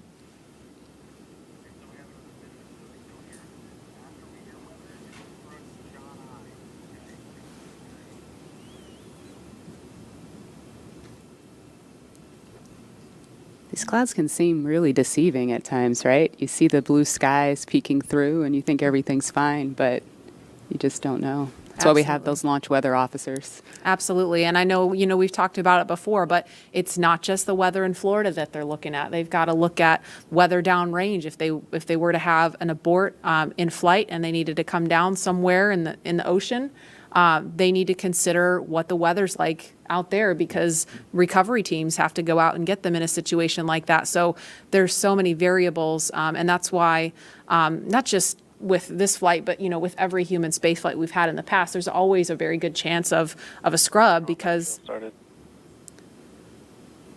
you do have so much criteria that you have to meet. And we're going to listen in now. We're just seconds away from a weather update. Stage 2, RP1 load complete.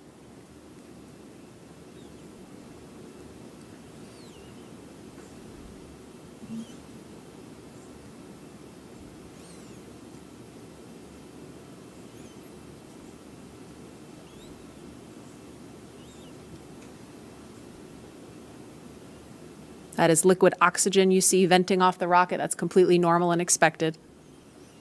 We're standing by for a weather update.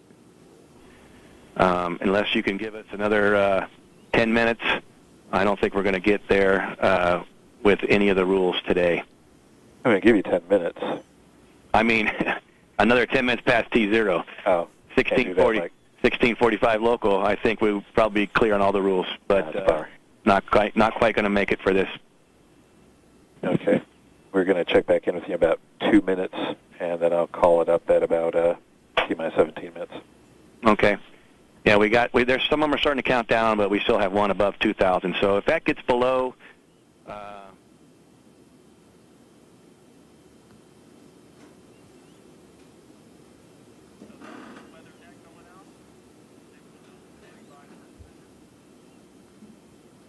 And that didn't sound great right there. That was the weather net going out, but we're still standing by for a final decision.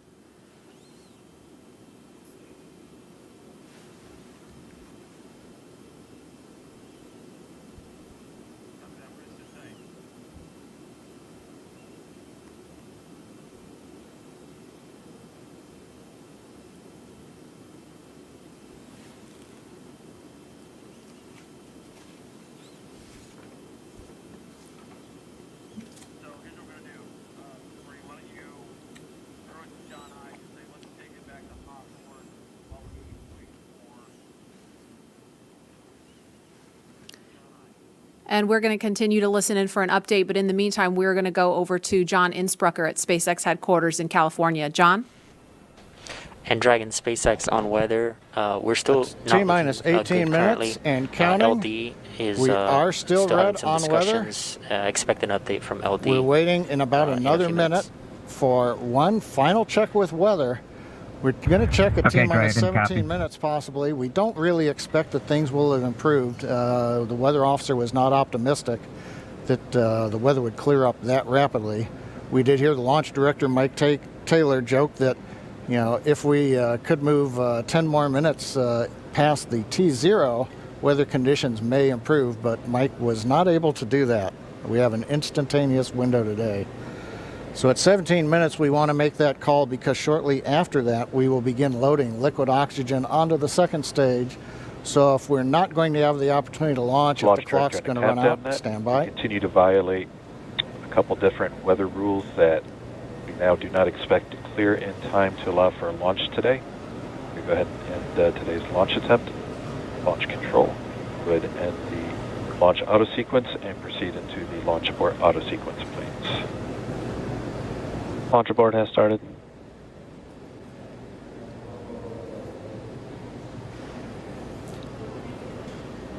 And Dragon SpaceX, unfortunately, we are not going to launch today. You are go for 5.100 launch scrub. 5.100. It was a good effort by the teams, and we understand, and we'll meet you there. Copy all. We've heard the call from the crew. They have been informed. Launch director Mike Taylor has called a scrub for the day, and we got the feedback when the Dragon team informed Bob and Doug. They said we gave it a good try, but they understand, and we are here to try another day. So right now we did officially hold the clock. It looks like at T-minus 16 minutes, 54 seconds. The launch automatic sequence that controls the Falcon 9, the loading of propellants, the cycling of valves, that is also stopped. We now proceed into what is a normal scrub sequence for us. We practice this every launch.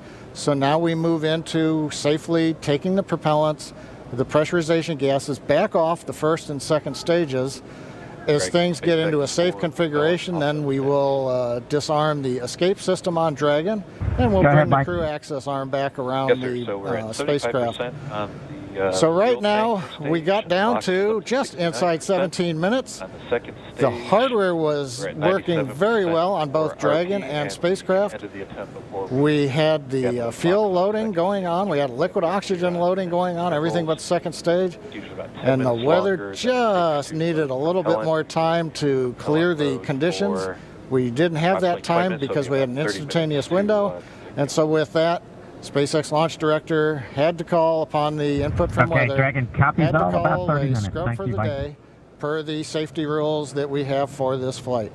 So right now the team is undergoing the post-scrub operations on both Dragon as well as Falcon 9, working with the range. No issues being reported right now as we start to go through that sequence. Everything looks good. And Dan, we had a good webcast going here until the very end. So, you know, we'll look at it as now we've had another great dry rehearsal. Last Saturday we did a dry one, I should say, and today we've done a wet dress rehearsal. But sorry, we just couldn't get there, Dan.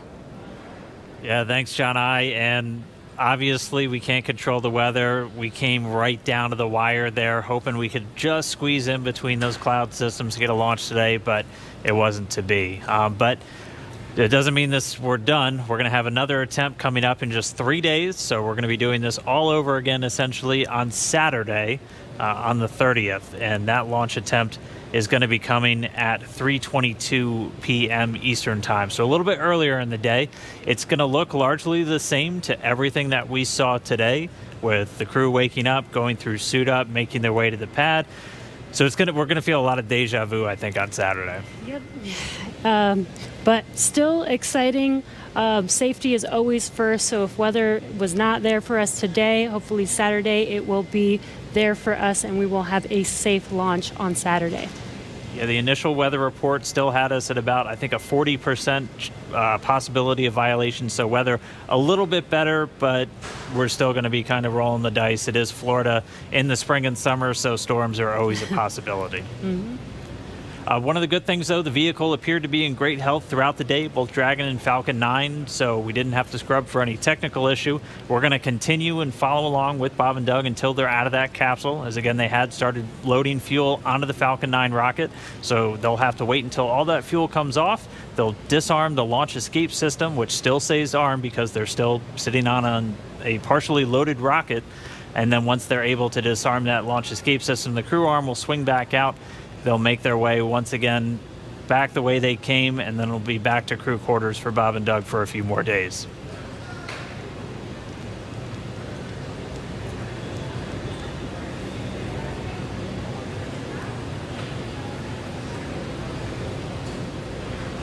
But if you're just now tuning in, wondering why we're not still counting down, we did have a launch scrub today. We were just a little under Stage 17 1 LOX minutes. and fuel flow rates are nominal for offload. Expecting about a 40-minute offload time. And so that call out, the LOX, the liquid oxygen fuel pumping out of the first stage of the Falcon 9, everything looking good with that. Expecting about 40 minutes for all that fuel to come off. So again, once that fuel comes off, Bob and Doug will be able to disarm the launch escape system, and that crew access arm will swing back out. They'll be able to make their way back down and then over to crew quarters. So unfortunate scrub today because of weather. That was the one thing we were tracking from the moment we started today, watching Bob and Doug get suited up for their launch. We did abort today's launch, or scrub today's launch, with a little under 17 minutes to go until our T0 time, which was 4:33. So that's going to move us to our next attempt, which is coming up on Saturday, and that time is going to be 3:22 p.m. Eastern Time, so a little bit earlier in the day for Bob and Doug and for everybody else watching around the world. They're still going to have a 19-hour flight to station if that's when we launch, and a lot of the stuff that we saw today is going to look very similar, but we're just going to have to try again, cross our fingers, hope for a little bit better weather the next time. And again, this goes with every launch. We do track everything all the way down to T0 to make sure that everything is go, making sure that the range is go, weather is go. So this is standard procedure. We always tend to make sure that we have a backup day, launch day, in case we do have scrubs like today. So this is pretty normal and standard. Nothing to be worried about. Again, we do this for the safety of our vehicles, as well as today we had astronauts on our vehicle. So even bigger reason for us to make sure that we have safe weather for them to fly. And just a reminder for everyone still tuned in, it takes about 40 minutes for all of this propellant to come off of the Falcon 9. And while it is offloading that launch escape system on Dragon, which is designed to pull the capsule away if there's any issue with the rocket or anything on the pad, that is still armed. So we're going to continue to stay with this until all the propellant's off, and then we'll see the launch escape system get disarmed. Bob and Doug will be able to open up their visors again. The crew access arm will swing back out and link up with Dragon, and they'll make their way off and then down the tower at the pad. But if you're just now tuning in, no launch today. We did have to scrub because of weather. We're going to be moving to our second attempt on Saturday, just a little bit earlier in the afternoon. Just going to continue to stand by as this propellant comes off. We heard a call that everything was going nominally or as expected so far. And then once all the propellant's off, we should see Bob and Doug make their way out of Dragon shortly after.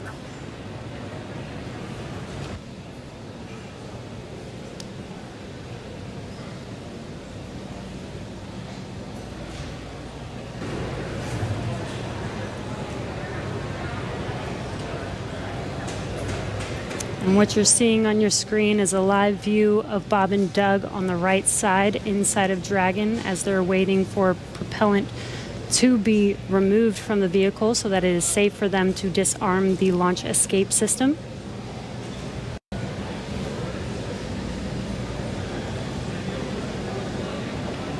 And this will take a bit of time, so we are going to stay live with you to watch this as they exit the vehicle eventually and come down from standing down on launch today. Up until the point of the scrub, we had a really clean countdown, weren't tracking any issues with Falcon 9 or the Dragon spacecraft, so always a good thing to see. We did have to scrub because of that weather. To be a little bit more specific, we were still in violation of one of the weather criterias. It was the strength of electric fields in the atmosphere that the 45th Space Wing and other weather operators are monitoring around the launch pad. And that's one of those rules where we need a certain amount of time if we're in a violation. In this offloads are case, nominal, ropely 50% on stage 1 LOX and fuel, 85% on stage 2 fuel. So the propellant offload on Falcon 9 continuing to go well. But we needed a little bit more time if we were going to be able to clear that launch weather constraint. And since we do have an instantaneous launch window today, we weren't able to make it. So we hope for better weather coming up on Saturday, where again our next launch attempt is going to be at 3:22 p.m. Eastern time, and we'll be able to go through everything. I mean, we saw them get suited up. They had a great ride out to the pad. All of their initial checks on both the suits with pressure checks and communication checks went well. Able to get the Dragon hatch closed, the launch escape system arm, and Falcon 9 started its fueling. Just not able to make a good weather window today.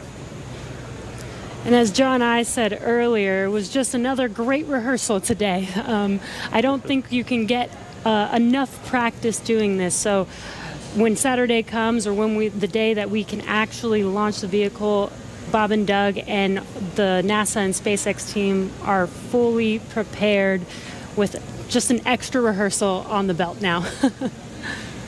Yeah, as we had talked a couple of times throughout our countdown, the weather is a lot more complex when we're launching humans. You have some more stringent requirements in place, not only around the pad, but in the case of this launch today, we were also looking at whether the entire ascent corridor, as we call it, so basically the entire way that they were flying up the east coast of the United States in this launch today, we're monitoring that weather because those are areas that if they have an ascent abort, or basically Dragon firing off of the Falcon 9 while they're flying into space, we have to make sure that conditions are good in the sea states around those areas, just so they're not going to be landing in the middle of a hurricane, which we did have a tropical storm forming right off the coast of South Carolina today, just to help complicate things a little bit.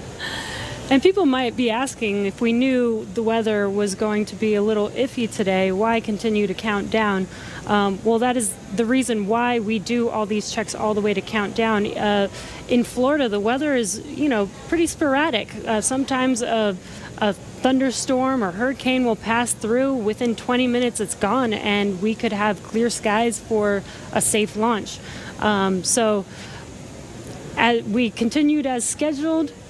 Standard procedure again to just continue to monitor weather all the way down to the last minutes of the count, and we see what happens. So today, unfortunately, we did scrub for weather, but we will attempt again this Saturday on May 30th.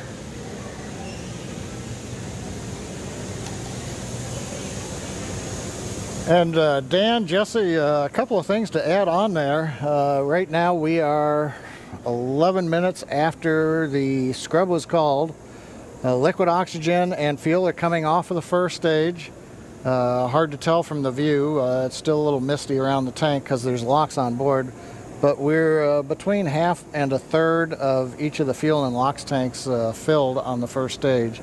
So propellant coming out right per plan. The second stage fuel tank is offloading. That's going slower, but it's also a smaller tank. It doesn't take very long to either load it or to offload it.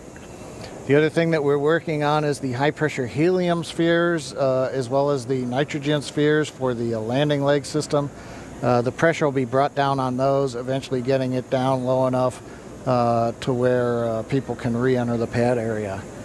So right now the team is preparing, once they get a permission, the SpaceX ingress-egress technician team will come back inside the caution area around the pad, make their way up when conditions are right, open up the hatch and assist the astronauts out of the Dragon.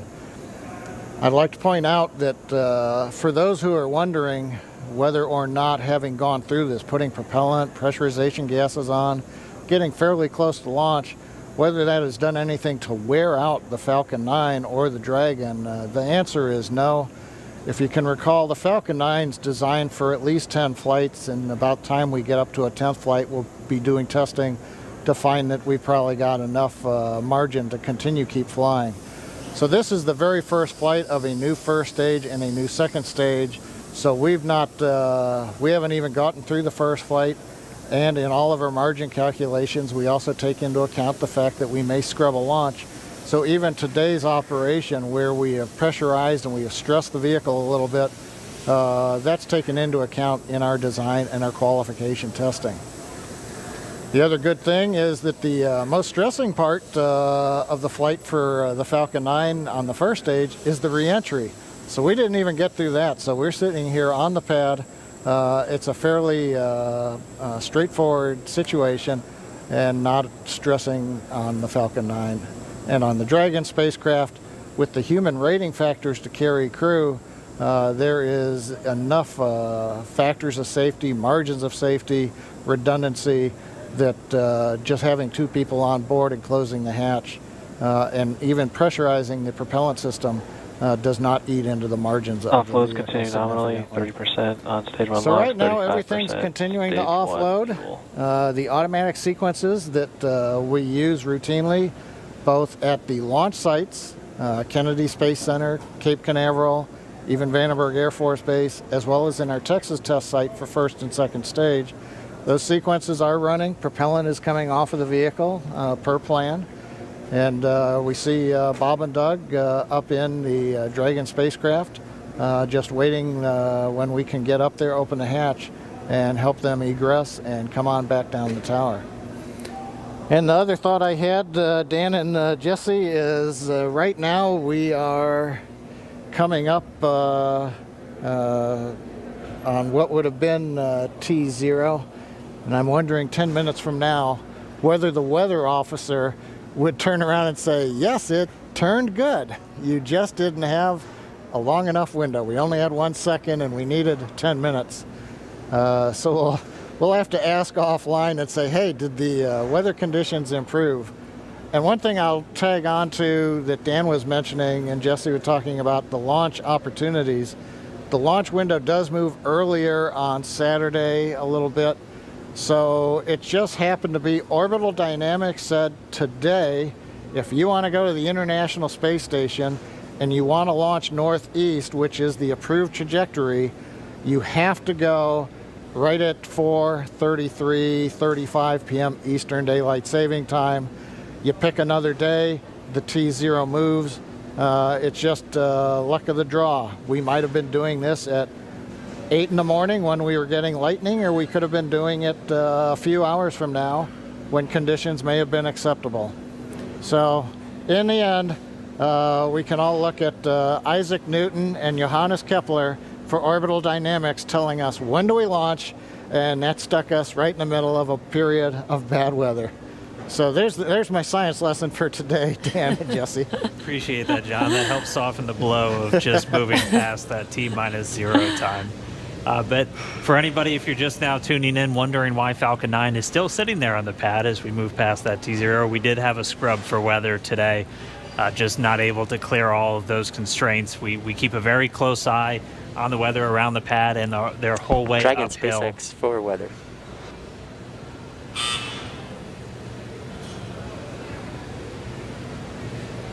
Right now, Bob and Doug are still inside of Dragon. Go ahead for weather.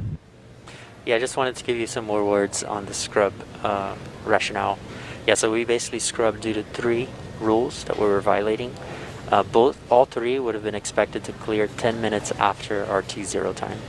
And those 3 were natural lightning, the field mills, and the attached anvil.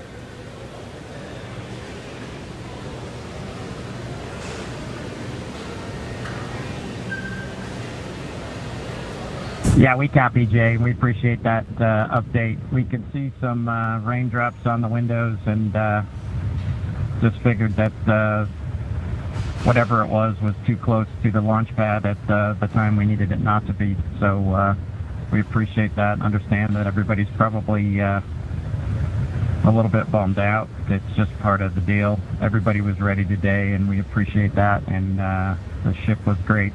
And we'll do it again, I think, on Saturday. Copy all, and yeah, we concur. And appreciate your resilience sitting there in the vehicle for us. We got the easy job. Nothing better than being prime crew on a new spaceship.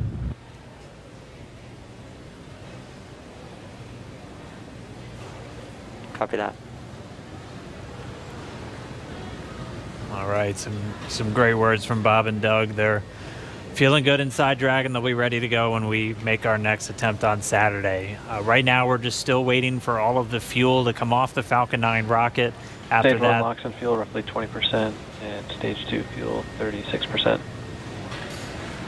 and so that call right there, we're still at a little over 20% on fuel, RP1, and LOX, liquid oxygen on the first stage, and then at about 26% on RP1 on that second stage. So again, it takes about 40 minutes once the process starts, so we should have right around 30 minutes or so until all that fuel's off. And then the crew will get to go to disarm the launch escape system. We'll see that crew access arm swing back into place, and they can begin to egress or get out of the Dragon spacecraft. And you heard it live, that weather update of what we violated. We were just 10 minutes off, unfortunately, but again, today was an instantaneous launch.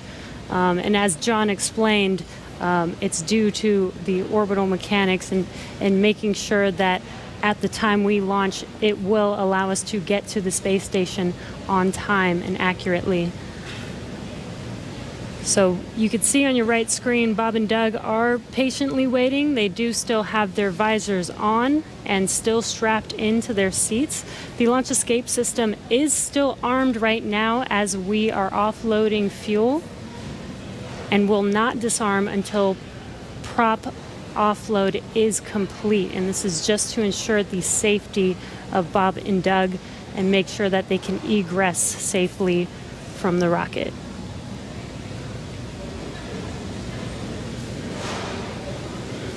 And just a reminder, today, just this first attempt, we're going to be right back here looking like on Saturday for attempt number 2.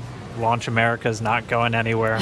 still on the track to get Bob and Doug into space, get this Crew Dragon up to the International Space Station. So it's always good. If you're going to scrub, probably rather scrub for weather than an issue on either Falcon 9 or Dragon. And we weren't tracking any issues with the flight systems throughout our countdown today. Everything passed with leak checks on the hatches and the crew suits. All the communications working great. All the teams were ready to go. So as John and I said, always nice to have a little bit more practice, and we'll be right back at it on Saturday. What would this launch be if it wasn't even more exciting to try and launch today, and now we have to push it to Saturday? Really got to build the suspense. Yes. So. Hey, Dan and Jesse. Another thought crossed my mind while I'm watching the diagram here showing fuel is just about off. First and second stage, we're down under 10%. LOX is also just about off of first stage. 10%. Yep, we're getting the announcement. Stage 2 fuels roughly 20%. Stage 2 fuels at 20%. Stage 1 LOX is under 10%. So just continuing to come off of the vehicle as expected. On the monitor, Bob and Doug continue with visors down. Their launch escape system is armed, as we've mentioned. If there is anything that were happen to go wrong right now, they still have the viable pad abort means, something that we demonstrated way back in 2015 on one of these webcasts when we fired the Dragon capsule using the 8 Super Dracos off of the launch pad and it splashed down offshore in the Atlantic Ocean. So they're staying there with the system armed until all the hazards are essentially removed and we bring the crew access arm around them. We're standing by a minute. We're going to listen to launch director talking to the weather officer.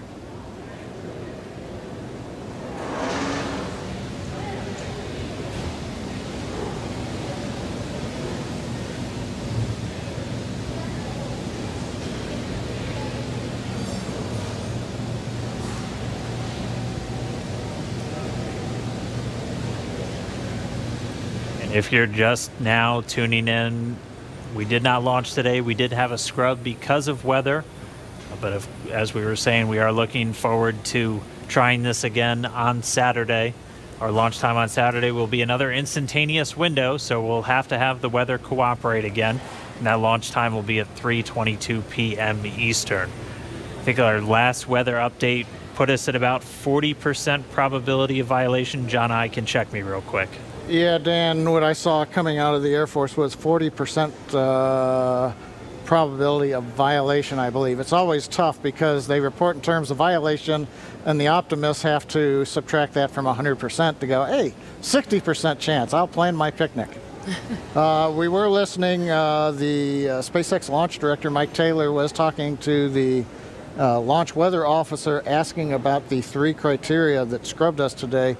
It sounds like in another minute or two, the lightning and the attached anvil cloud rules will clear. The field mill rule, charge in the atmosphere, is still bouncing around, and so, hey, we may need several more minutes before that one would clear. So we'd need even longer than 10 minutes in the window today, it looks like, for all the rules to clear. That brings up what I wanted to mention a little while ago. I got lost listening to the weather brief. But there are a lot of folks who are going, why an instantaneous launch window for Falcon 9 and Dragon? Now, typically when we go to the space station, when we do the mission planning, it's an instantaneous window. There may be enough performance in the rocket to launch somewhere in a 5-minute period, but you've got to pick a time in there. But in the case of Falcon 9, once we start propellant load at T-minus 35 minutes, it doesn't matter so much if you can move 5 or 10 minutes left or right, because the whole sequence is scripted. We do the flight analysis assuming that the temperatures of the propellants are below a certain amount so that we know how much performance is available to the rocket, how much margin we're going to have. So essentially, if you start the countdown, 4 hours, 8 hours out like we were doing today, and you have a very short window, once you get into propellant loading at T-minus 35 minutes, you have to go as soon as you get to 0. We don't have the ability to stop the countdown, wait 5 minutes. Now all of a sudden the liquid oxygen starts warming up from 340 degrees below 0 in the ground system, and that changes how much performance you get carrying into orbit, and we don't want to cut into those margins. Now, if we had had something like a 4-hour window, which some communication satellites have, we could actually get down to almost 0, hold the count, detank the Falcon 9, wait a while, it takes us about an hour and a half, reload a whole new batch of cold liquid oxygen and fuel from the big storage tank that we've got there at Pad 39A, and try to launch again. But in that case, you have to be able to launch, about an hour and a half or so later after you scrub. And in the case of the International Space Station, an hour and a half from now, it's nowhere near where we need to be to get to orbit with the performance of the Falcon 9 and the Dragon. So today, it's a combination. We start the day with a 1-second window. Yeah, just informing you, it's but been once 2 we hours, get inside of 35 minutes, it becomes an instantaneous window for the Falcon 9, regardless of what the customer may be able to give us. So there's a little explanation for folks who are wondering why we have such a tight window. Okay, right now, it we looks copy, like we are bringing the last bits of fuel off of the stage, and liquid oxygen is just about off of the stage. So things are clocking right along per the 40-minute timeline. Everything looks good, and we'll wait to hear that we're clear, and then when we get the call for Bob and Doug to go ahead and disarm launch escape system, and the crew access arm will watch come back out, center itself around the Dragon hatch, and then the ingress team will go up there and open the hatch. Thank you for the science lesson, John I. Hey, no charge. Much appreciated. We did hear a quick call to the crew there. We should be just under 10 minutes away from that prop offload completing. It looks like we're just tracking Stage 2 the fuel offload RP1 is complete. And there we have the confirmation. Stage 2 offload's complete. And we should have now just the RP1, so that densified propellant, or the RP1 is kerosene. We should be under 10%, a little under 10 minutes until that's off. And then we'll step through those events we were discussing, where they'll be able to disarm the launch escape system, get the arm back out there, and Bob and Doug can begin to exit the Dragon spacecraft.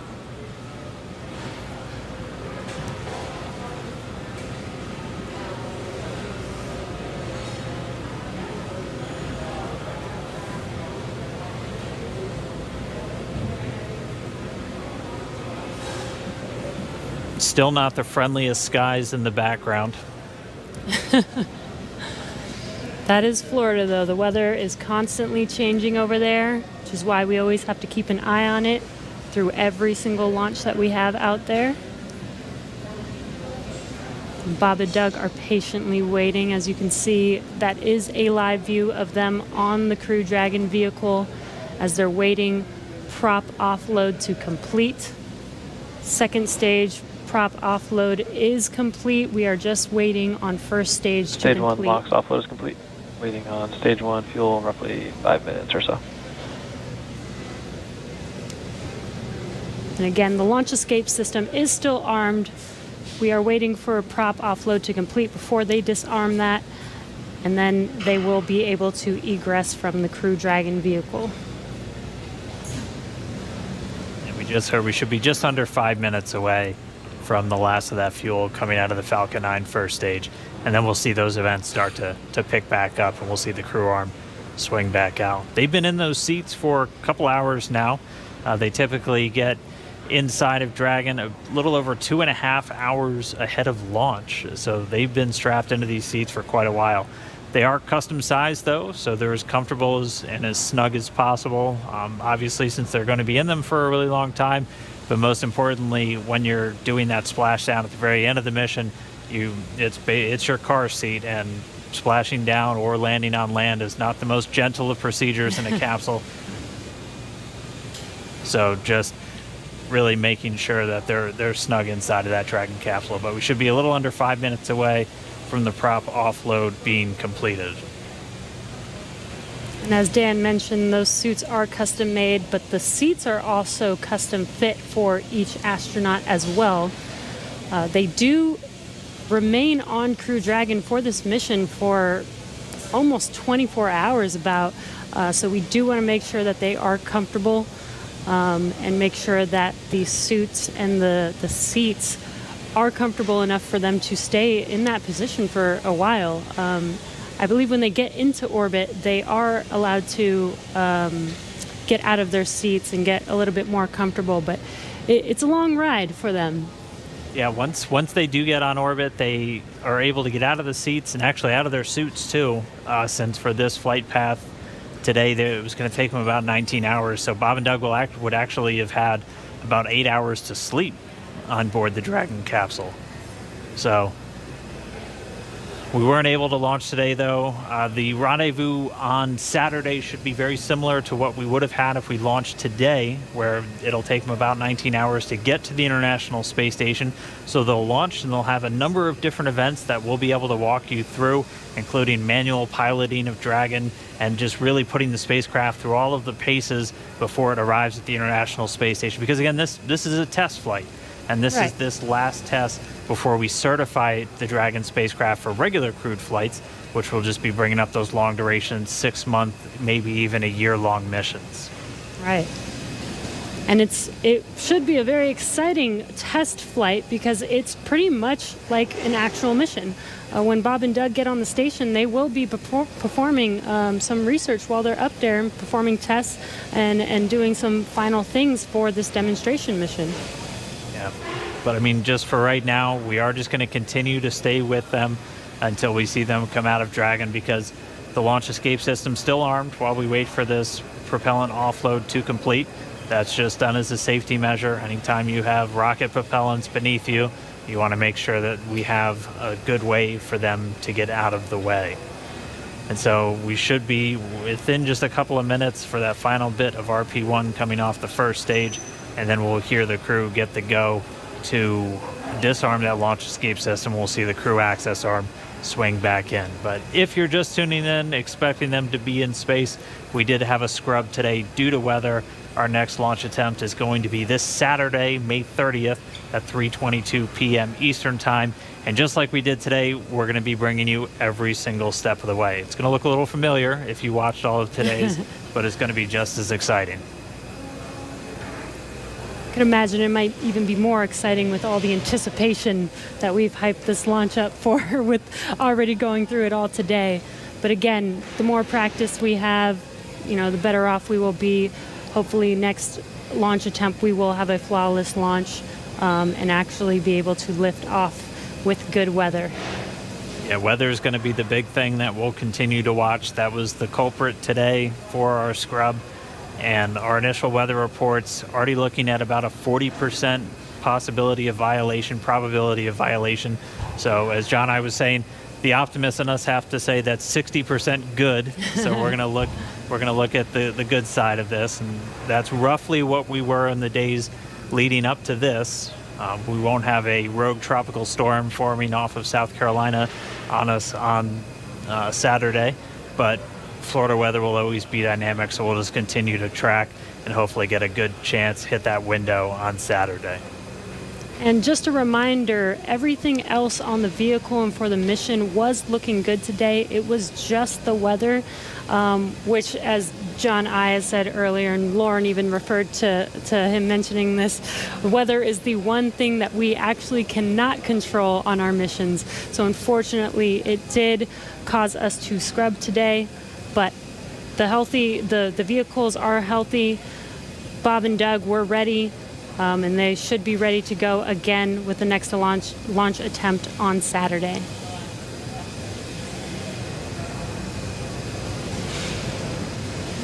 Just looking at our data, it looks like that RP1 is just about all out. So we'll just kind of stand by for a few more moments. Hopefully we get that call soon, John I. Yeah, I was going to, while we're waiting to hear the call that the last percentage of fuel is off, I was going to comment on Jesse's discussion about it was just the weather. I think during this countdown, there were more words said about the weather than everything else. Uh-huh. I'm listening right now to a weather discussion in the background. Yeah, and again, for people wondering if we knew that we did have bad weather, even from this morning. Again, we do monitor this all the way down to the final minutes of the countdown. And with Florida weather being pretty sporadic, sometimes we have even hurricanes coming through or bad weather coming through and passing 20 minutes later and having good weather for a launch. So this is why we continued to attempt to launch today, but unfortunately 4T0 today, weather was not on our side. Yeah, and Jesse, this is John again. I dropped off to listen to a weather discussion. They were just giving the times. The lightning rule went green, so we could have gone without a lightning concern. The attached anvil rule cleared, but the field mill rule is expected to clear at 58 minutes after the hour. So that's another 4.5 minutes from now. So we were close, but we needed about 25 minutes later launch time. It does remind me, at risk of offending some people, but the old saying that says it's better to be on the ground wishing you were flying than flying wishing you were on the ground. Yes, definitely. Safety first, always, and making sure that when Bob and Doug do fly, they are flying safely and as planned. So again, this is standard procedure for us to make sure that they do have a safe flight to the International Space Station. All right, well, for now, we're just continuing to stand by, expecting the call that all of that prop has now been offloaded from Falcon 9. Venting vehicle tanks to Nominal TPC set points for crew ingress.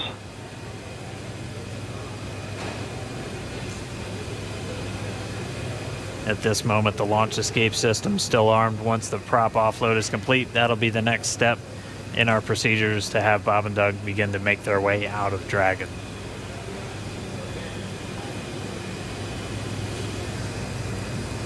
LD, countdown 1. LD. We have the prompt here for nominal crew egress. Okay, so we're ready for launch escape system disarm. As affirmed, ready for launch escape disarm. MD copies. You guys are ready? Yeah, launch team's ready. Go ahead and advise the crew. Hey, Dragon SpaceX, you copied that discussion. So with that, you are go for disarming launch escape system per section 2 of 5.100. We'll put that in work. Section 2, disarming the launch escape system. All right, that was the call we were waiting for, propelling off of Falcon 9. So Doug Hurley, Bob Behnken now going to disarm the launch escape system on Dragon.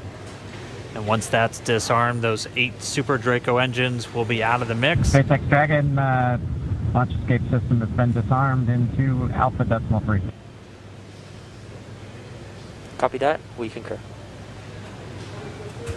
And showing then confirmed the launch escape system has been disarmed. And Dragon SpaceX, with that confirmation, you are go to open your visors and proceed to section 3.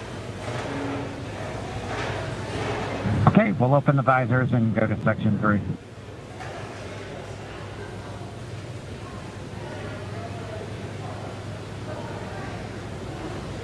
As you heard and you can see, Bob and Doug can now open their visors and get ready for exiting the vehicle.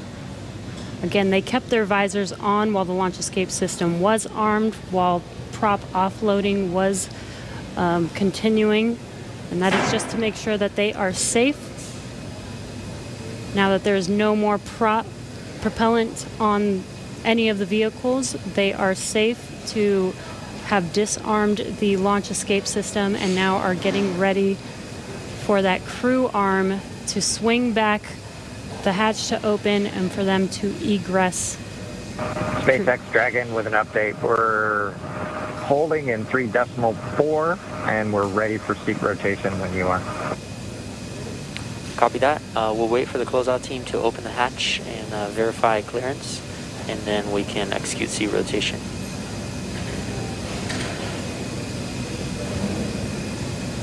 Dragon cap.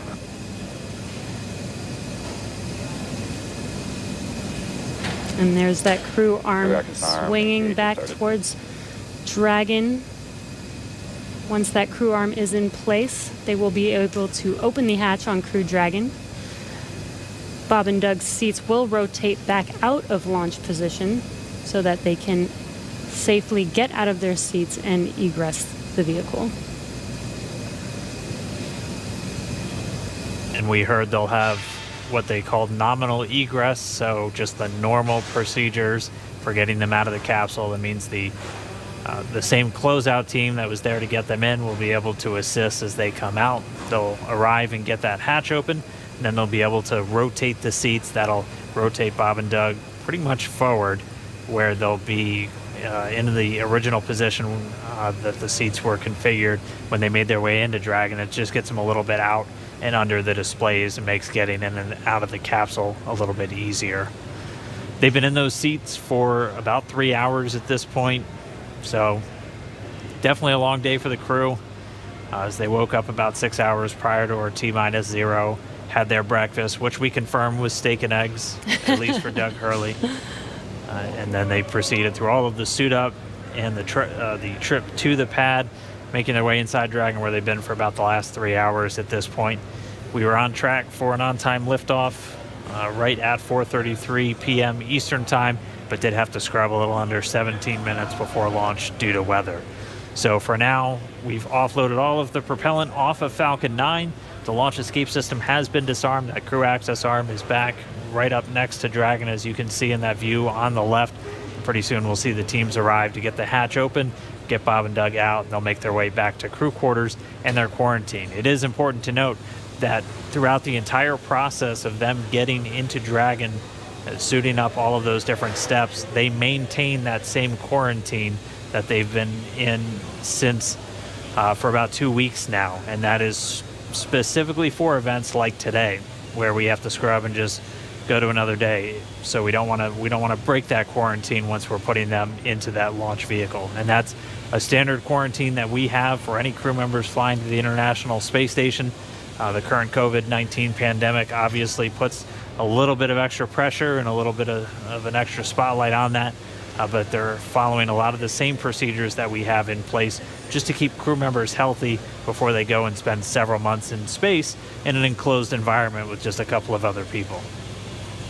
Right, and it's a little bit more difficult to get them help on the space station, right? So we want to make sure that when they do head up to the space station, that they are fully healthy. So this, again, is standard procedure, not just because of this pandemic that's going on. This is a standard procedure for astronauts to quarantine prior to heading to the station.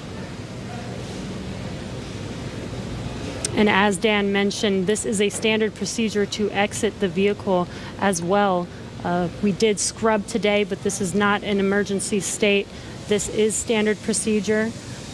This is something that is practiced and rehearsed and made sure that we do follow our standard procedures to make sure that everything is still safe. Bob and Doug exit safely and go back into quarantine and get ready for our next launch attempt. Looks like they're getting a chance to stretch their legs, though. Yeah. Yeah. Dan, Jesse, I'm monitoring along in the scrub procedure right now. They're getting the goes to get the folks back to the pad, the crew that'll open the hatch. So they have notified the team chief, launch engineering, to return to the pad. As a reminder, around the pad, the Air Force and NASA set up roadblocks to make sure nobody gets into the hazard area.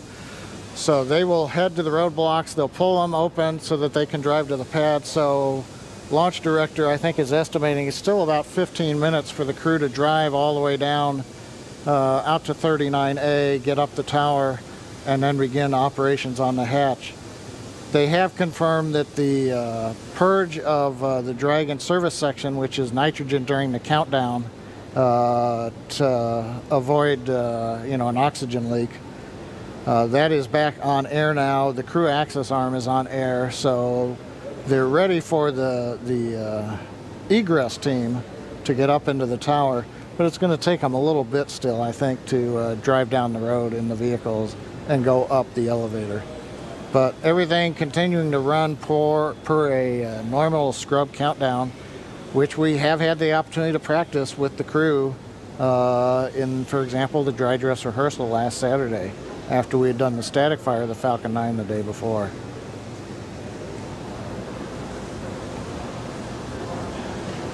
And I've been seeing a few questions, people asking why aren't we just trying to launch tomorrow?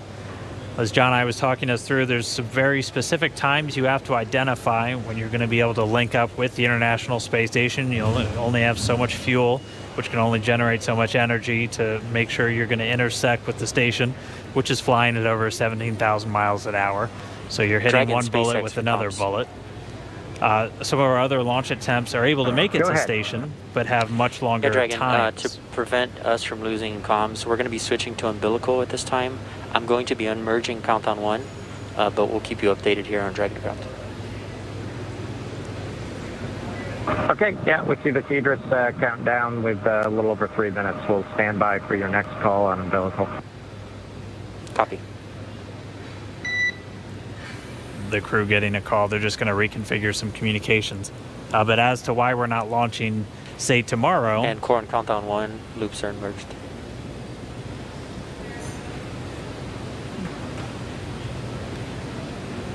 But when we pick our launch attempts, we also have to take in mind some of the human factors of these attempts. Some of these other launch attempts may exist, but it would require Dragon taking in excess of 30 or more hours potentially to reach the station, which could wreak some havoc with the sleep shifts cycles, not only for Bob and Doug, but also for the crew on board station that has to line up their sleep schedule with Bob and Doug as they arrive. And The crew's on station, and Bob and Doug will be operating off of Greenwich Mean Time once they get there. Dragon SpaceX, comm check umbilical.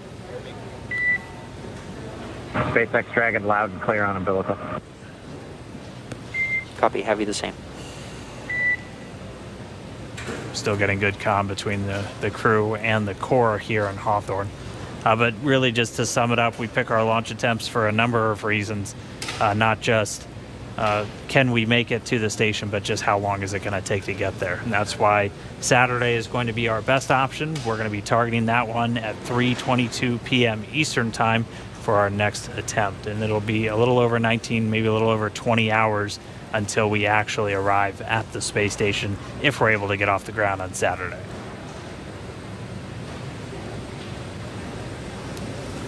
And this gives Bob and Doug, a few days to kind of shake off the nerves from today's launch attempt, give them some more time to rest, and again, get ready for our launch attempt on Saturday.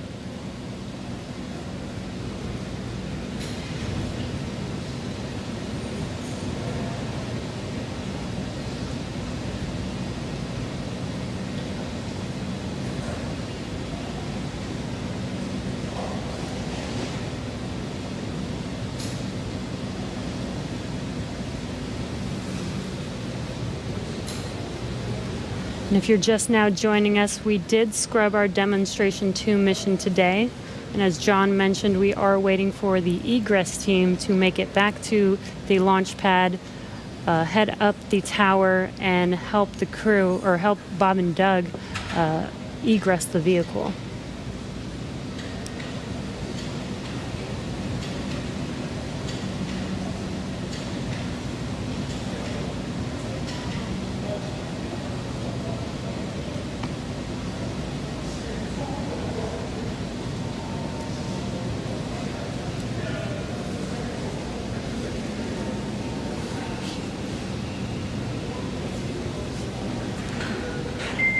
Dragon SpaceX for closeout team status. Go ahead. Yeah, the closeout team has arrived at the pad and they are proceeding to the White Room. Copy that. You heard that call out. The egress team is at the pad and are proceeding to meet Bob and Doug in the White Room, where they can open the hatch and help them exit the vehicle. Yep, and we'll continue to stick with Bob and Doug until we see that hatch get open and them start to make their way out. And then they're going to... Oh, and there we can get some views once more back at the pad. You can see that egress team moving back in. They were wearing the black clean suits that we saw as they were helping Bob and Doug get into the Dragon just several hours ago.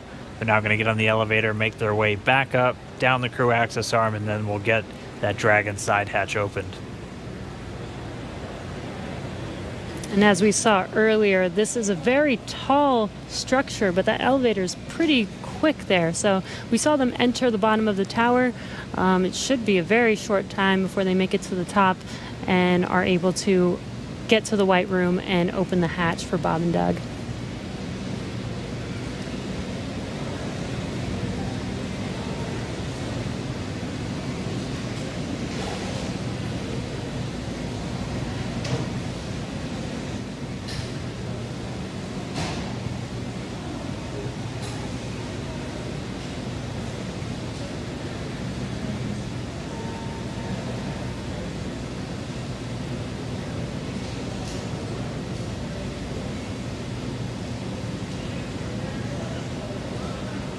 If you want.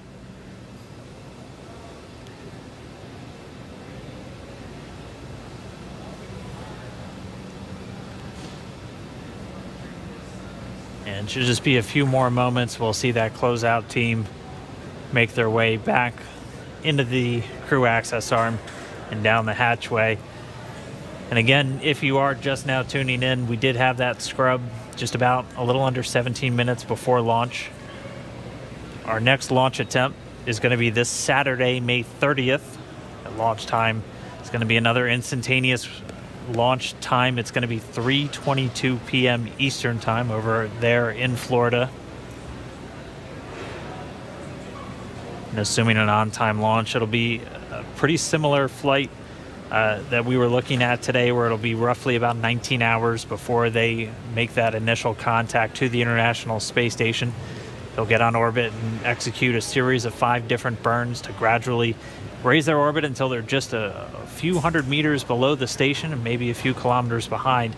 And then they'll do all of the final approach initiation maneuvers. And by that point, the team here in Hawthorne will be working very closely with the team down in Houston in the International Space Station Flight Control Room. Weather for Saturday still not ideal, but it's roughly what we started out with today, where we have about a 40% chance, possibility of violation, and it'll be tracking a lot of the same issues with cumulus clouds and potential precipitation. We'll also be keeping an eye on all of the downrange weather. Oh, it looks like we're seeing some people start to make their way into the crew access arm now, so we should see them get that Dragon side hatch open in just a few minutes. But as a reminder, we'll be looking at weather around the launch pad and weather downrange in their flight path on the way to orbit, and that's always checked just in case they have to do any kind of emergency maneuver and land down in the Atlantic Ocean. We will be making sure that the weather is at acceptable levels all the way until they're into space. So you can see the team coming down now. Should see the hatch open momentarily, and then we can begin to get Bob and Doug out of the Dragon spacecraft.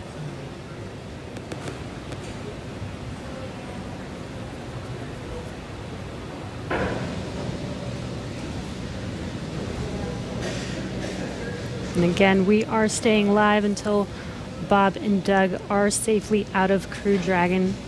You can see on your left-hand screen the team getting ready to open the hatch for them and help them out of their seats.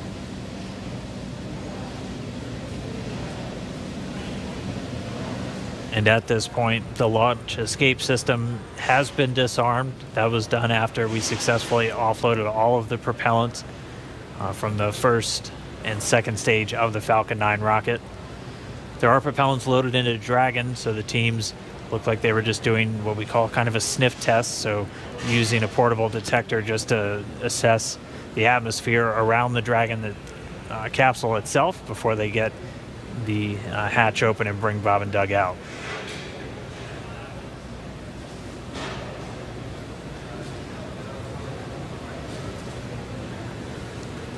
All of this is standard safety procedures for egressing the vehicle. This is to ensure the safety of the crew as well as Bob and Doug. Dragon SpaceX for status. Go ahead. Yeah, the closeout team is at the White Room. They are configuring the crew arm for egress, expected to take no earlier than 10 minutes. Okay, 10 minutes. Thank you.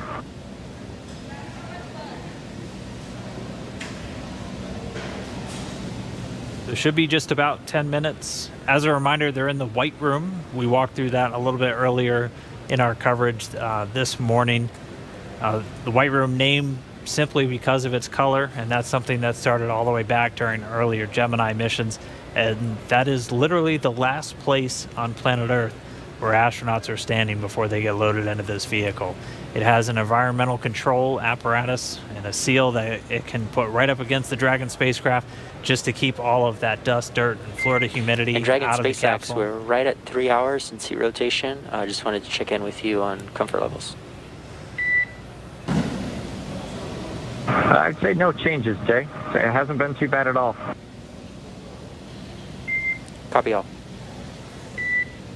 And obviously at this point, with the launch escape system disarmed, we have loosened up straps and gotten our feet out of the straps on the bottom of the seat, so it's a little more comfortable anyway. Copy all. Looks comfortable.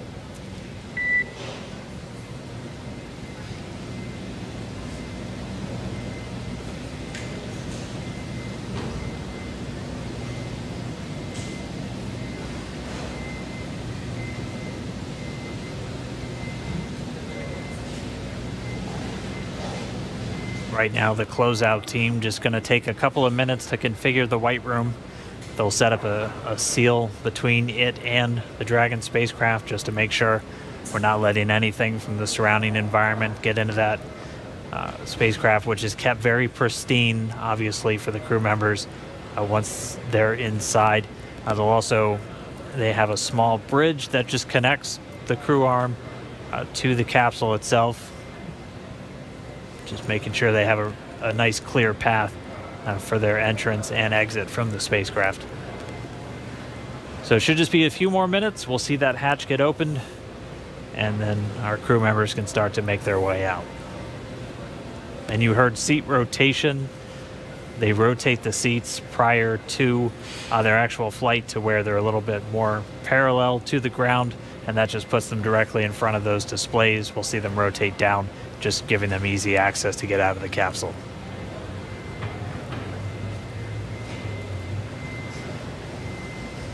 And as Dan mentioned, we want to keep FOD out of the capsule.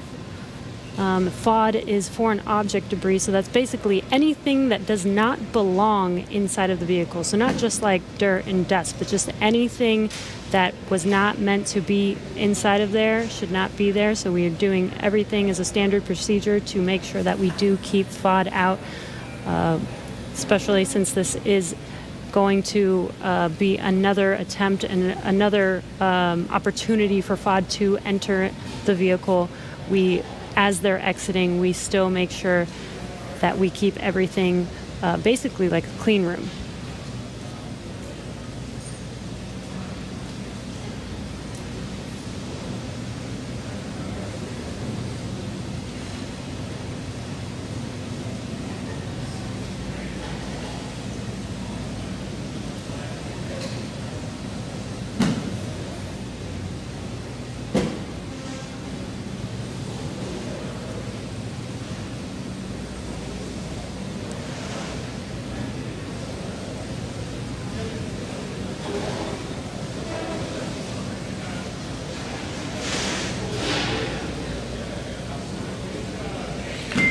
Dragon SpaceX, you may hear some vehicle venting in about 20 seconds.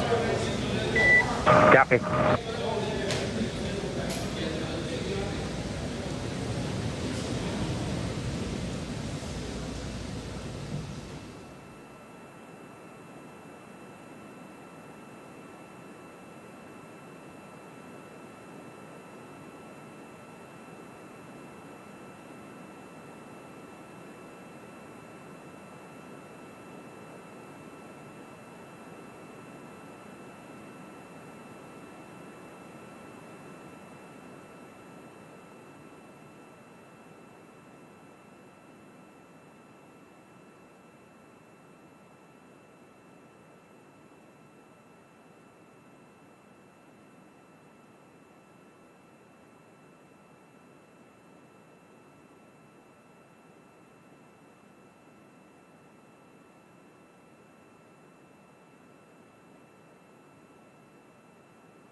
John Innsberger here with the webcast desk in Hawthorne, California.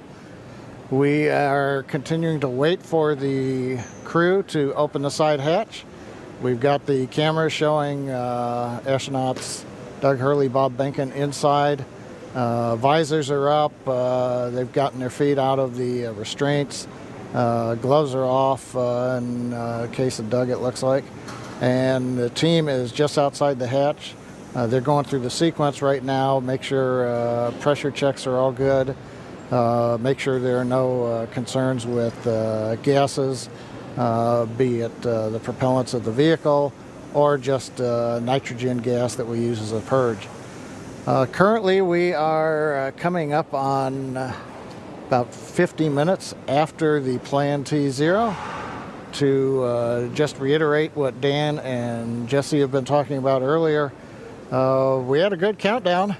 I had a lot of fun saying there were no issues on Falcon 9 or Dragon of a technical sort.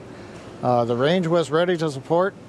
The downrange weather looked good in case Dragon had to make a unplanned abort splashdown in an escape maneuver somewhere in the Atlantic. And we even had the, once we get on orbit, in case Dragon had to re-enter and come back early, the weather was good in the Pacific in case it had to come down. So everything was looking our way except Mother Nature, the weather. It's Florida, and we got into the back end of the tropical storm that has now gone ashore in the Carolinas. But unfortunately, that left everything disrupted just enough to where we violated several of the weather rules, and we did not have enough time for them to go green. Green meaning where the range says conditions are clear and you are all right to launch. We were still red on those rules, and that was the end of the countdown for the day. Again, we scrubbed at T-minus 16 minutes, 54 seconds. That was shortly before we were due to begin loading the liquid oxygen onto the second stage. That was both the logical breakpoint in the countdown procedure where we could take a scrub without loading one more propellant on the vehicle.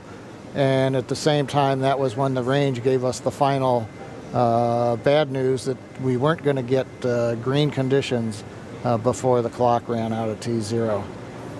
So continuing to watch right now as the crew works to get the hatch open. They send final commands, making sure that everything's go. Once the hatch is open, the ground crew can verify that there's nothing in the way under the seats that Doug and Bob are sitting in, and we will get a seat rotation again, get them back a little bit more vertical. They're more on their backs right now in the launch position, so they'll rotate, then they'll help them out of the seats, and they'll come back out and down the arm and off of the tower.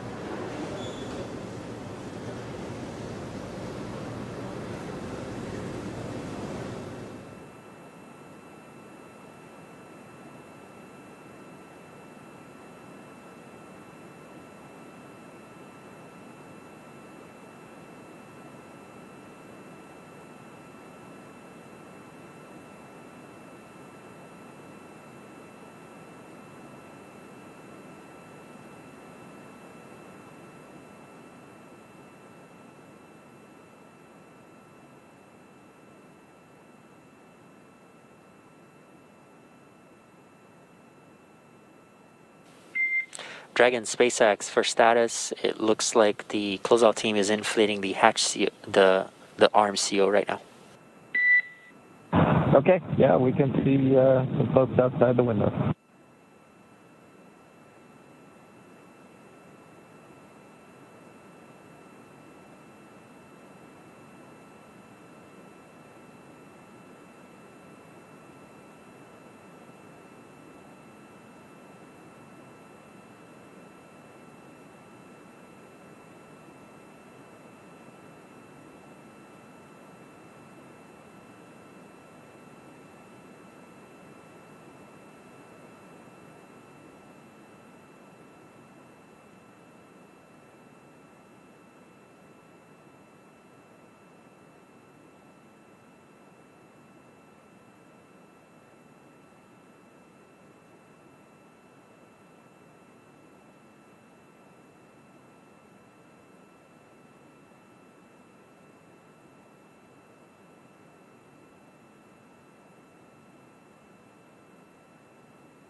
All right, we've been quiet for a few minutes, but if you're just now tuning in, we did not launch today. We did have to scrub today's mission due to weather.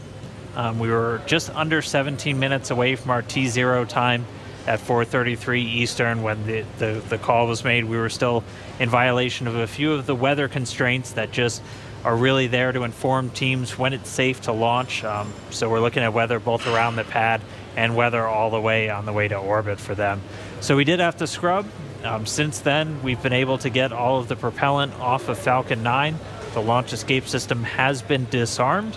And right now, the closeout teams are there in the white room, so right at the end of that crew access arm. They're configuring the big seal that goes around the Dragon capsule just to make sure its environment is isolated from all that nasty Florida weather. And then they'll be able to get the hatch open, and we'll get Bob and Doug back out.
Well, we're coming up on just under an hour since the planned T0.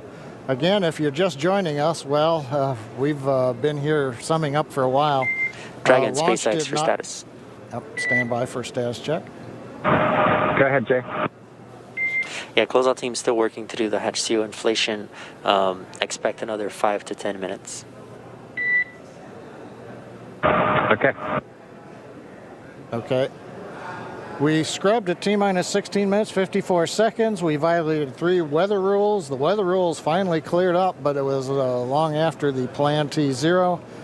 The SpaceX egress team did return to the pad.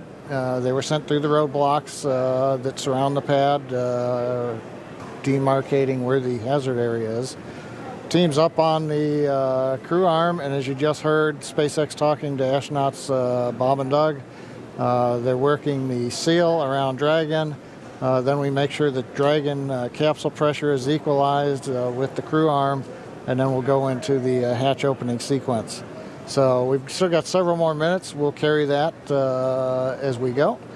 A couple of points to bring up. Once the crew comes off of the Dragon and comes back down, goes back to the crew quarters to de-suit, we will be Dragon leaving. SpaceX for awareness. We're going to command the vehicle into pad hatch open in preparation for hatch opening.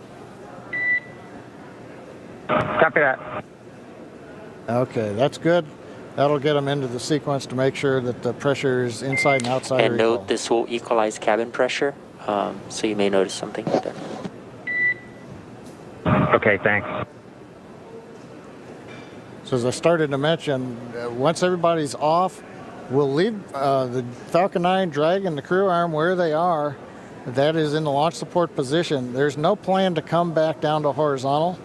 The vehicle is designed to stay vertical. Now, if we were to find something wrong during the countdown as we go through data review, that could mean that we have to come horizontal, as we did late last night, early this morning, as we were working a ground issue on the transporter erector, and then we went right back up. But currently, no plans to come horizontal. We'll stay vertical up to the next launch attempt on Saturday. There will also be, as is typical, engineers will go through all of the data they collected today, and then there will be a report out in what's called a Delta Launch Readiness Review, probably this Friday before we get into the next launch attempt on Saturday. That's where the engineering disciplines will brief management, chief engineer, launch director, mission director, the NASA customer, where we stand on today's countdown, what we learned as well as our readiness to proceed into another countdown attempt. But currently at Kennedy Space Center at historic Pad 39A, we're getting ready for the hatch opening and the crew to be able to leave Dragon, come back down, get out of their suits, and wait to go another day, hopefully this coming Saturday, the 30th.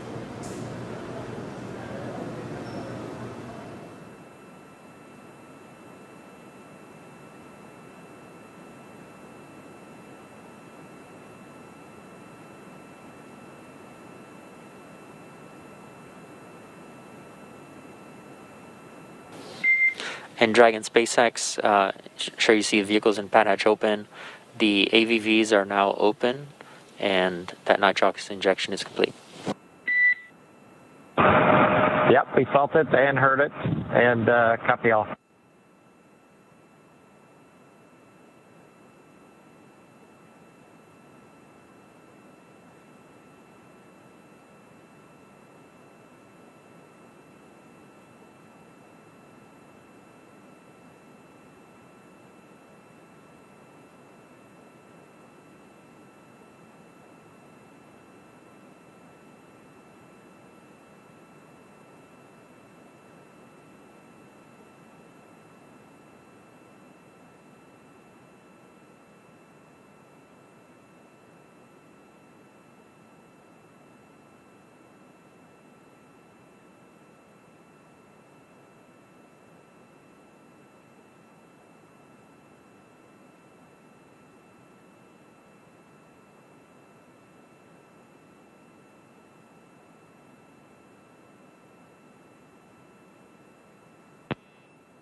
And Dragon SpaceX, for status, the closeout team is stepping into hatch opening now.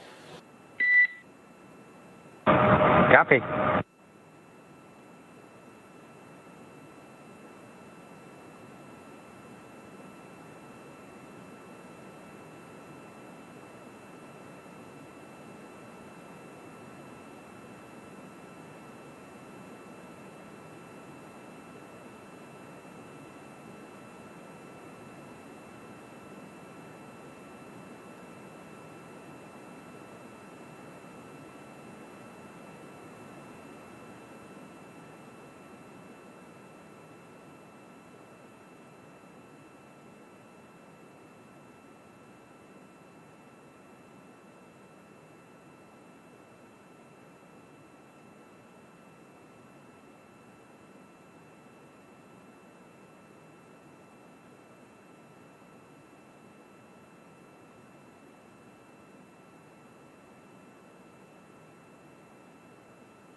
John Innsbrucker back here at the webcast desk in Hawthorne, California. We've got another camera up, and you can see the side-by-side view on the monitor. Astronauts Bob and Doug inside, waiting for the hatch to come open. We're still in the middle of a equalization step. Make sure that pressure inside the Dragon is equal to the ambient pressure, so that when we open the hatch, it just comes open without any extra force. You can also see the SpaceX team is up alongside the capsule. They are removing essentially the thermal protection devices. You know, for example, if you have a door handle on your automobile, if you're going to have to re-enter from outer space, you're going to have to put a small heat shield over that door handle. Otherwise, any kind of protuberances, cavities could be subject to burn-up. So they have to take their time, make sure that we get all of the thermal protection safety devices off, so that they can then get access to the mechanism to go ahead and bring the hatch open. So what you are watching right now on the left monitor is the egress team going through the steps. This is typical. We're not hearing any chatter over the pad net that they're having any problems. They just take their time and make sure that everybody's ready to bring the hatch open when they finally get there. So currently we are T plus 1 hour and 11 minutes or so since the planned launch. Obviously, we're still on the ground as we're going through the post-scrub operations to bring astronauts Doug Hurley and Bob Behnken out of the capsule. And you can see now hatch is coming open.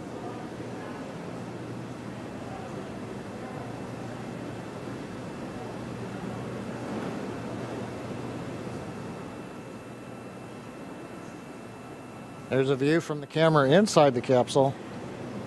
You can see the hatch area. Crew gave a quick wave to the ground crew when it came open. And right now they should be inspecting the area underneath the seats so that we can command the seats to rotate back into the ingress-egress position, make it a little easier on Bob and Doug to get in and out of the seats.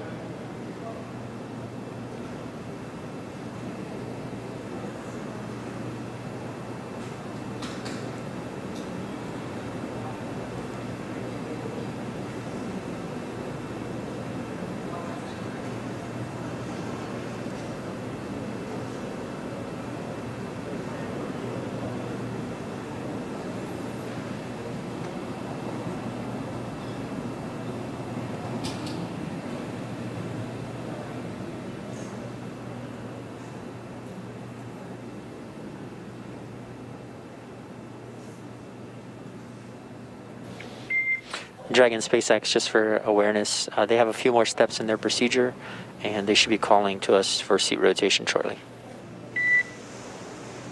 Okay, copy that. Yep, we see them working on that, and just as a lead into that, we are ready for the seat rotation, so just let us know when you're ready to start.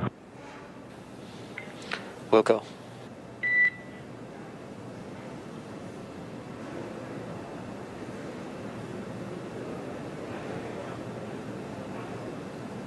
Here's the confirmation from the Dragon team talking to the astronauts that they are just about ready to send the seat rotation command. Again, the ground crew is verifying, making sure that none of the cargo that's packed in Dragon underneath the crew, nothing is in the way, nothing came loose. You're looking at one row of crew seating, but there is, as we've mentioned before, Dragon's designed to carry up to 7, but on this flight, for example, much of the cargo that we're carrying is loaded in various areas down below where the astronauts are seated. So they're just verifying nothing's in the way so that when they send the rotation command, the seats will pivot without encumbrance.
Dragon SpaceX, we are initiating seat rotation.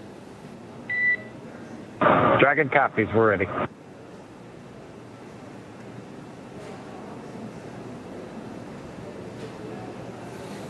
That call out from the Dragon Core up to the crew, letting them know that we are sending commands from the ground to rotate the seats, and you can see astronauts Doug Hurley, Bob Behnken rotating in their seat back to a more comfortable position to get in and out of the capsule.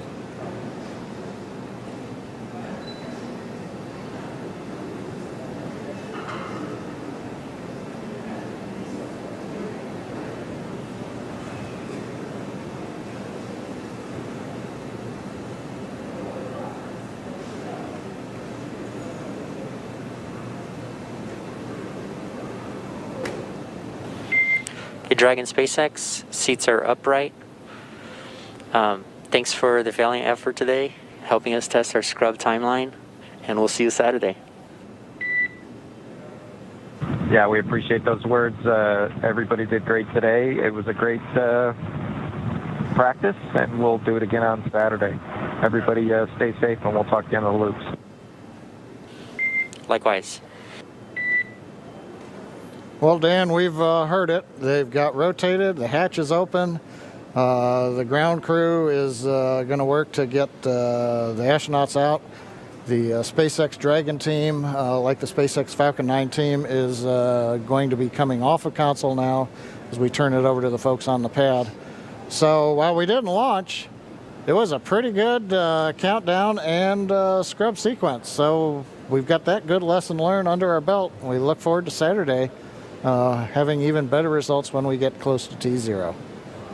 That's right. Always great when we don't have any issues with the capsule or the rocket, which we didn't today. Just had to fight that weather. And we'll be doing the same on Saturday. We are looking at about a 50% probability of violation. That's about where we were today. We did see it was all just a matter of trying to line up correctly. And didn't make it today, but we're going to try again on Saturday. Right, and it sounds like we were just about half an hour away from making the launch attempt today with weather, with 50% weather chance on Saturday. Hopefully we have a better day at T0 for liftoff. But we're definitely going to all be back. Jesse, myself, and John I will be here in Hawthorne to take you along every step of the way. We hope everyone else tunes in also, because this is really going to be a monumental moment. We're now going to look towards Saturday for America once again launching U.S. astronauts on American rockets from American soil. With them getting out of the capsule, though, that's going to do it for us here at Hawthorne. We're going to send you back down to Florida for one last check-in with our teams there. So over to you, Marie, Lauren, Leland, if you're still sticking around, and we're going to be looking forward to Saturday.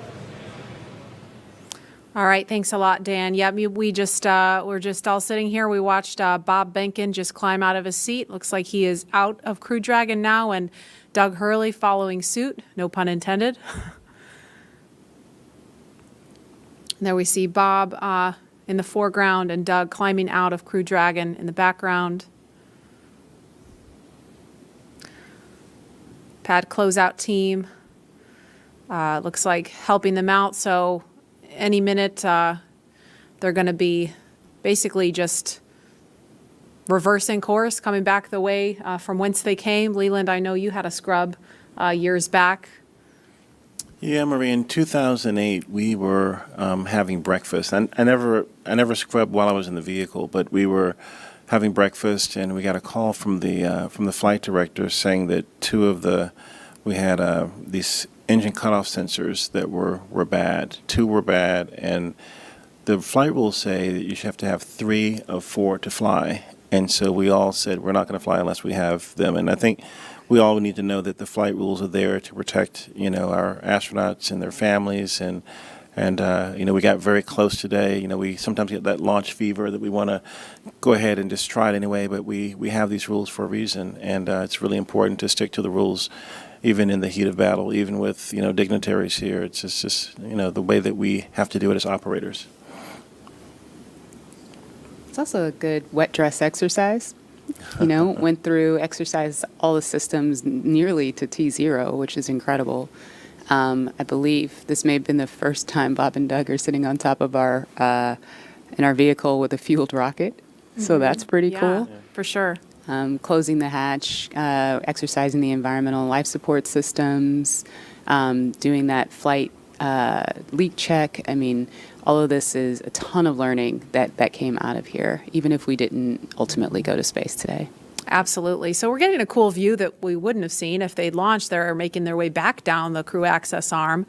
And they are going to be turning the corner there, heading to the stairs that are going to take them down to the elevator. Passing the worm. Passing the worm. So, yep, they're heading down the stairs now. It's going to take them down to the 255-foot level, and then they're going to be getting in the elevator, take them down to the ground level. And we'll do it again on Saturday. It's actually very reassuring that all systems were go. You know, there was no problems with the vehicle at all, as Lauren, as you said, and it was just some weather. And I think if we have that same performance on Saturday, and the weather gods give us some good juju there, we'll be good to go. Yes, yes, please. I mean, we were so close today. It hurt my heart. If we had 10 more minutes, it sounded like we probably would have made it, but just was not to be today. And of course, we're going to always do what is the safest thing for the crew. And as they head into the elevator there, we do want to go over to Operations and Support Building 2 now, where the NASA Administrator Jim Bridenstine is standing by. He would like to provide his own thoughts now. We'll go to him. Well, thank you, Marie. I know there's a lot of disappointment today. The weather got us. But I also want to say it was a great day for NASA. It was a great day for SpaceX. I think our teams worked together in a really impressive way, making good decisions all along. So here in this particular case, we had just simply too much electricity in the atmosphere. There wasn't really a lightning storm or anything like that, but there was a concern that if we did launch, it could actually trigger lightning. And so we made the right decision. We had the parameters set ahead of time, the teams worked together, and in the end, the right decision was made.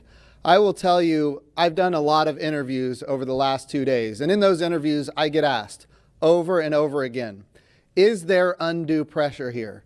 People say to me, with all of the attention of the world on this launch, with all of the VIPs coming, are you going to feel pressure on this launch? And I will tell you, as I've told our teams, under no circumstances should anybody feel pressure.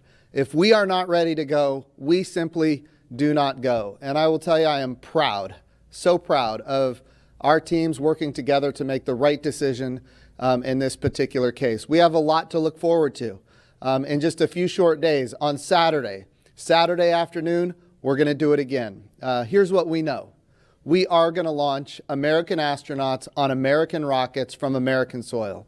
We're going to do that. We're very close. I also want to say that this was an important milestone just today. We did a wet dress rehearsal. We haven't done a wet dress rehearsal with our astronauts full gear before. We've done a dry dress rehearsal. Now we've done a wet dress. So we learn a lot every time we do these things. This is no different. And we get a lot of great data from doing what we just did. So today was a good day for NASA. It was a good day for SpaceX. And we've got a lot to look forward to. So I want to say congratulations to both of the teams. And let's go get this done. I know we're up for it. Saturday is going to be a great day. And here we go again. So thank you to everybody for all the great work. Marie, back to you. All right, thank you so much. Those were some great insights from Jim Bridenstine, the NASA administrator. The crew's making their way back to astronaut crew quarters, where they're going to remain in quarantine until Saturday. They've been in quarantine for 2 weeks, and there they will stay to keep them safe and healthy for our next launch attempt. Again, we had to stand down from launch today because of unfavorable weather conditions around Launch Complex 39A, but we're going to be ready to do this again Saturday, May 30th. The new launch time will be 3:22 p.m., and our coverage will begin live here on NASA TV at 11 o'clock in the morning Eastern Time, Saturday. So be sure to tune back in on NASA television and nasa.gov/live if you're watching along online. And we will be back here to take you through it every step of the way. Thanks for sticking with us, and we will see you back here Saturday.